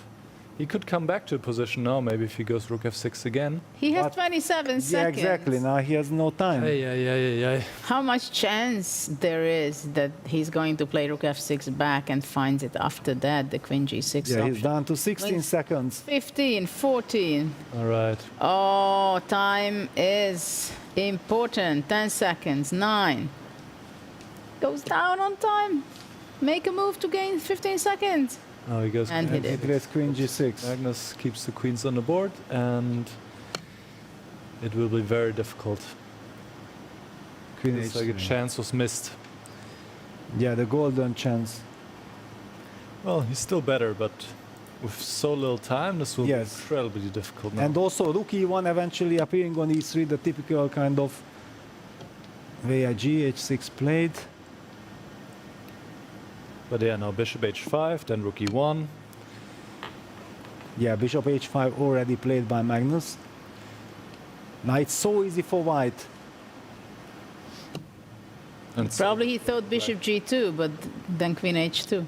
Nah, queen g2 is also possible. There's a pin. Queen f6 played. By the way, Vincent has played the move rook d8. Stability is happening. Yeah, bishop e5, queen d8 on the board. Bishop e5 is, well, maybe a tiny bit rushed. There is no mate because there is queen g5 after queen g3 check. Very important. Well, black wants to go f4, rook f5. That's the plan, I guess. Yeah, that's why bishop e5 was not necessary yet, because you're giving this f4 option. Unless he goes f4. He can go f4. But then maybe I go rook g7. I just force. Well, there is you not to- much of an option, right? Maybe rook g7. Okay, then I say I'm gonna go rook g7. Yeah. Even rook g7 is an option, yeah? Yes, even yeah. Rook e1 played.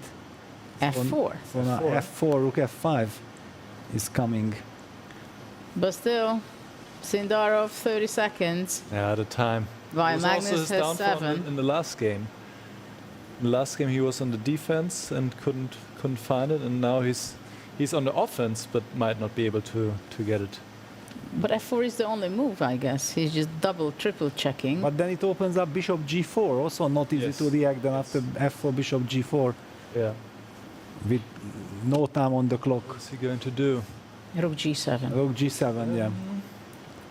Sacrificing the rook. But yeah, under not great circumstances.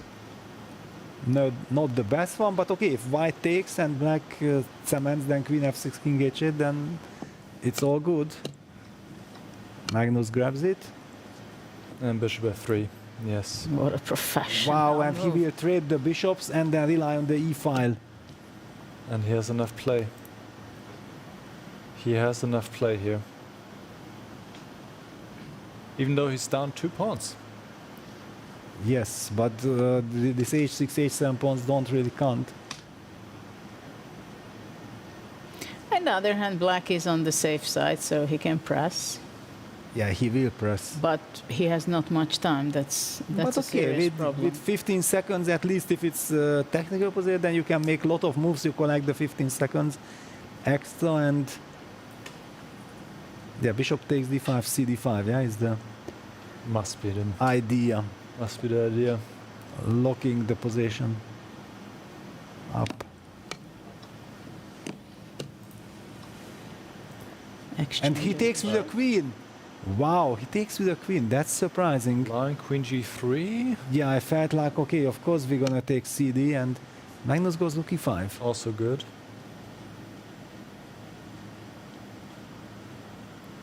Yeah, white is too active. Sindarov has not much hope for victory, the way he's Looking. seeing his position. Yeah, he had such a great chance.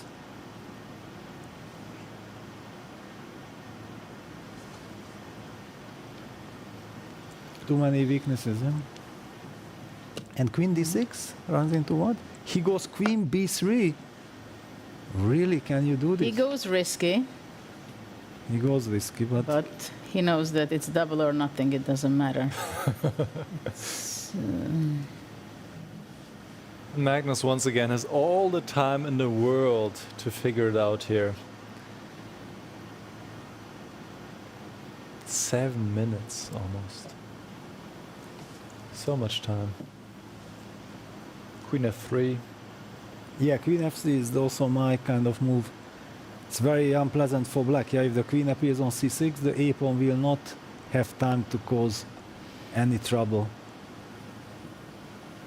And how good that there is a pawn on h6. There is no rook h6 mating idea. So actually, black would love to remove that pawn from h6. Oh no. Vincent blundered. No, just look for that. Ah, no, that was... My heart. My poor heart. Yeah, because that is also an incredible battle there. Yes, it's an incredible battle.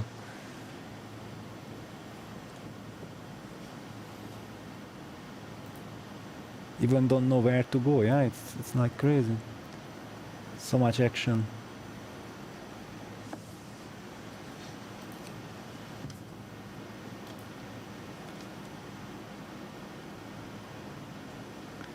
Okay, Magnus is taking his time to make the best choice. Yeah, because he knows that now this is my chance, this is okay. This should be okay. He will play queen f3. He knows that it's also so unpleasant for black with little time on the clock to deal with queen f3.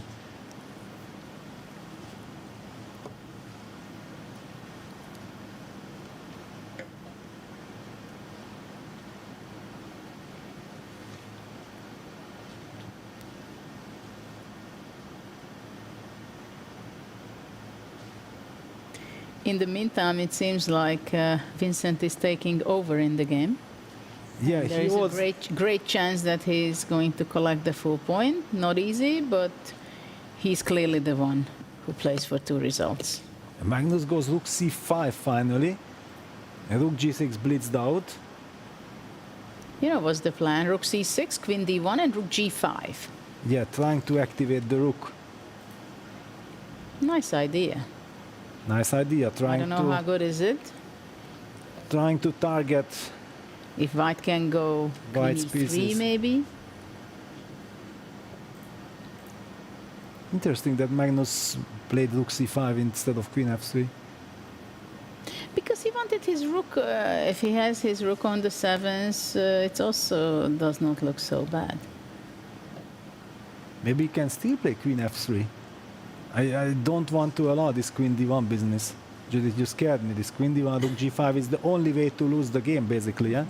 And it can be very unpleasant. So that's why let's put the queen. We are protecting against everything and we are getting ready.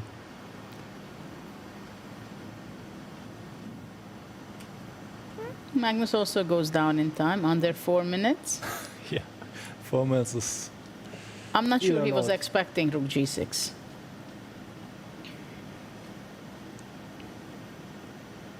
Can white go queen e3? Maybe, but why? yeah, why Yeah, to because allow I want to this? give it check on e5. Queen d1 and king rook g5 again. Always this rook g5 business. Yeah? No, but if we just need a draw, yeah, then let's stop black's only danger. Yeah, we just queen f3 cement. But I can still try rook g4 after queen f3. And you are coming like this, yeah? But it's still not over. I take on c6. When? Queen f3 is on the board. Played. Queen f3 played. g4, now it's getting a bit tricky for white if he finds rook g4. Well, Sindarov has to find rook g4, yeah. Does make sense. You want to get... No, he takes the pawn. He takes the pawn. Heart rate, Seems too slow. 130. Yeah, and it's 30 and growing probably. Yeah. So after rook c6, what's the plan? Yeah, it's growing.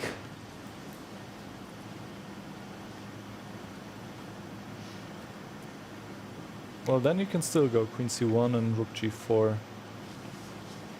White should take with the queen on c6. Or queen e3 or king Is rook c6 losing? No. Not losing, but it's better for black. Because black can go rook g4, rook he e4. takes. Rook c6 happened, yeah, rook takes c6 happened. He's giving some chances here to Sindarov. Queen c1, and then maybe rook g4. It's still quite equal, but Yeah, this rook g4 with rook h4, queen g5 idea, yeah? So Yeah. or queen c1, queen e1. I mean, the a pawn is there. It's ready. dramatic.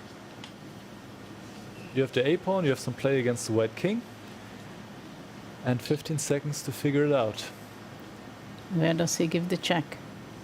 He has to spot this rook g4 business. He has to make a move. Queen c1 check played. Rook g4. And rook g4 played, yeah. And there we go. Let's see how Magnus reacts to it. Well, g3 is absolute must. Only move, yes, g3 has to. And then rook e4, I guess. No? Or queen e1? But rook e4, queen h5. Yeah, he has Be to go careful, be careful. e1. Oh. Yeah, but white has to play g3. It's strictly the only move. But rook Covering. g4 for sure. It was Magnus was not aware. His heart rate is also. Yes, yes. He's certainly not happy. g3, And queen queen e1. e1 blitzed out. And there's h5, h4 in the air as well. This is not over. Not at all. Magnus is giving chances. This rook c5. This rook c5 move comes back to hunt him.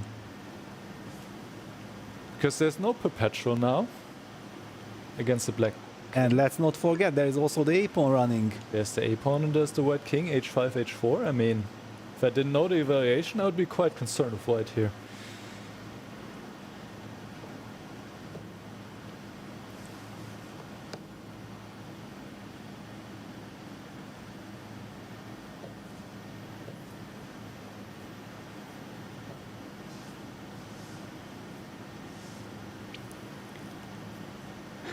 Magnus to doesn't handle. like what he sees. Yeah, how to handle the situation. King g2 or rook b6 are the equal moves. According to the computer. Yeah, how easy. Good luck, yeah, good luck calculating all this. Because It's not obvious. Huh? Rook b6 also doesn't feel intuitive. yeah, well, you open up the long diagonal, yeah, that the Yeah. queen can infiltrate, but yeah, this h5, h4, d5 play, trying to break. Queen e4. Yes, played. And this rook endgame? It's Is going it- to be tricky. Is it It is payback time? Is it payback time? Bad end game. In the end game, yeah? Yes, because he has a3, rook a4, getting behind the a pawn as a threat. Funnily enough, it's also this b5, a4 pawn strat. E and F and the double H against F and G, and apparently this is equal. But this is okay. This is Well, it's not equal, it's holdable maybe, yeah, maybe Yes, it's holdable. okay. He needs to trade queens. There's no choice here. He needs to take. But he doesn't like that. He Of doesn't course. like that He needs option to to take. exchange queens. It's the only move. Shaking his Otherwise, head. he is lost. He'll go move queen d1. He will not change it. He completely missed Queen e1, queen d5. No, I mean, you have to take. Just anything else. And the clock is ticking. Rook He gives rook c7 c7 check. Seven is check. lost. King f6. Panic move. King f6. Yeah, brings the king closer to the pawn. Oh well, Magnus also down to 30 seconds already. Yes. Huge chance. Sindarov is winning again. And more than he ever did in this game. King f6. And look at Magnus, the way he sits doesn't signal any confidence at all. He's not happy what he sees.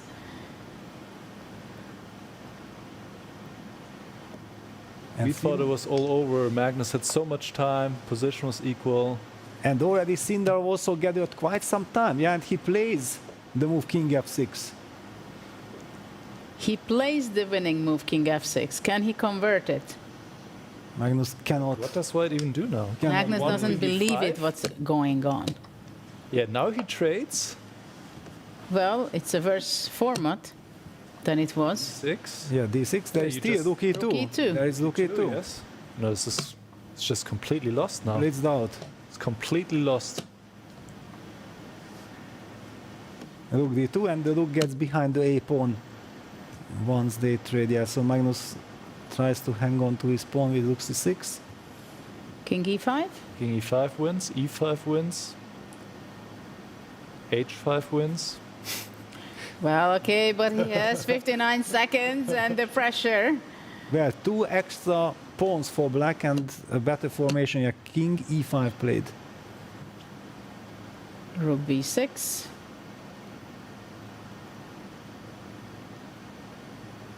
Rook d6 and rook d5 and go Yeah, rook but a5. f4. He wants f5, f4 check. F4 He check. blundered f4. Yes, he Probably blundered. blundered f4. It's still winning, but this was the made trick. his life a little bit more difficult. Okay, takes king c6. King c6, only move now. Actually, Only they need to calm down because they both have more than a yeah, minute they on have the time. clock. They have time. He rushed. Yes. He rushed with rook takes d6. King c6, only move is played. And then bring the rook to a2. Yeah, rook a5, rook d2 check. This is a more difficult task now, it feels like. I even don't know where is white king. Yeah, okay, should go Probably to to f3. f3, right? Yes, should go to f3.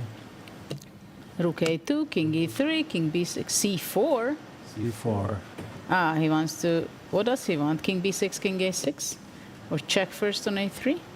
Well, now he's completely winning again. c4 was not the best defense, it seems. Ah, and he goes rook a1, and then simply king b6. Yes, the c pawn does nothing.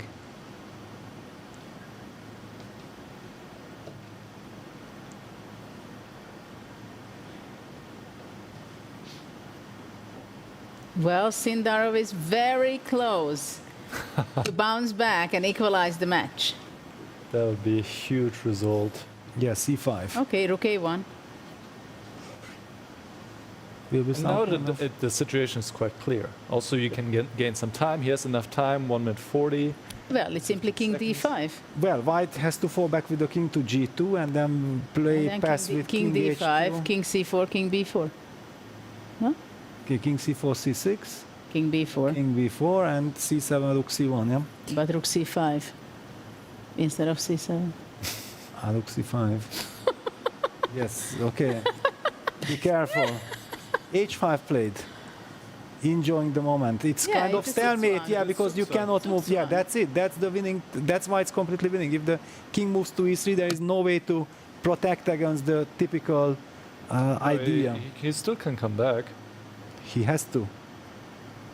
So, What should he go? I mean, rook a1, king f2, a2, king g2. Yeah, just be in time to He can go king d5. get to the corner. Why not king d5 now? No, he can't. Move. Also possible. And then king f3.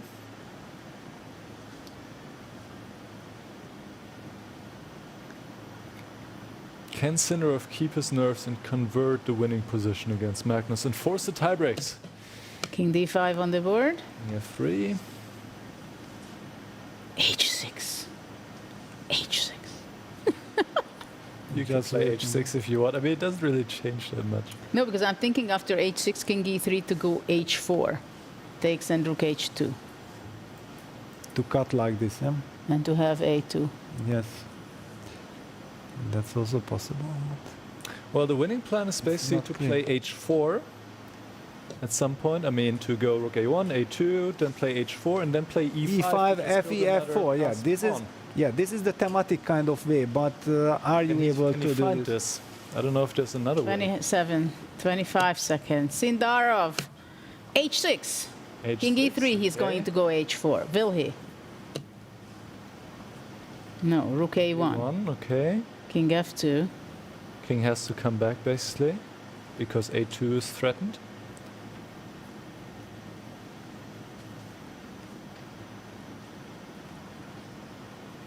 Yeah, king f2 or king f3. And then this h4, gh. Yeah, this is the way to the systematic. King g2, h4, you eliminate this pawn, and then you play e5. And if white takes fe5, then you play f4, f3 check, force white's king to move forward, and then there will be a check and you queen the pawn. But white will clearly try to play some c6, discover check, destruction. Doesn't help. Doesn't help, but he will. He will, yes. Yes. a2. All right, so he fixed the pawn. So it seems like he saw the... Yes, he plays h4. Yes. He saw the idea. He saw the idea. No, first And it he was plays h5. h5, no rush. No rush. Everything's under control. And Levon find a brilliant save against Vincent. No Yeah, way. incredible. Yes, Whoa. incredible. We will be checking it afterwards, but yeah, all We eyes might on. see 2 tiebreaks for the semifinals.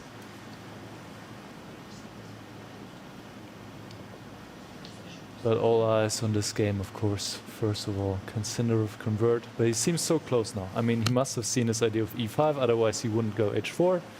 And c6 just doesn't have... Oh, he goes Rook f1. Different idea. Yeah, Also okay, now wins. against king Also h2, wins. yeah, this is just elemental win, yeah. Yes. Magnus knows it. He'll not save this game anymore. And it's very rare that Magnus loses with 1.5 pawn up already. Yeah, he just needs a draw. It's reasonable position. Taking the pawn. Still he goes back. Rook h8 wants to capture the h pawn, but the two connected pass pawns should be giving the clear win for Sindarov. Yeah, absolutely. But he still has to do it. Yeah, he has to. But if he has already done all this work, I think he will do it. e5, rook h8. Yeah, king d4. And king d4. Bringing the king. Two connected pass pawns are the dream scenario. Unbelievable what Sindarov was going through, got an advantage, then it was back, and now he got an opportunity. And Magnus got confused at some point. Yeah, it's shocking, honestly. Magnus had so much time. Sindarov had no time. And Magnus lost the king way. e4. King e4, king f3, e pawn gonna be pushed. And that's it. Wow. Is there any hope for white? Any? Well, there's always a hope, yeah, if your opponent blunders. Yeah, but where can the blunder be at this Yes. point? h5. Just rook g5.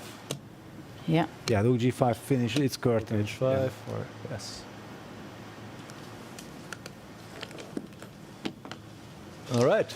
And Handshake. Sindarov came back in the match. How much chance did we give to him? What a bounce back. He's the World Cup champion. For a reason. He's in the candidates, and there is a reason for it. Incredible, what a performance, yeah. With the Amazing. black pieces. Well, Magnus Sindarov- didn't even wait for the drawing of the colors. So he will find out later. what a comeback. And now we still have two games. Yes, and I Two think games that running, which both of them, well, especially Arjun's game is very theoretical end game. Yeah, but it seems Arjun was completely winning. yeah, and he allowed this theoretical draw. Oh, he did, yeah. He Rook allowed and this. games. Rook and games. Tricky. Very tricky. Very tricky. And Hans immediately used it, yeah, and he's simply playing king d6, king d5. You cannot go to d7, you have to be always in time against rook e4 to kick the rook with king d5. And the whole point is that once white starts the journey with king h4, setting g5, white pushes g5, it's over. But after king h8, you give check, king g5, rook g8 check, king h5, rook h8 check. This is called the frontal attack. Because after king g6, rook g8 check hits the pawn. So that's why white is unable to continue marching forward with his king. So yeah, rook e4 is tried, but now king d5 is coming. And if the rook moves sideways, then black's king goes to e6 immediately. And rush is back. Wow, how could Arjun let this happen?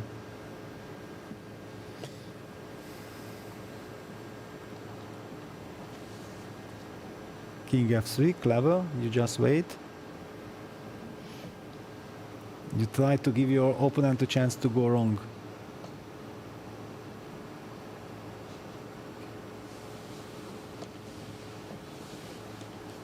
Give a check. And go back to g8 after that. Yeah, rook f8, rook f4. Can I try to put some psychological pressure? Rook f4, rook g8. Yes, and Where's the pressure? whenever Rook I play, f6. whenever Hold yeah, on. but king e5, rook h6 doesn't give me so much. I was also afraid of this cut. Because it's the g pawn and you don't have enough space on the side. But who knows? Because king h4, rook h8, No, king maybe it's g5, winning then after rook rook g6. f6. Exactly. That's why after rook a5 I said king e6, not king e5, not to allow rook a6. It's at least very scary. So rook f8, rook f6. Rook g8, rook f6, king e5, and then rook goes away. Actually, maybe rook h6 is the win. Yeah, or rook h6. Anyway, yes, the idea is to try to activate then the king, and whenever there is a check, we will be able to... No, in this position, black should go king d6. Yeah, that was my question, that... It has to, it cannot be on d7. But, no, but king d6, then king f4, he goes rook h8. 6, king f4 loses 4. Yes. Rook h8 is correct. Rook h8, very smart, because you cannot play g5. What did you say, king d6? King f4, yeah. King d6, king f4 wins. Because the rook is defending a g-pawn. And I can... But king d5? Then already rook e5 check. No, rook f8. You're in the table base? No, I'm not sure about which position we're playing, talking about. No, okay, let's see what's going on. See you later. Mm-hmm. So far... Rook e2 back. D6. Now black can play rook f8 check, king g6, And rook g8. Back to the defense mechanism. Yes, but go back to g8, because I think in the World Cup there was Karen Grigoryan missed the possibility that white pushes g5 and it was over. Or he gave too many checks, I think. Or he gave, yeah, something happened, yeah. That. A lot of drawn rook endgames were lost in the World Cup and led to elimination for people, yeah? Yeah, because in the tie breaks you have this few seconds extra. Very difficult, yeah, rook e4, king d5, so we are back to this position. Rook f4. Okay, but wait a second, rook f4 now, yeah, Hans is moving on his chair, wait a second, but king e5. King e5 or king e6? Okay. Why does he allow the king to come closer? I guess he didn't really see what else to do. Yeah, just king, okay, does not even matter, you just come closer. Well, I guess king h6, king h4 he wants, yeah? Yes, king e6, king h4 he wants.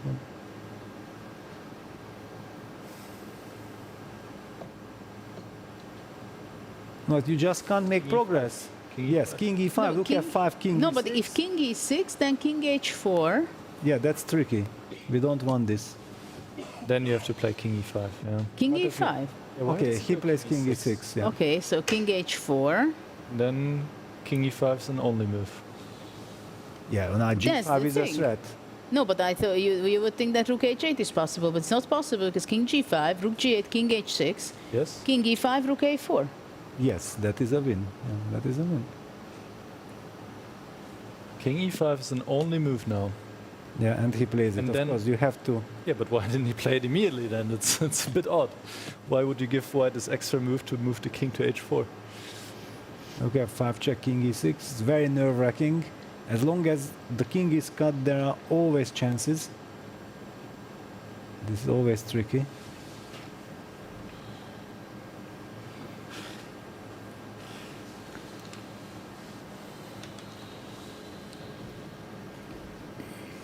The other game is also still ongoing. Parm's trying to win, but it looks like it's going to be a draw as well. King h5, but now just checks. And there's no progress to be made. Yeah, king falls back to f4. Arjun tries everything. He's still going to go around one time. G3, H4, going back with the rook and going. Yeah, but now you can also play rook a8. Yeah, you can activate the rook to stopping g5. Just go with the rook sideways because then white cannot push g5 due to check. And otherwise we are ready to switch back to g8 if white... You can also go king e7. On the board, but I like this systematic approach. If king g5, then we come back with the rook. And okay, if king g3 you are hiding, then you are not making progress. Now rook h8 even. Seems that Arjun has run out of ideas.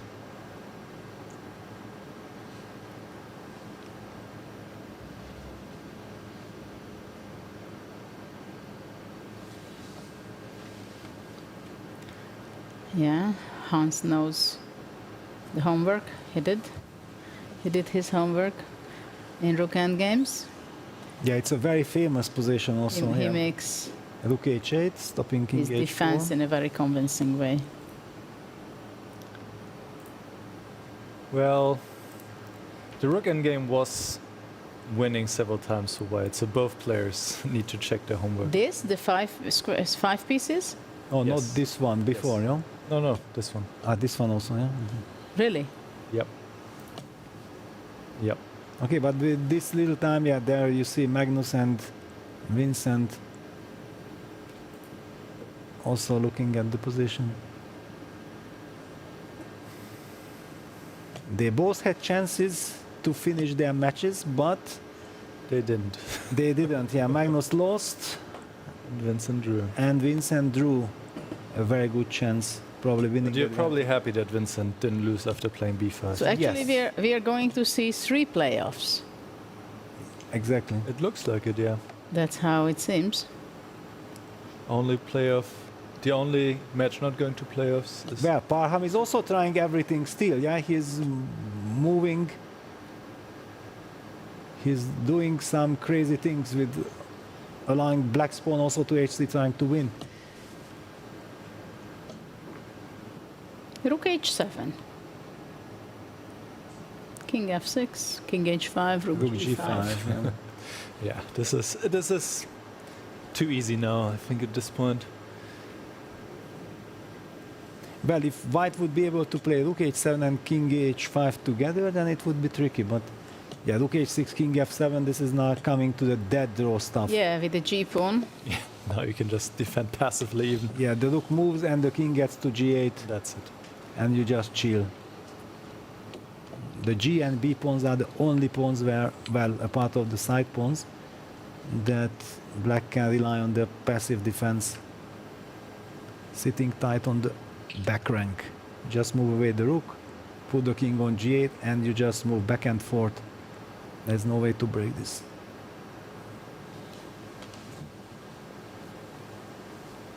Hans is thinking.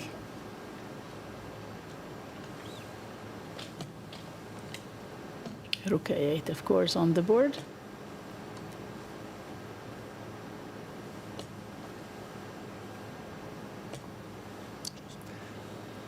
He can even play the Philidor defense now, he does. Yeah, he changes to the Philidor and he looks at Arjun that, yeah, there is the handshake. And we have a draw there.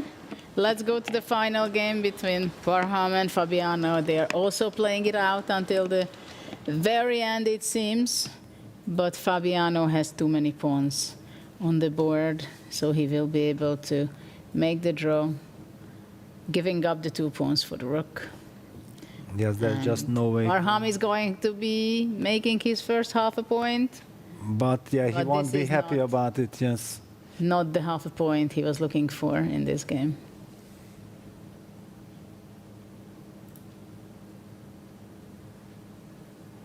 Half a point he would have gotten before if he would have not been so ambitious, but he always wanted the maximum. That's how you end up losing. Interesting, Fabiano has such a high heart rate in this position. Yeah, this position you can already start to calm down. Yeah.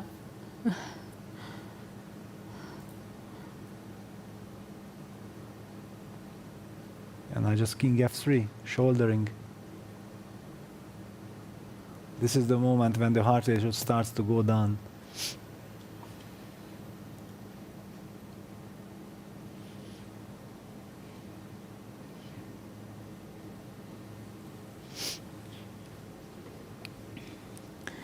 We are going to see simplification. So the only match which will be decided right away after 2 games is Fabiano, and we will be having 3 tie breaks. And what kind of tie breaks?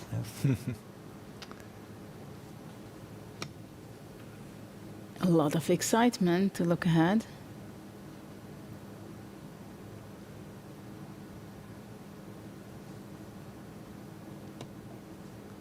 I'm still very tricky, yeah, but You know, yes. c2 and rook c1. Hold on. Yeah, okay, but king e3, rook h1. That's how it will be a draw. King e3, yeah, you are moving in this direction. So is he going back to f3 or king d2? King f3, why not? King d2, no, king d2, and then king c3. All right. Fight until the end. Well, congratulations for Fabiano to proceed to the... And yeah, what a fighter Parham is, yeah, unbelievable. Yeah, what he was putting pressure on Fabi when he got a chance, but was not enough.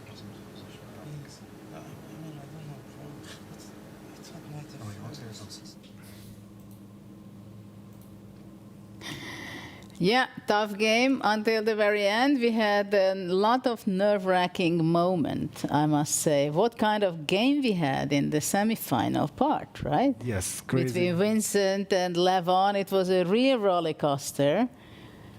I mean, what kind of possession we had? What kind of game it was, yeah. It's crazy. Absolutely. It's crazy. And also how Sindarov was able to bounce back. I mean, Magnus's hand somehow shaken during this game. Yeah, he was going for this very direct action. Actually, twice when he played very aggressively against Sindarov, it backfired. Yes, very similar thematics. Yeah, like he wanted to, and the game which he won, he played in his trademark Magnus style. So I'm expecting him to be very strategical in the Blitz playoff. Well, they have only a few minutes to recover and get back somehow in their mood to have the playoff. And of course, we should highlight the fact that this game was 30 minutes and 15 seconds, both of the previous games today. And now they have to switch to a very different kind of play mode, because it's going to be 5 minutes and 2 seconds per move for each player, which makes a huge difference. It's very difficult to switch, and we've seen it yesterday, how difficult it was for Magnus also to play with Fabiano. Both of them, especially Fabi, could not switch at all, because they both somehow spent some time to try to understand the position, and suddenly they found themselves that they are under 1 minute, and they realize, oh my God, it's only 2 seconds per move, it's not 15, and it's a huge difference. Very huge. Here we have seen that Sindarov had like 5, 4, 3 seconds. We were like, make a move. And then 2, 3 minutes later, he was already back to 1 minute, because he could play a couple of moves a tempo, got all the 15 seconds. This will never work with 2 seconds increment. Yeah, maybe we can show the brackets just to see where we are standing right now. Because everything is open. Who is going to be in the finals, right? Who is going to win? It's 1-1 in those games, while in Sindarov's match, it was Magnus who won the first game, and Sindarov was bouncing back with great fighting spirit. At the same time, between Aranyàn and Keimer, it was 2-2, though it could have been decisive games as well. Let's see the lower brackets also. We see already that Fabiano won his match, and we're going to be seeing a playoff between Niemann and Erigaisi. Whew. Yes. Lot of action to come. Just the players have not much time. Actually, I think they were very happy that Erigaisi and also Hans, they were playing out their games. They were very happy. Though, as we've seen, they were not really relaxing. They were watching the game. So what is the best thing as a coach? What would you give an advice to Vincent after the game? What to do to relax, to switch his mind? Well, but this is the advantage of playing freestyle chess, that you don't have to think about any openings. Yeah, just getting your attention away from your game, that what happened. Yeah, just to calm yourself down. See when other players are also making mistakes. They are also in scramble. They are also nervous. Then you feel like I'm not alone. And then you wait for the new position. Then you start discussing new position, and then you are ready for the next game. Yeah, absolutely. But what do you tell him? How to switch the brain with the time element? Well, I'm even not allowed to talk to him. Yeah, I don't have the chance. But okay, for sure you're talking about it before the event, right? What happens? What is the strategy in the group stage when it's 10 minutes, and then there is a switch, there is a relief, 30 minutes and 15 seconds, and there is a great chance, of course, that they get to this point where there is a playoff. Yes, of course. Okay, but when you are talking about it prior to the game or hypothetically that maybe it will happen, then you think, of course I will adjust, yeah, or it's normal. But when you are suddenly in the situation that you have to adjust, then is the reality kicking in, yeah, that you actually look at the clock, you have a very complicated position, and you have to make a move. This is what Magnus was also saying. I was telling myself that you have to make a move, but in freestyle chess, every piece is somewhere. Your intuition doesn't exactly signals you what is the best move, and then you keep on burning time.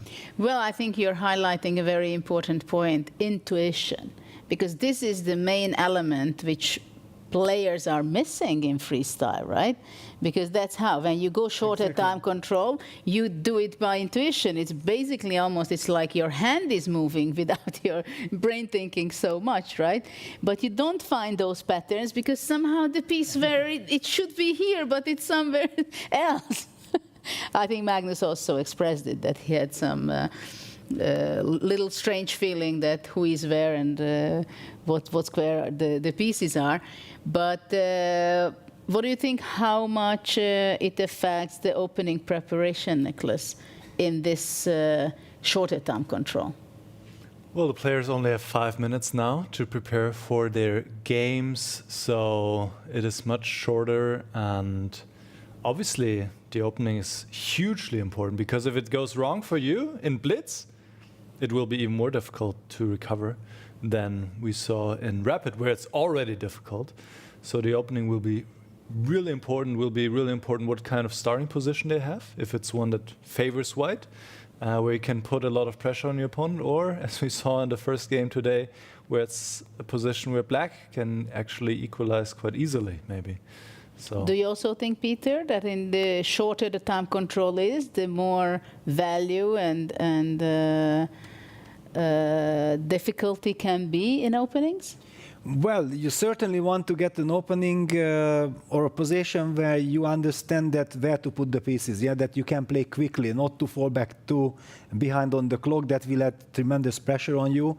But it's easier said than done. We know exactly that every new position has a new challenge, and very often you don't know what to do, and then you have to react, you have to go with the flow. You are also somehow adjusting yourself to your opponent, yeah, that how he reacts, because the opponent is also not perfect. Yeah, he has his own problems, but I think in freestyle it's very easy to forget about your opponent's problems because you have so many on your own that what do I do? Just as we have seen that the first game today, Team White was not happy that we might be not getting anything, and Team Magnus and Levon at the beginning were not sure at all that this is so solid. Then finally they calm down, but it just, you never know exactly. We know that Magnus is a player who, the shorter time control it gets, usually he's more happy. There were a lot of events, World Championships also, where at the end he just decided that, okay, let's go for the short time control. I have at least as much chance. Do you think he also loves in freestyle to go on a shorter time control? It could be, but now he lost his second game, yeah, so it was absolutely not intentional that he ended up in the Blitz playoff, and I think that knowing Sindarov and knowing his history from the World Cup, he enjoys these matches, and now that he bounces back after that nice little masterclass by Magnus in the first game, he feels like, wait a second, I have a chance. I have done it already before in the 10+5 section, I have done it in the 30 minutes, then why can't I? Blitz is also probably his favorite time control. Yeah, it's going to be. So what are the percentages, you think? What are the who is the favorite? More. Okay, it was 76 before, right? Do you think there is more chance now for Sindarov to win at this stage? 100%. 100% more chance to win. No, I mean, because Sindarov has been very convincing in the round robin. The shorter time control is suiting him, and he has the psychological advantage for sure after winning now with black. I mean, how often can you guys remember Magnus losing with white when he just needed a draw? I think I can remember maybe one time in some online event where he lost against Friuja, I think, or he lost against Nepomniachtchi in the Blitz, right? He was 2-0 ahead Yeah. or something like this. Yeah. But it's rare. It's definitely quite rare, and especially also how the game went, where he found this great creative resource to sacrifice the exchange, and he finally got a good position or a decent position again, and then he's not able to hold it, even though he has like 7 minutes against 30 seconds.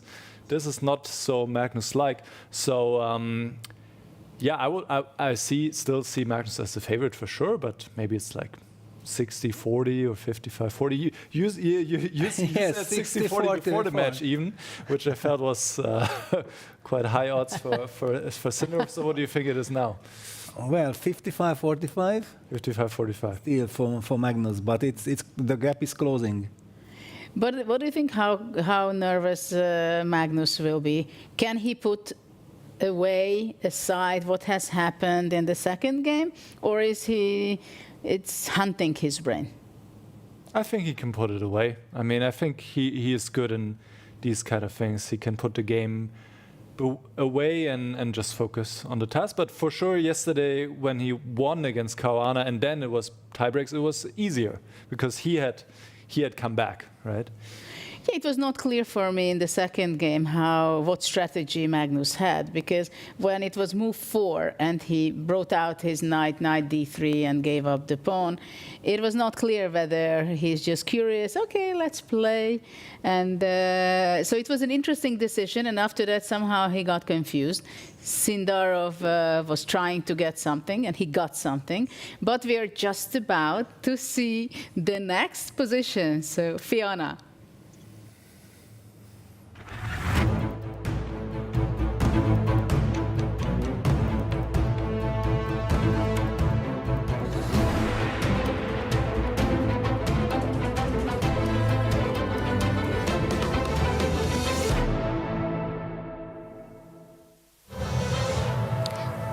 Welcome back. Both our semi-finals are heading into playoff after Sindarov struck back in game 2, as well as Erigaisi against Niemann. They will play 2 games of 5+2. We're about to draw the position. I'm delighted to be joined by Women International Master and Senior Lead Instructor Ansel Laubscher. Ansel, you and I had a quick chat earlier about the educational value of freestyle. Do you want to say a few words about that? Oh, thanks, Fiona. Yeah, well, from my side, I'm still trying to learn normal chess, so freestyle is a whole different variation for me. But I do think that there's definitely a place for freestyle in educational chess because it makes the players understand the value of the pieces and to find that happy place for every piece, you know, where they can function optimally. And it's a joy watching our players do that here. Let's find out now which position they will play next.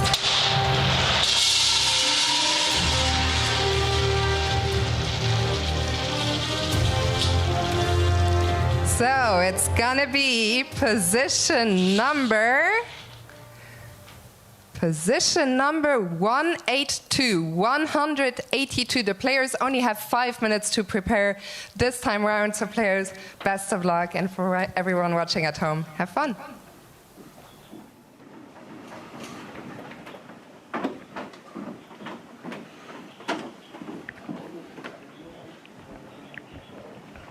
Die kommen nicht raus, ich glaube, denen ist zu warm.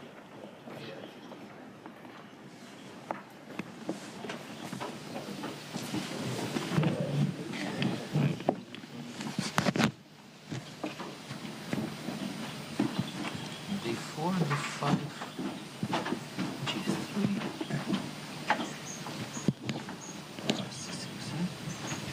G3. Maybe G3. But to G3, I think they will play something like C5 or E5. But I actually like D4. Why you don't? Yeah, D4. You try to push. G6. I mean G6, C3.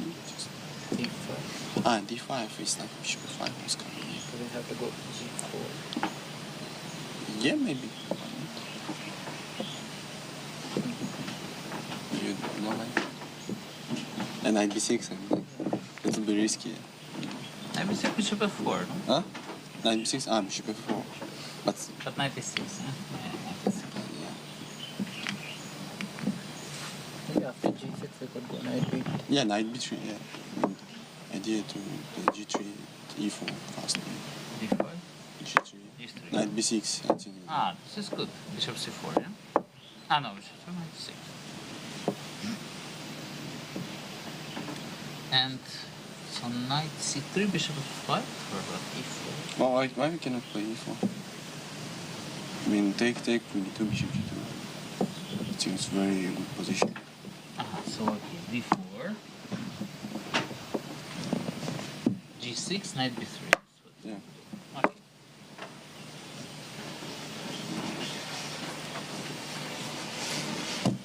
a5? a5? Wow. It's crazy. Ah, yeah, knight c3. Like, yeah, maybe b5 is it? Yes, b4. They're pushing. Maybe here. Because c3, I don't know. Maybe a4. Knight c5? b5. And then d6. Too many tempi, no? Did you see? I mean, yes, there is too many tempi, but wait, look.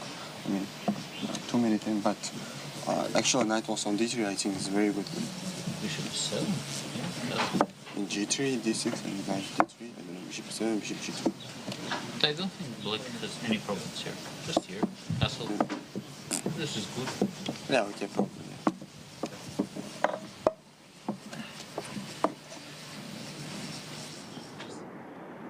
So, gentlemen, we start in 2 minutes.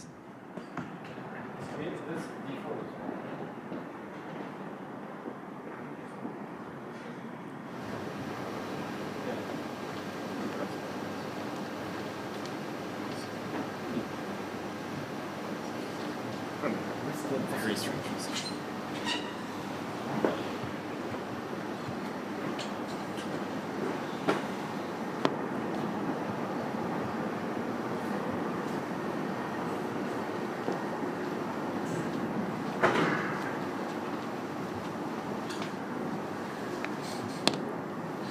Get a hint.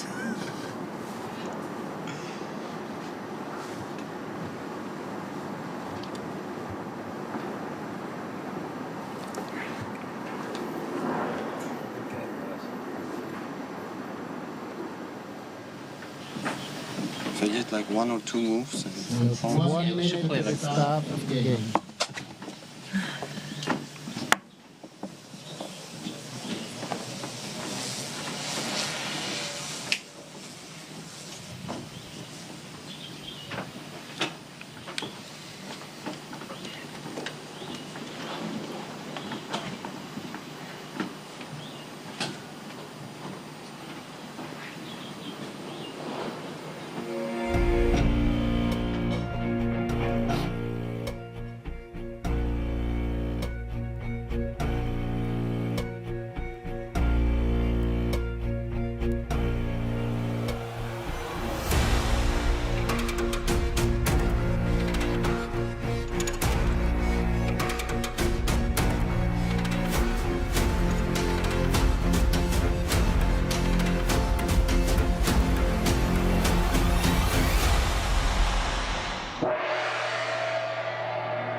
Let's see how it will be played out. Game number 1 of the playoff. Wow, I heard Magnus and Vincent just finishing the analysis with, this is a very strange position. Yes. That's it. Yeah. Thank you very much. Yeah. And d4, g6 played Just by to give the clarity. Vincent. Yeah, it's not exactly his kind of style to make moves like g6, but it also makes sense, yeah, trying to target that d4 pawn. Will Magnus play along the same? Yeah, he also does g6, knight b3. And there is the novelty by Magnus going e5. Vincent played the move knight c6. So Magnus still using the strategy, trying to activate that queen as quickly as possible. Yeah, it's a very typical pattern, as we've seen in different games, that players like to open up the space for the queen. That's why we are not surprised on g6, right? Magnus and Vincent and Hans as well. In all 3 games, Black did this. Yeah, but this e5 is always this big question, like, is this really good? It's certainly a provocation, yeah, but this is what comes to mind. Please don't try it at home, right? Because this is very special. Well, it did not turn out too well for Magnus whenever he came out with the queen already at such an early stage of the game. At the same time, if white would take, which he does not, but plays d5, the knights are standing not so active to jump out with a tempo. Wow, d5, very interesting move. Very ambitious. Very ambitious, yeah, grabbing space. d5, d6, now the knight on d8 is horrible, but later after f5 it will find a nice square on f7. Well, this is just good for white. Is it? And how easy it is to confirm that it is good? That's the big question. Yeah, e4, yeah, e4, f5, so we are getting into some King's Indian kind of structure. Well, if white would play f3, I wouldn't like to be from the white side so much having this queen on h1. Yes, c4, knight b6, yeah, very typical. The knight is also probably heading towards f6, the other knight is heading towards f7. Maybe black will also take the dark square bishops with bishop h6. So not so easy, knight b5 is always there. Yes, it's also there, yes. White has his ideas as well, so maybe black will have to lose an extra tempo in order to guard that important. Yeah, there we go. a6, which hurts. However, white's queen on h1 is kind of stuck. Yeah, that's a very special piece. Maybe white will go g3 to come out with the queen. Looks quite sensible. Also h4, h5 might be. He goes h4. Oh, it's there. h4, knight f7. Yeah, the knight gets to f7. Very logical. Well, white's position seems to be quite normal, looking the pieces. Only this h1 queen, not supposed to be yes, there. exactly.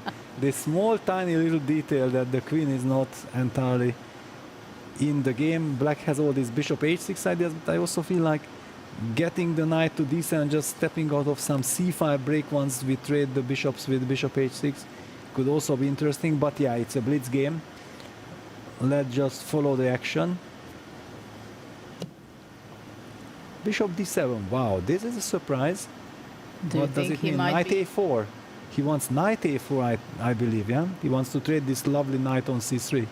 Makes sense. I don't know. Do you think he might be thinking also castling long? Not really.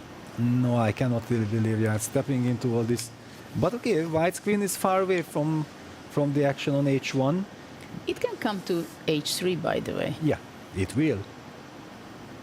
Clock situation. Anytime. And that's why I have the feeling that it's very much like bullet chess whenever we play blitz in freestyle, yeah? Because you simply have no moves that you can a tempo play, yeah? And then automatically, this is move 8, the players are having 2.5 minutes, for example, Sindarov. But look at the heart rate. Magnus usually does not have such a heart rate. Yes. But when you look at him, it looks like he's yeah, cool. It looks like, okay, fine, let's play. But he's not so happy with his position necessarily. Well, he's probably not happy to even be there. Yeah, he doesn't. Playing at the pool right now. Yeah, he doesn't want to be there. That's absolutely correct. He's disappointed that Sindarov really needs to speed up. And for Sindarov, of course, the difficulty is he has not been in this situation yet. He has not played any tiebreaks. And Carlsen, he played tiebreaks yesterday, and he noticed, he said in an interview, he was playing so slow, he had to force himself, he had to tell himself, play faster. And you can see it, he's doing it today, which is giving him a time advantage, and that could really become crucial. Yeah, and now so bishop h6 is coming with the support of the queen. Actually, black is not only, according to Evilbar, getting a lovely position, but now black is taking over. The queen on h1 is out of the game. If the bishops are traded on the dark squares, then the queen might enter to e3. So that's what Sindarov is trying to avoid by activating his queen to g1. But it's already very sad. He wants to go to g1 and bring it out. Magnus' strategy worked to perfection. Oh. Yeah, he probably felt like with e5 provoking d5 that the position is easier for him to play in this King's Indian. But after bishop h6, there is this c5 unpleasant move. Yeah, there is c5. So he goes knight a4. Yeah, that was the other extra idea in the position, just to... He thinks that he will do bishop h6 when the best moment comes. Yes, eliminating this monster knight from c3 and getting a grip on the c5 square has priority. And also for Sindarov being an e4 player, yeah, this kind of structures in a blitz game extremely difficult to handle. Takes. Queen g1. Yeah, and then bishop h6, bishop e3, yeah? We would keep the status quo like this. I believe that is very important. Queen a7 can show up. Queen a7 can show up. Yeah. Well, bishop h6, queen a7, castle. Yes. Yes, and bishop h6 is good. That castle is a shocker, yeah, bishop a6 played. And on the board. He's almost 2 minutes ahead on the clock. Yeah, Magnus is very fast. Considerable. Takes 6, knight d2, really? Will g5 appear on the board? Well, Judith as a King Sinden player, I think he will be very happy here. Well, I wouldn't complain much. Or just b6. Yeah, just b6 and then a5, systematic approach. And enjoy. Yeah.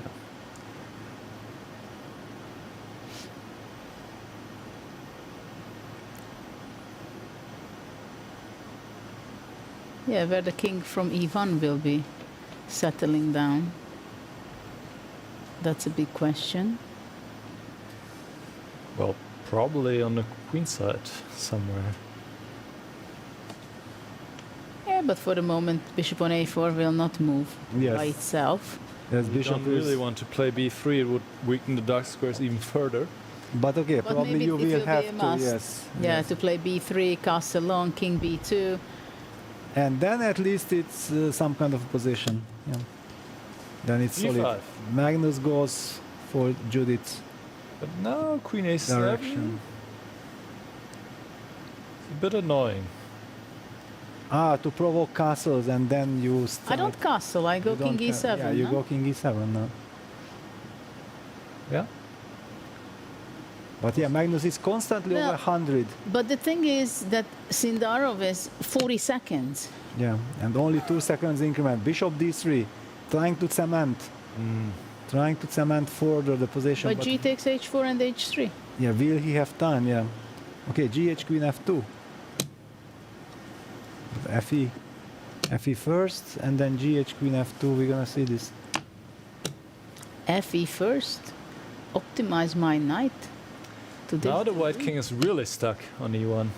And now he goes queen a7. Okay. But here doesn't do so much. King e7. Yeah, Judith called it out. And then what? King e7. And be careful, rook take g2 Come is back, a come threat. back, queen f2. Yeah, come back queen f2 and then queen h4. Wow, that's the idea. But okay, queen f4. Queen f4, rook h1. Yes. Aha. Interesting. Yeah, very interesting. Well, still this g2 pawn is bothering me. Very important to come back. A very interesting idea for Sindarov, which leads to Carlsen burning some time. Also going down below 1 minute. Yeah, because now he can castle, but I'm not sure. I don't like castling for black because the g8 rook stands so well.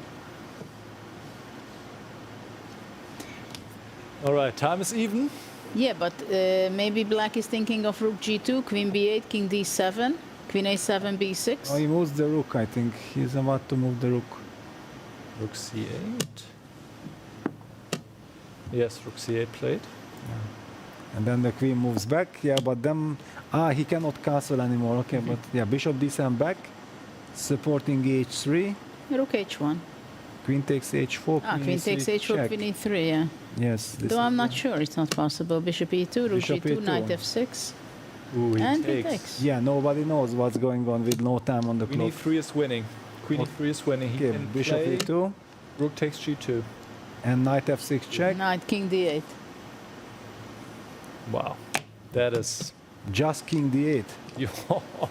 And he plays it. Wow. He plays it. Knight f6, even king e7. Just cold-blooded. Yeah, knight g4, there is queen Queen g5. g5. Yes. Yes. Magnus finds it with seconds on the clock. Rook f2, only defensive move. stays in the game. Not over yet. 4 seconds. Magnus has to move. Wow. With 1 second, he trades into the end game. Not the best, but he keeps an advantage. Keeps an extra pawn. And he can play by hand. He doesn't need to calculate anymore. Yeah, this is definitely a practical decision. Extra Rook pawn. H4 should... bishop F1.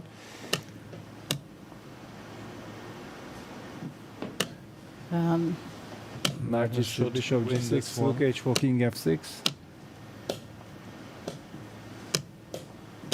Yeah, it's too easy to play for black. It's too easy. A5 plays on the other side of the board. B5, B6, all locked down. Black is up a pawn, plus the better pieces. And absolutely craziness is happening on the other board. No time to follow anything. In the other one, Levon was winning now. Vincent is winning. Yeah, Vincent's just up a piece. So we can keep focusing. And on this Arjun one. gave checkmate. Yeah, Magnus is converting it nicely, steadily. 2 pawns up now. And no counterplay for white, basically.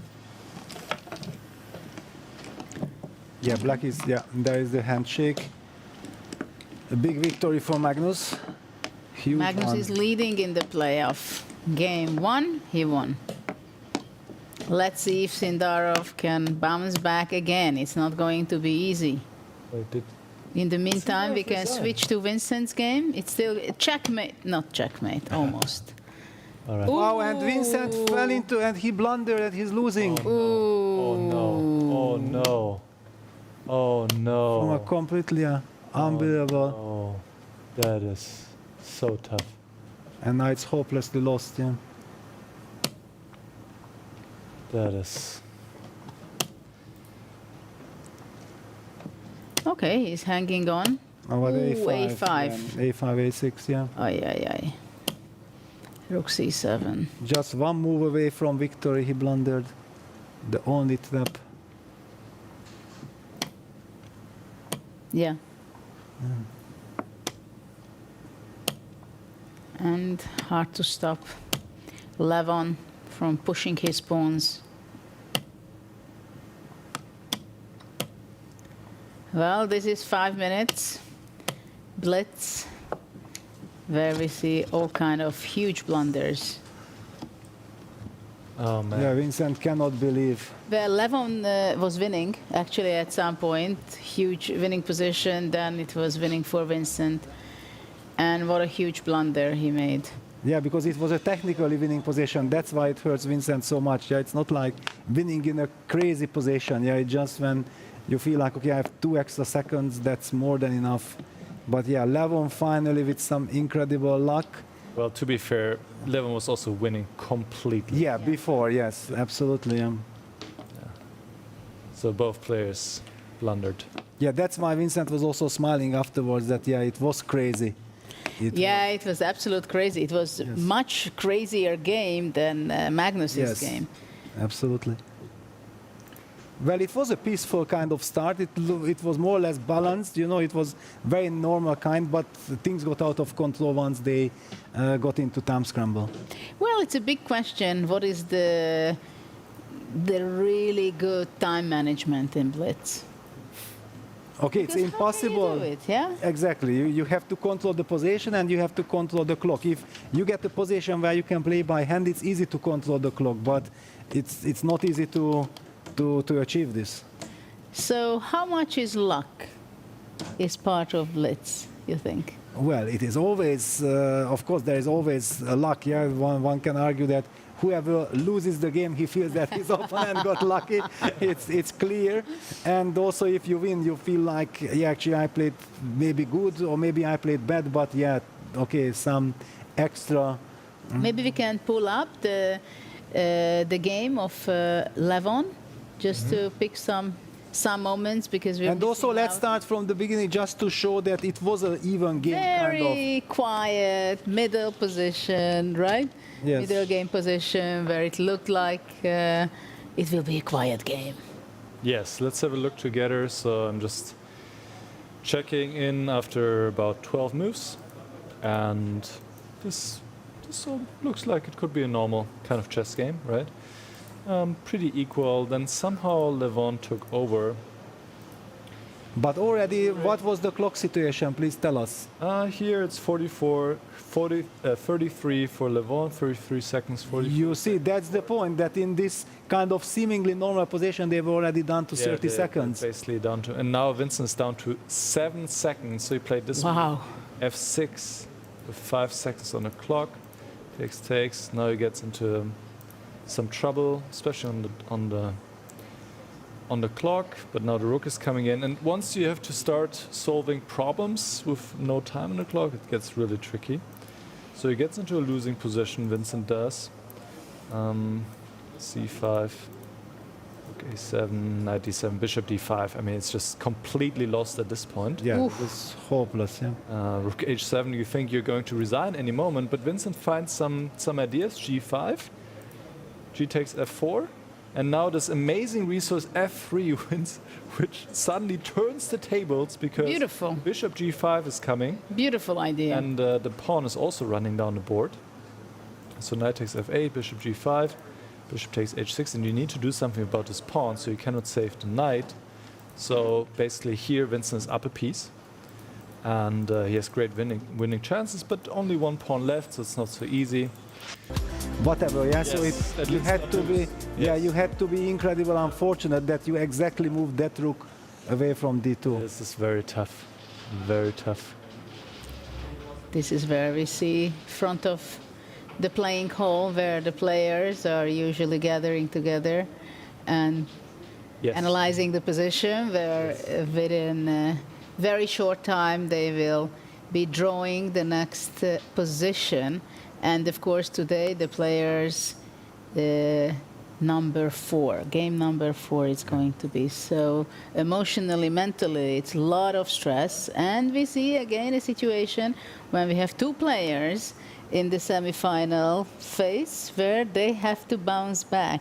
Can Vincent bring back his chances and equalize the match versus Levon, the experienced old man in the tournament? Yeah, but a very solid, the veteran, but a very solid one, with all his experience. But I think he's also very sharp, but he can also be very solid if he needs to. I think we're about to go to the opening.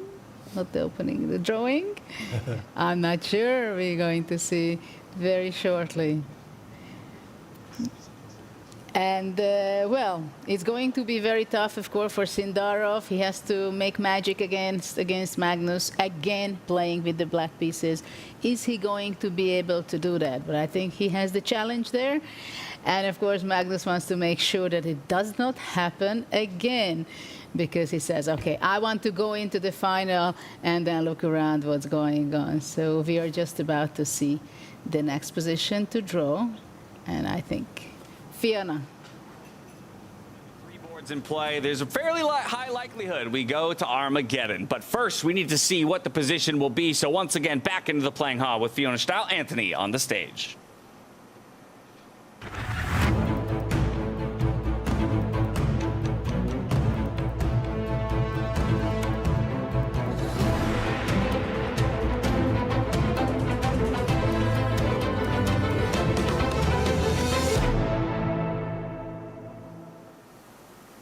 Well, what a round that was. 3 decisive games, wins for Carlsen, Aronian and Erigaisi. Their opponents are now in a must-win situation to potentially take it to Armageddon. It would be our first. But first, we're going to find out the next position. I'm delighted to be joined by Ruben Salimou, the president of Western Cape Chess.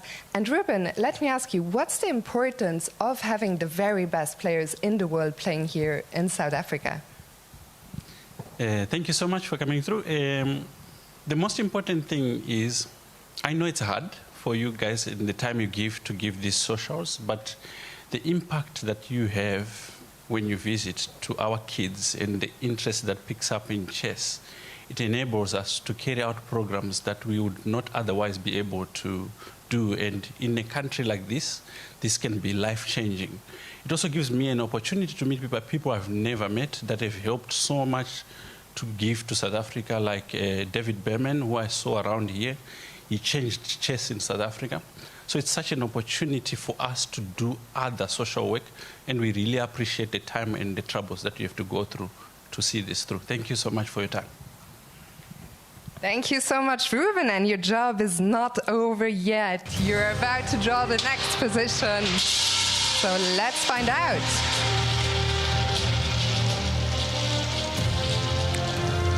So the next position, whenever you're ready, Ruben, it's gonna be number 036, position 36. Once again, the players have 5 minutes. Good luck, and everyone watching, enjoy.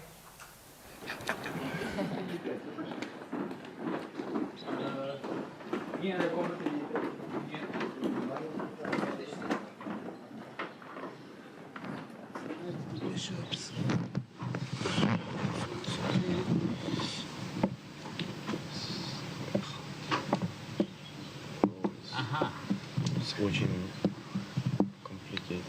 So before, huh? Before E5, D5. Yeah. Before E5, D5? This guy is stuck. Yes. But I don't have any.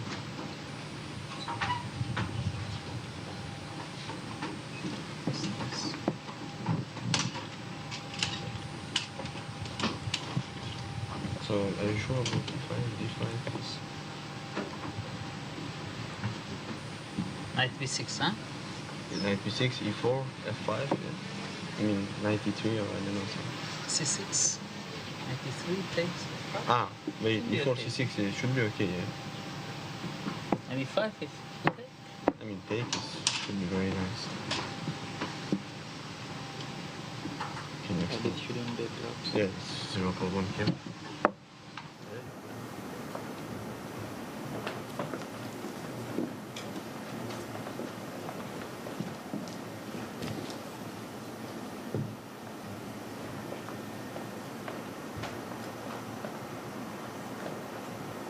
Can you see that many options for Vachier? No. Okay, so this. Yeah, before.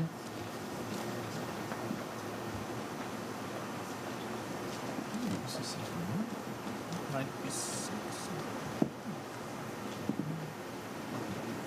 Once we cover F5, it's dead, yeah. Yeah, I mean, so I think it has to. You think it's fine? I don't know. Doesn't look too scary. Also, F4, many people will not play it. H4, should go H5, C4.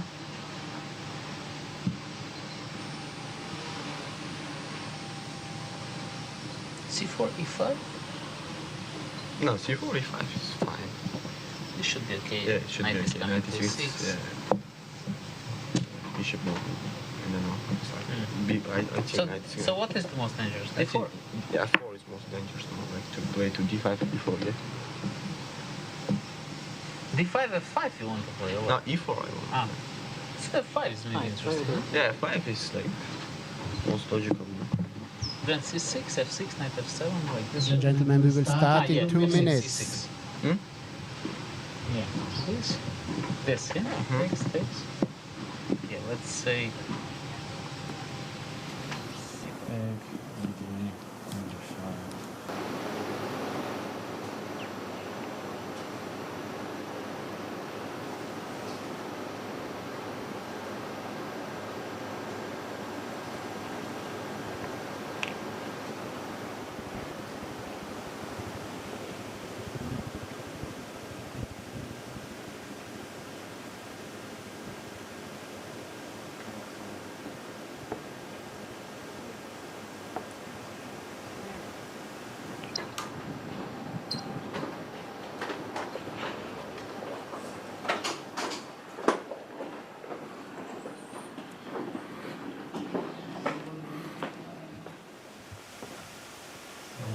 One minute to the start.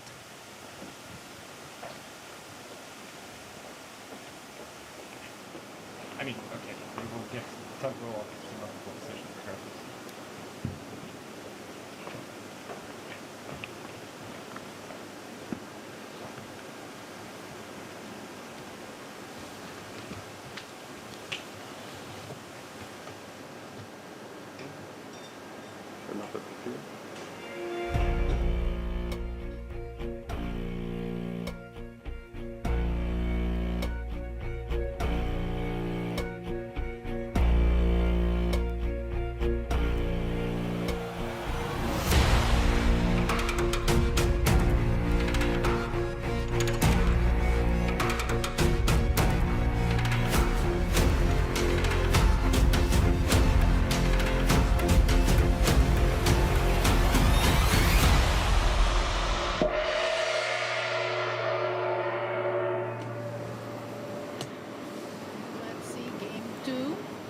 of the playoff of the semifinal of Freestyle Grand Slam event. And the first moves are on the board, O3, D4. And now Sindarov plays E5. Wow. In the same style. Yes, Magnus' style. Picked up by Sindarov. Will Levon do the same? It's not his style. Well, Levon doesn't need to win, so yes, I would expect D5 there. No, he goes E5 too. Oh wow, so this is preparation. This is teamwork. And D5 is a mistake. D5 is a mistake that Vincent has played. But what is D5? I don't understand. Knight B6. Well, grabbing space, yeah? It would make sense, but after Knight B6, Black is able Magnus to... also goes D5. They got out prepared. Did they, or did they just say that, no, we are actually enjoying what we are doing?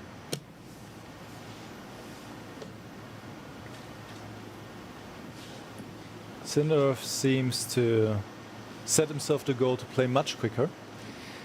But unfortunately, he's made a few inaccuracies already in the first few moves. Well, his So he plan is is to worse go now. F5, right? Yes. Yeah, but it's back and forth. Magnus is also Yes. not using his No. chance now. No. CD, CD. F5. F5, let's go. Not even CD. CD you can also do. Yeah, I also like CD, But then CD. knight D maybe. Knight takes. Knight takes maybe, yeah. F5 and black is a little bit better. Well, and Vincent some A4. Vincent is asking questions from Levon already. Some distraction. All right, we need to go somewhere. Where do you guys want to go? Well, actually, it's the same position in Niemann against El Gaisi as well. So this is some teamwork where the, okay, crazy. But Hans was on the board alone, actually. He was, yeah? Yeah, yeah. Why don't we go with Magnus' game and keep an eye on the others? We can. Oh, E4 was just a huge strategic mistake, it seems. Look at that. They are just blitzing, bulleting. Yes. Which is definitely favoring Magnus, as he has a clear advantage now.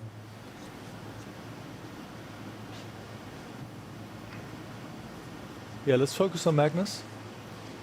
Wow, and he opens up with G4. So he has in mind that his king can evacuate, yeah? But what happened here? So just very quickly, boom, boom, boom. This all happened. F5, F4, E4, G4, FG, Queen G3. This is the current situation. G3, another mistake. This is just... Well, okay, it's a blitz game. Yes. It's a randomness. And that was his plan. After G4, this was the Exactly. gambit idea. Of course. H5 looks good. H5. This move makes a lot of sense. Just defend the pawn and have H4 in the pocket as well.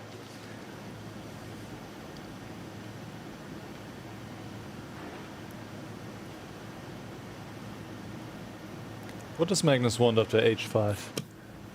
And why is Sindarov not playing it? A5 on the other side of That the is board. a huge surprise, but also very interesting. Bishop A7. Exactly, Bishop A7. Wow. That's like in the second. That's where the danger rapid is coming game. from. Amazing move.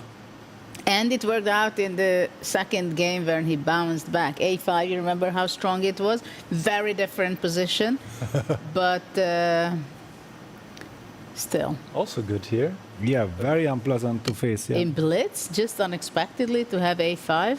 yeah, Magnus goes F5. F5. He wants to line up with Rook F4 and then castles. Yeah, that's his idea. But against Bishop A7, is he in time to react to it? King G2 will have to be played. Yes. This is a crazy position already, and everything that Sindarov needs to get another win to come back once again in this match. So far, he's doing well. Black is better. At least it's a total mess. It is a total mess. Yes. It is Total in- mess. Now Knight C4 is tracked. The pin. So King G2, is it a must? Only move? Basically, I mean, Knight takes A5 there. No, he takes Knight take G4. Wow, what is this? So certainly Wow. Knight H6 checkmate. Oh, he but- wants a checkmate. yes, but H5. Not so fast. H5, sacrificing the exchange is very strong. well, also Knight takes C4 Knight check takes C4, first. Yes, and then H5. Also possible, yeah, just What a mess. What an absolute mess. Magnus couldn't resist threatening checkmate. Understandably. Beautiful, it would be a beautiful checkmate with knight h6. But this will not be allowed. I mean, Sindarov is basically forced into this, giving the exchange, but fortunately for him, it is very good. Yeah, so this h5 idea is there. Yeah, but h5 is an exchange sacrifice. Yeah, it's not easy, and also bishop takes h6 develops with a tempo threatening checkmate on g7. But by the way, why is it... why is it so knight, strong? Knight c4, king g2, h5 on the board. Yes. On the board, we're gonna see it. And after knight h6 check, we cannot play king h7 because of queen g6. Takes bishop e4. And bishop e4 checkmate, Oh yes. my goodness, brutal.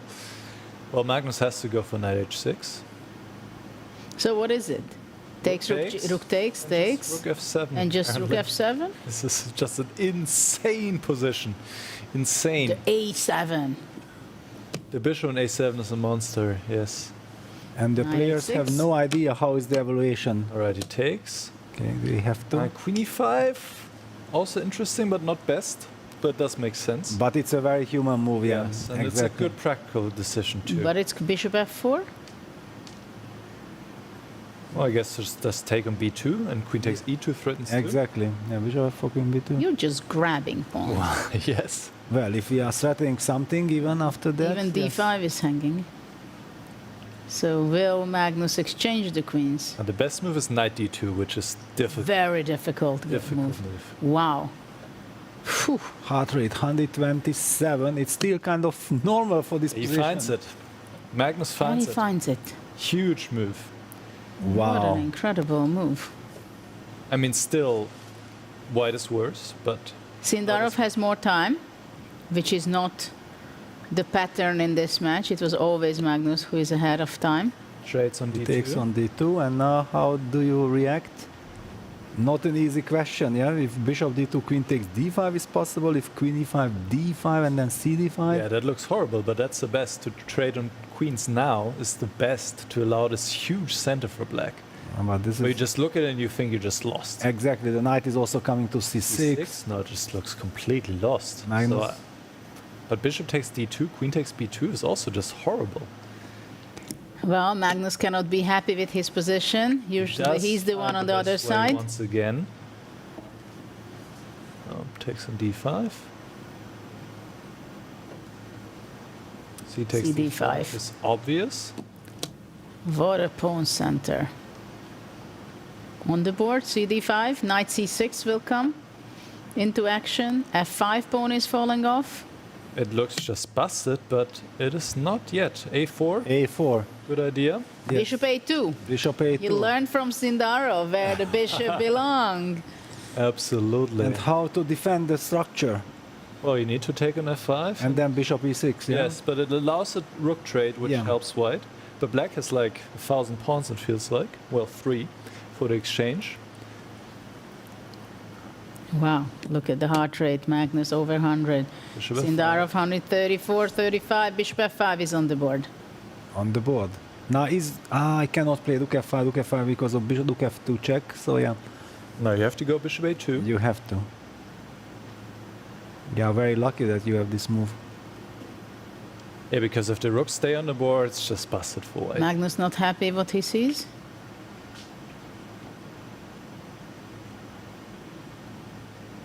But still, it's not easy to win with black. A lot to. With the white pawn on e3, then rook f5, bishop a2, and then bishop takes d5, bishop e4 would be perfect harmony. It's impossible with pawn on e2, so bishop a2 played. Bishop e6 is a must. Only move. Protecting d5. Yeah, what is he thinking about? Double Okay, checking. bishop e6. Magnus is 40 seconds. Rook trade, and at least you could take another pawn on a5. But it will also give a tempo, yeah, for black's knight. But he will, no? Yeah, He should. he has should. to. First give a check on f1, force the king to e8. Well, also the question whether can he go rook d1 and attack the d5 pawn. Yeah, because he would love to hit the d5 pawn, of course. And rook d1, d4. Rook d1, d4, wow. He takes on a5, knight c6. Couldn't resist. And now king e7. The king is coming. Black is clearly better. And Magnus is down to 14 seconds against a minute. Huge time advantage for Sindarov. King e7. Can he strike back again? That would be incredible. b4. d4. Active play by Magnus. d4. The king is coming, marching in. Absolutely. What an incredible fighter, Sindarov. Knight d4. Player. Knight d4. Also decent, but d4 was stronger. I think the main thing is he keeps the time advantage. I wouldn't like to give my knight. Yeah, that makes it easier for white. And the Why to give the knight? Yeah, the a-pawn is going, but still two bishops. Bishop d7, bishop b5. Yeah, this is definitely... Yeah, that's what he does. Bishop d7. Rook d1. e3 is a threat. Bishop a4 maybe. Big problem for white, isn't it? Or rook c1 back. Yeah, and then bishop b5. Bishop b5, king f1. How does black make progress? Oh, bishop b2. Rook c5. Then rook c5. Ah, rook c5. Rook c5, yeah. Oops. Bishop d7 back, it's good. Aye. Is it? Rook b1. It's not good. But now bishop c3 and then d4. Yes, bishop now c3. I can play bishop c3. Can he find bishop c3? Yes, he does. He does. And now... He plays bishop c3, the best move. e3. With seconds on the clock, they play so well. Okay, now this d4, e3, everything is coming, but bishop b5 first played. g5, he's pushing the other pawns. Yeah, it's much easier to play for black here. I mean, what is white going to do? There's no counterplay. There's no counterplay. Magnus also on 2 seconds. Bishop d2, rook b3, bishop d3, bishop d3. Bishop g6, he got bishop Ooh, g6. bishop g6, bishop that's c6. brutal. Wow. He takes bishop. Now he Taking on e3. Wow. 5. It's not over yet. It's not over yet. No, takes. Wow, Magnus comes back. D3, a mistake. Oi, bishop d3 was... No. Ooh, Okay, they have no time. Bishop c4, only winning move, he finds it. Bishop b4. Bishop b4 winning, still winning. And he finds the move. A6 And picks up the queen. Doesn't work. A6 doesn't work. Picks up the queen. What can he do? What can he do? What happens? He needs to make a move. Hard rate, A6 60. takes, A7, bishop b4, he finds it. And he goes back. Oh my goodness. Wow. He will be up Bishop a f3 only move. Bishop b3, new queen, up a piece, there's no perpetual. Sindarov should win this. Ooh, but there are protects the checks. queen. Checks. Queen f8. Oh, king e6 is now better. Oof. King c5, queen c7, this is not over yet. King b5. And he's going to be escaping. No. King Is he? c5 is a mistake. Queen c6. Okay, that's impossible. Queen a8. E6, king c... No, king c7. It's a perpetual. Queen c6, queen e4. It's a perpetual. No, he misses it. And he misses it. But queen b6, he wins the bishop. King d7. Oh, he wins the bishop. Bishop c6. And it is equal. It is equal. Because Wow. king e6, bishop f3. King c8. Oh, repeats the moves. It is crazy. King e7. But now you can just collect both bishops and the draw. Oh my goodness. Oh. Oh my goodness. It is a draw. Bishop d7, bishop g2, many ways. Bishop g2. That is incredible. What a game. What a save by Magnus. Oh, he could bounce back. What an end game. He could make it. So close, yeah. You guys see that handshake? I mean, the emotion. Oh my goodness. Magnus cannot So believe happy. he escaped this scare. Oh my goodness. So happy. This was one of the most dramatic games I've ever seen. And Vincent has lost, by the way. Yes, yeah, he had no chance. I couldn't even keep my... Whew. Yeah, Magnus is also trying to calm down. It's impossible after this game. Yeah. What was this craziness?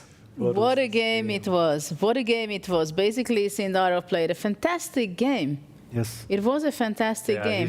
he should have won it. He Can deserved we to go win. back to that moment where he was winning? Because he that was winning throughout. so yeah, almost, amazing yes. with this, this magician with the bishop c4, bishop b5, bishop b3, going back and forth. But he shouldn't have allowed this a pawn at all to be there for Magnus, yeah, because then things got completely out of control. Yeah, He could have when controlled. he queened and then Magnus started to give checks. Yeah, then it was clear That was from But practice. there already he had to allow it. But Yeah. basically. No, but before, this kind of, when he had this bishop d2 with pawn on d4, e4, e5, he hit the pawn on Yeah. e3, and then Magnus played rook a3. But maybe we And can then go bishop back to, d3 let's have a look to together, that point because it was so exciting. Because basically all the matches are over, right? So Yes. Yes, how did the Hans match finish? Hans lost. Hans lost, yeah. So we have time and we can dissect it and calm down together and let's see what happens. So this is the end game.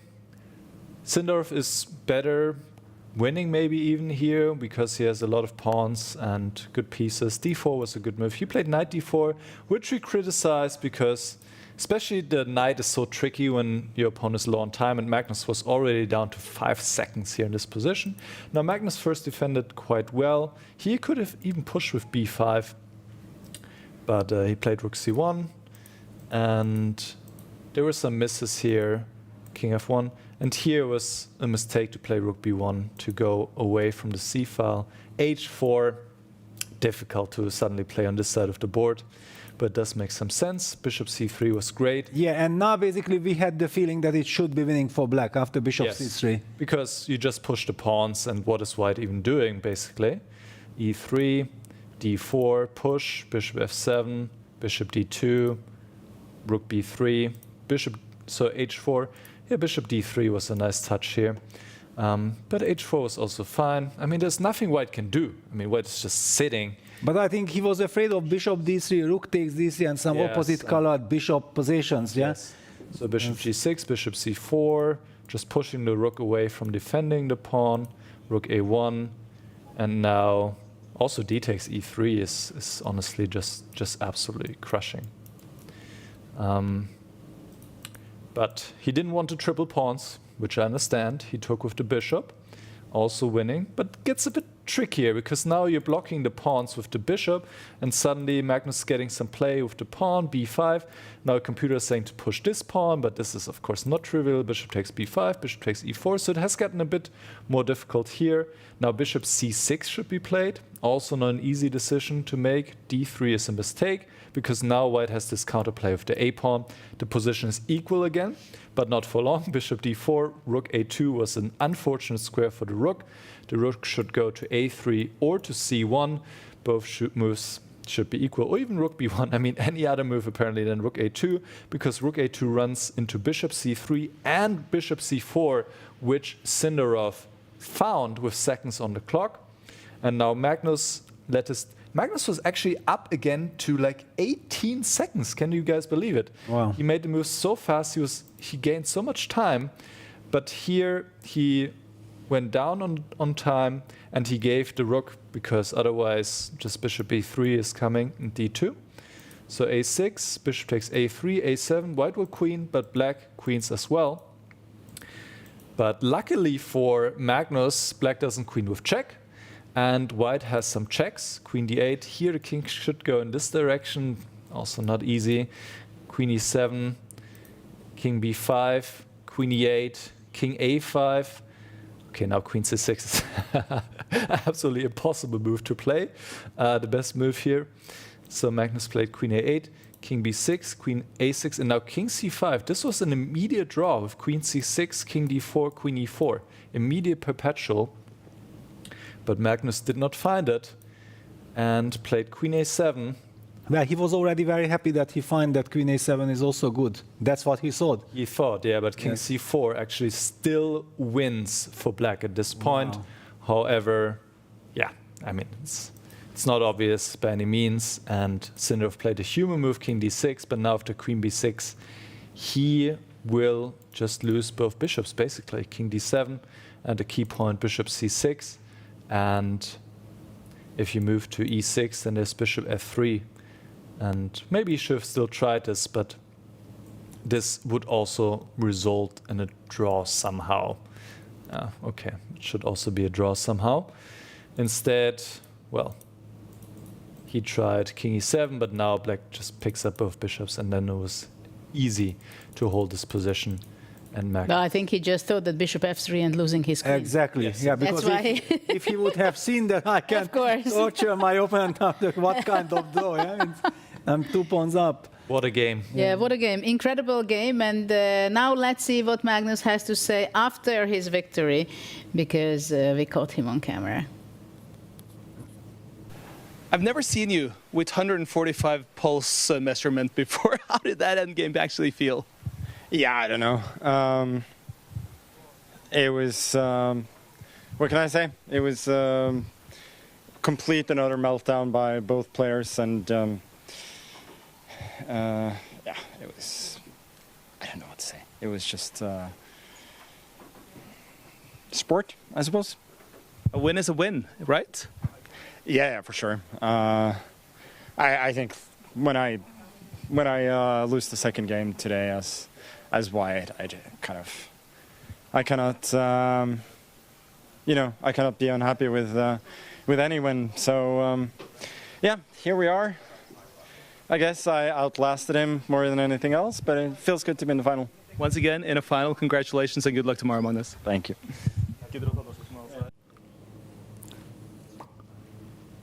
Well, we've seen a happy Magnus over there, and well, for all the good reason, he has to be happy. He's in the final, and also Levon Aranyan is in the finals. Maybe we can see a bit of that game. What has happened in the Vincent game? Do you know? I have no idea what happened. I just know that Vincent lost. Just a little update, more or less, what has happened there. Distracted by the Magnus game. But he never really got a chance, yeah. Already because checked. No, I just followed, you know. Oh, you followed the action. You yes. could follow there. I could not take my eyes from the Magnus game. Yes. Because he sacrificed the pawn, but he got no compensation, yeah. He did not get the compensation he was hoping for. It seems, yes. Levon. Actually, maybe we can stop here because we are going to have as a guest Levon just in a few seconds, so maybe he can share his personal view on this game and on both of the games and the matches. Yes. Because, of course, the player who is playing the game, they know everything, and I'm very excited what he has felt today, what kind of mindset he had going into this match with Vincent. Of course, Vincent won Weissenhaus, the first leg of the Grand Slam of freestyle. So, of course, nobody treats him as an underdog anymore. Everybody knows how strong he is. He's number 4 in the world right now. And he's also a great freestyle chess player. But of course, Levon is a very experienced player, and he also enjoys a lot to play freestyle. Just the other day, he was telling me how happy he is to play also 3 minutes freestyle chess, which is quite amazing that you can get the understanding on freestyle so fast. So it is quite something that Levon is in the final and also in our studio. Oh, some beautiful pictures there. Celebrating. Nice pictures over there. A nice victory, Levon. Thank you. Thank you for being here. Congratulations. How was the day for you? Can you take us through what was your emotions, how it went, game 1, game 2, playoff, and so on? I think similar. Like yesterday, I cannot say I'm too proud of the way I was playing, but I got lucky. Yeah. You know, one time I was sitting there and thinking, and I came to the conclusion that I'm probably the luckiest chess player in history. Because this type of things happen all the time with me. And I'm very grateful for that. Well, they say you make your own luck, and maybe you can take it from the first rapid game. You were comfortable there, but in the end, it seems he was holding on. Was there any particular critical moment for you that you felt like you could have maybe had more? Yeah, you know, this position with Queen h5, I thought that I mean, here, actually, instead of b6, you know, b6 was more or less, because I saw queen d2, and I thought Vincent wants to make a long castle. Yes. And I was so excited for him. You shared it with us in the confessional booth before that you think that's his plan. I kind of thought, okay, if he wants to, you know, as Petrosian says, let him. Said, if he wants to play the King's Indian, you shouldn't prevent it. And that's why I played b6, but unfortunately he didn't do it. No, I was mainly considering a5 actually here. a5 is... And then I saw this line like queen a5, queen a5, knight a5, knight d4, knight b7. And here somehow it didn't really work the way I want, because here he has this bishop c5, the most annoying move. Otherwise, things are wonderful for me, but this bishop c5, and he's holding his own, yeah. And yeah, I mean, then I think more or less the position was, okay, holdable. Yeah. Holdable. Yeah. So the second game, Levon, was a completely different affair than this one. Just complete craziness. What was going on there? Just take us through the mess.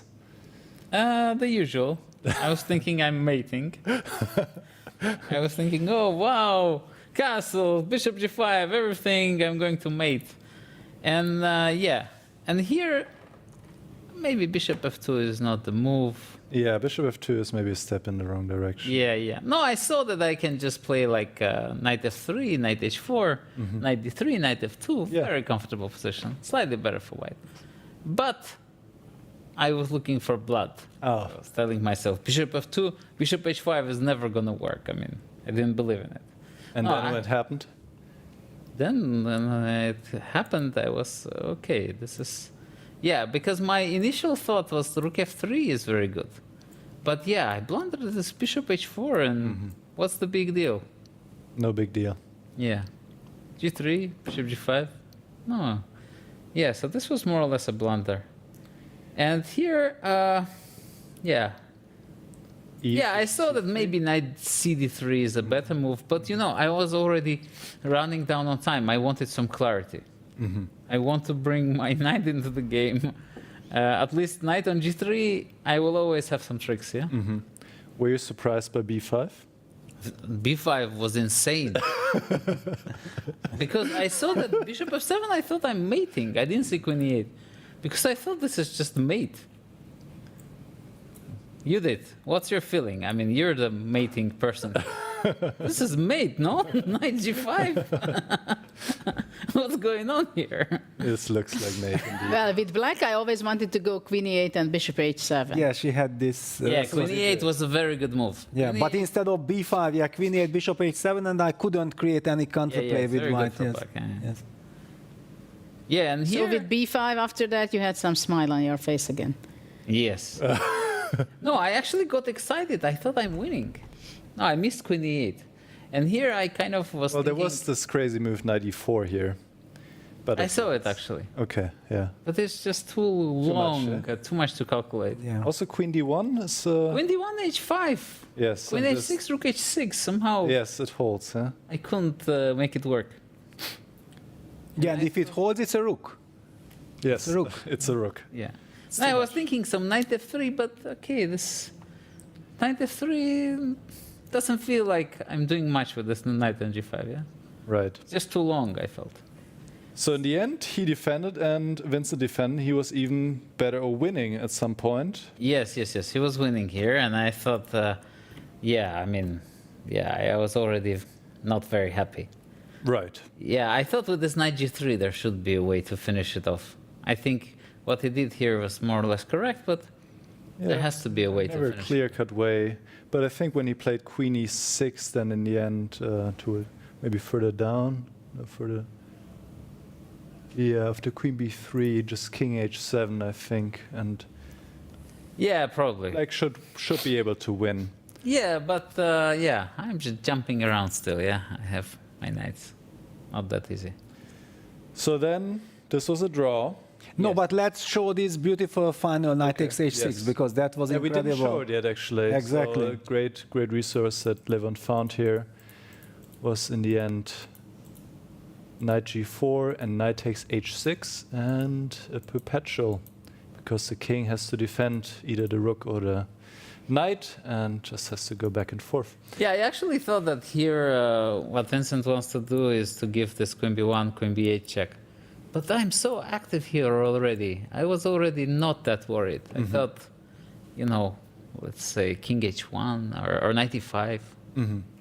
I will somehow manage to get counterplay, you know, or king h3. No, king h3, yeah, king h3. Just like rook e6, and then now this tactic doesn't work. Ah, no, but here I have knight d4. Yeah, knight d4. yeah I'm back. Yeah, you are. Yeah, maybe when pressing, who knows? If knight gets to f5, g3, it's almost winning. Yeah, I'd be scared with black for sure. Yeah.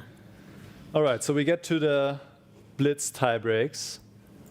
We didn't focus so much on your game, but obviously we saw what happened there. You were completely winning. And then I blundered everything. And then you blundered everything? Exactly like yesterday against Hans. Completely winning and then blundering everything. And in the end, you won. Yeah. No, okay, here I had this... No, I felt that this is interesting, I mean, during the game. But h6 really surprised me. Maybe it's not bad. I thought h5 is not a big deal. You know, I mean, I'm going to play some, like, I don't know, h4, bishop g2, but black has a solid position. The knight never gets to f6. h6 was a huge surprise, but actually it makes sense. Here maybe I should have played something else. Maybe taking is the way to go. Because I eventually want to take, you know. I went bishop g2 in order to, after bishop a6, take and knight d4. And here, I don't know. But, you know, this is a blitz game in the end. Maybe this is slightly better for white. I don't know. Better for white, yeah? No, you don't think so? Okay, it looks okay for black, no? But I go b3, you know, this bishop is kind of... No, I just want to highlight that basically once we got this position, both of you were down to like 35 seconds each, right? It's very important, yeah? Yes. Yeah. And here I felt, you know, I had a sneaking suspicion that Vincent forgot that I can actually castle when he played bishop f5. Because the move doesn't make any sense, I think. Black should, of course, castle and play rook h8 as soon as he can to stop this rook h7. And I thought the position is slightly better for white, but not a big deal. And then he went bishop f5, castle. And then he spent all his time to play f6. Yeah. And then of course, bishop a5 I thought is kind of cute. I stopped one castle, yeah? He couldn't stop me with bishop on f5, and now I stop him. And I cannot believe I ruined this position. I mean, this is just beyond completely crushing, yeah? Yeah. No, just bishop c6. I saw bishop c6. I mean, what the hell is this? It's ridiculous, yeah? And what happened instead? Rook h7? And rook h7, g5? I don't know. I kind of forgot that I don't really have a mate. Yes, it looks like mate. When the bishop was on f3, I saw that bishop h5 is mating. And then kind of the bishop is on d5 already. Yeah. Totally crazy.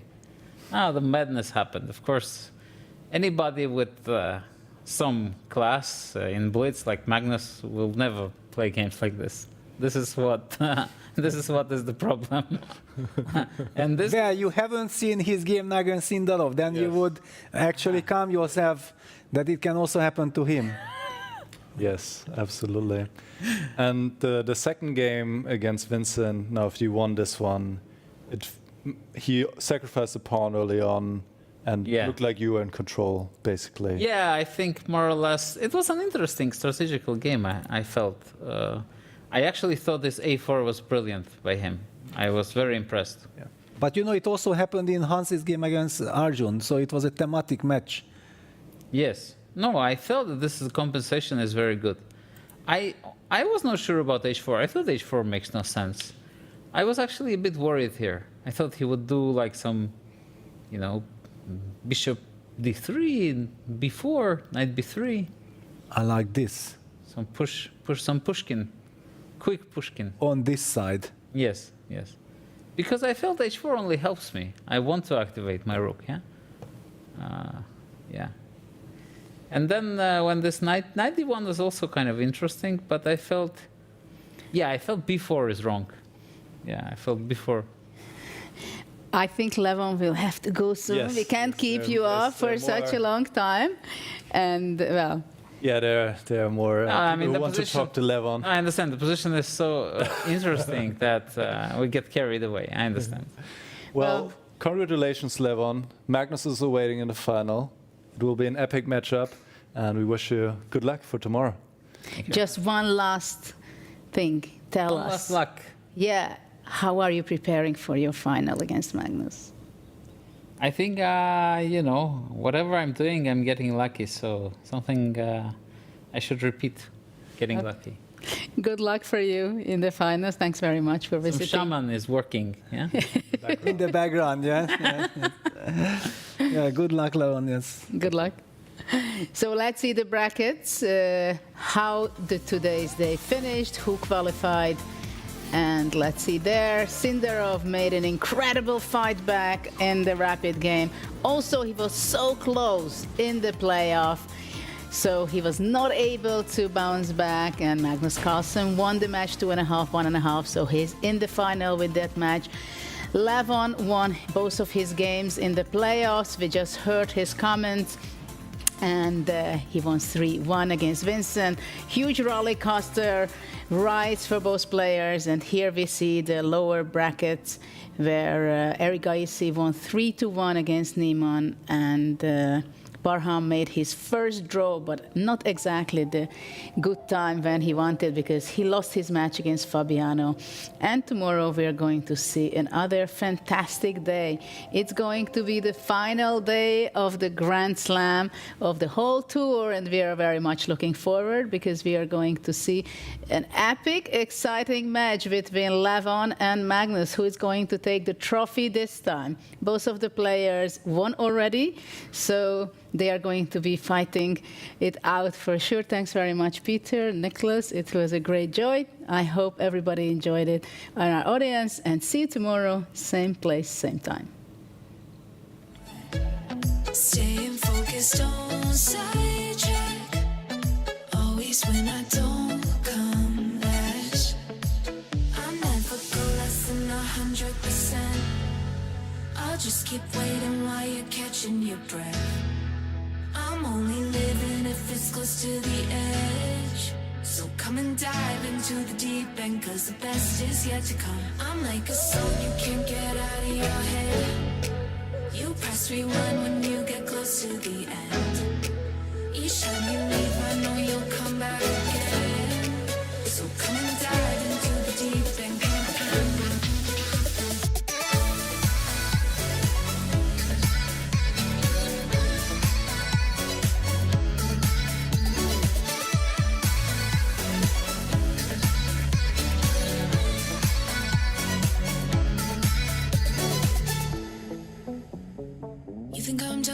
I just started. I'm the fire that lights the darkness. Don't get strong, confused with heartless. Do what I gotta do. I just break the rules like that. Maybe I'm just cool like that. Staying focused, don't sidetrack. Always when I don't come last. I never go less than 100%. Are you curious to play freestyle chess but don't know how to? No opening theory, no memorized moves, just pure strategic creativity. But how do you navigate 960 possible starting positions with confidence? That's exactly what I'll teach you in my Freestyle Chess Masterclass. You'll learn how to develop your pieces effectively, recognize key positional patterns, and avoid early disasters. I'll break down some of the best freestyle chess games ever played, featuring Magnus Carlsen, Alireza Firouzja, and Fabiano Caruana. Freestyle chess is still in its early days. This is your chance to get ahead of the competition. Sign up now and let's take your freestyle game to the next level. Join my Freestyle Chess Masterclass today and save 20% only during the Grand Slam.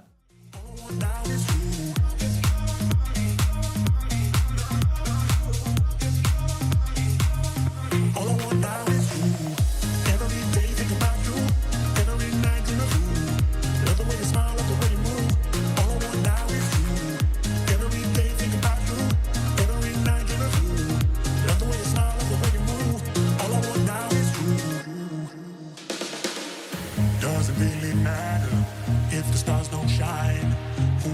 you better.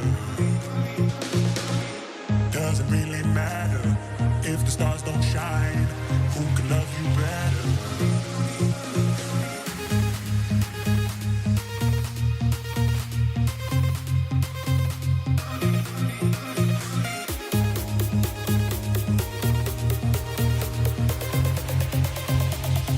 All I want now is you.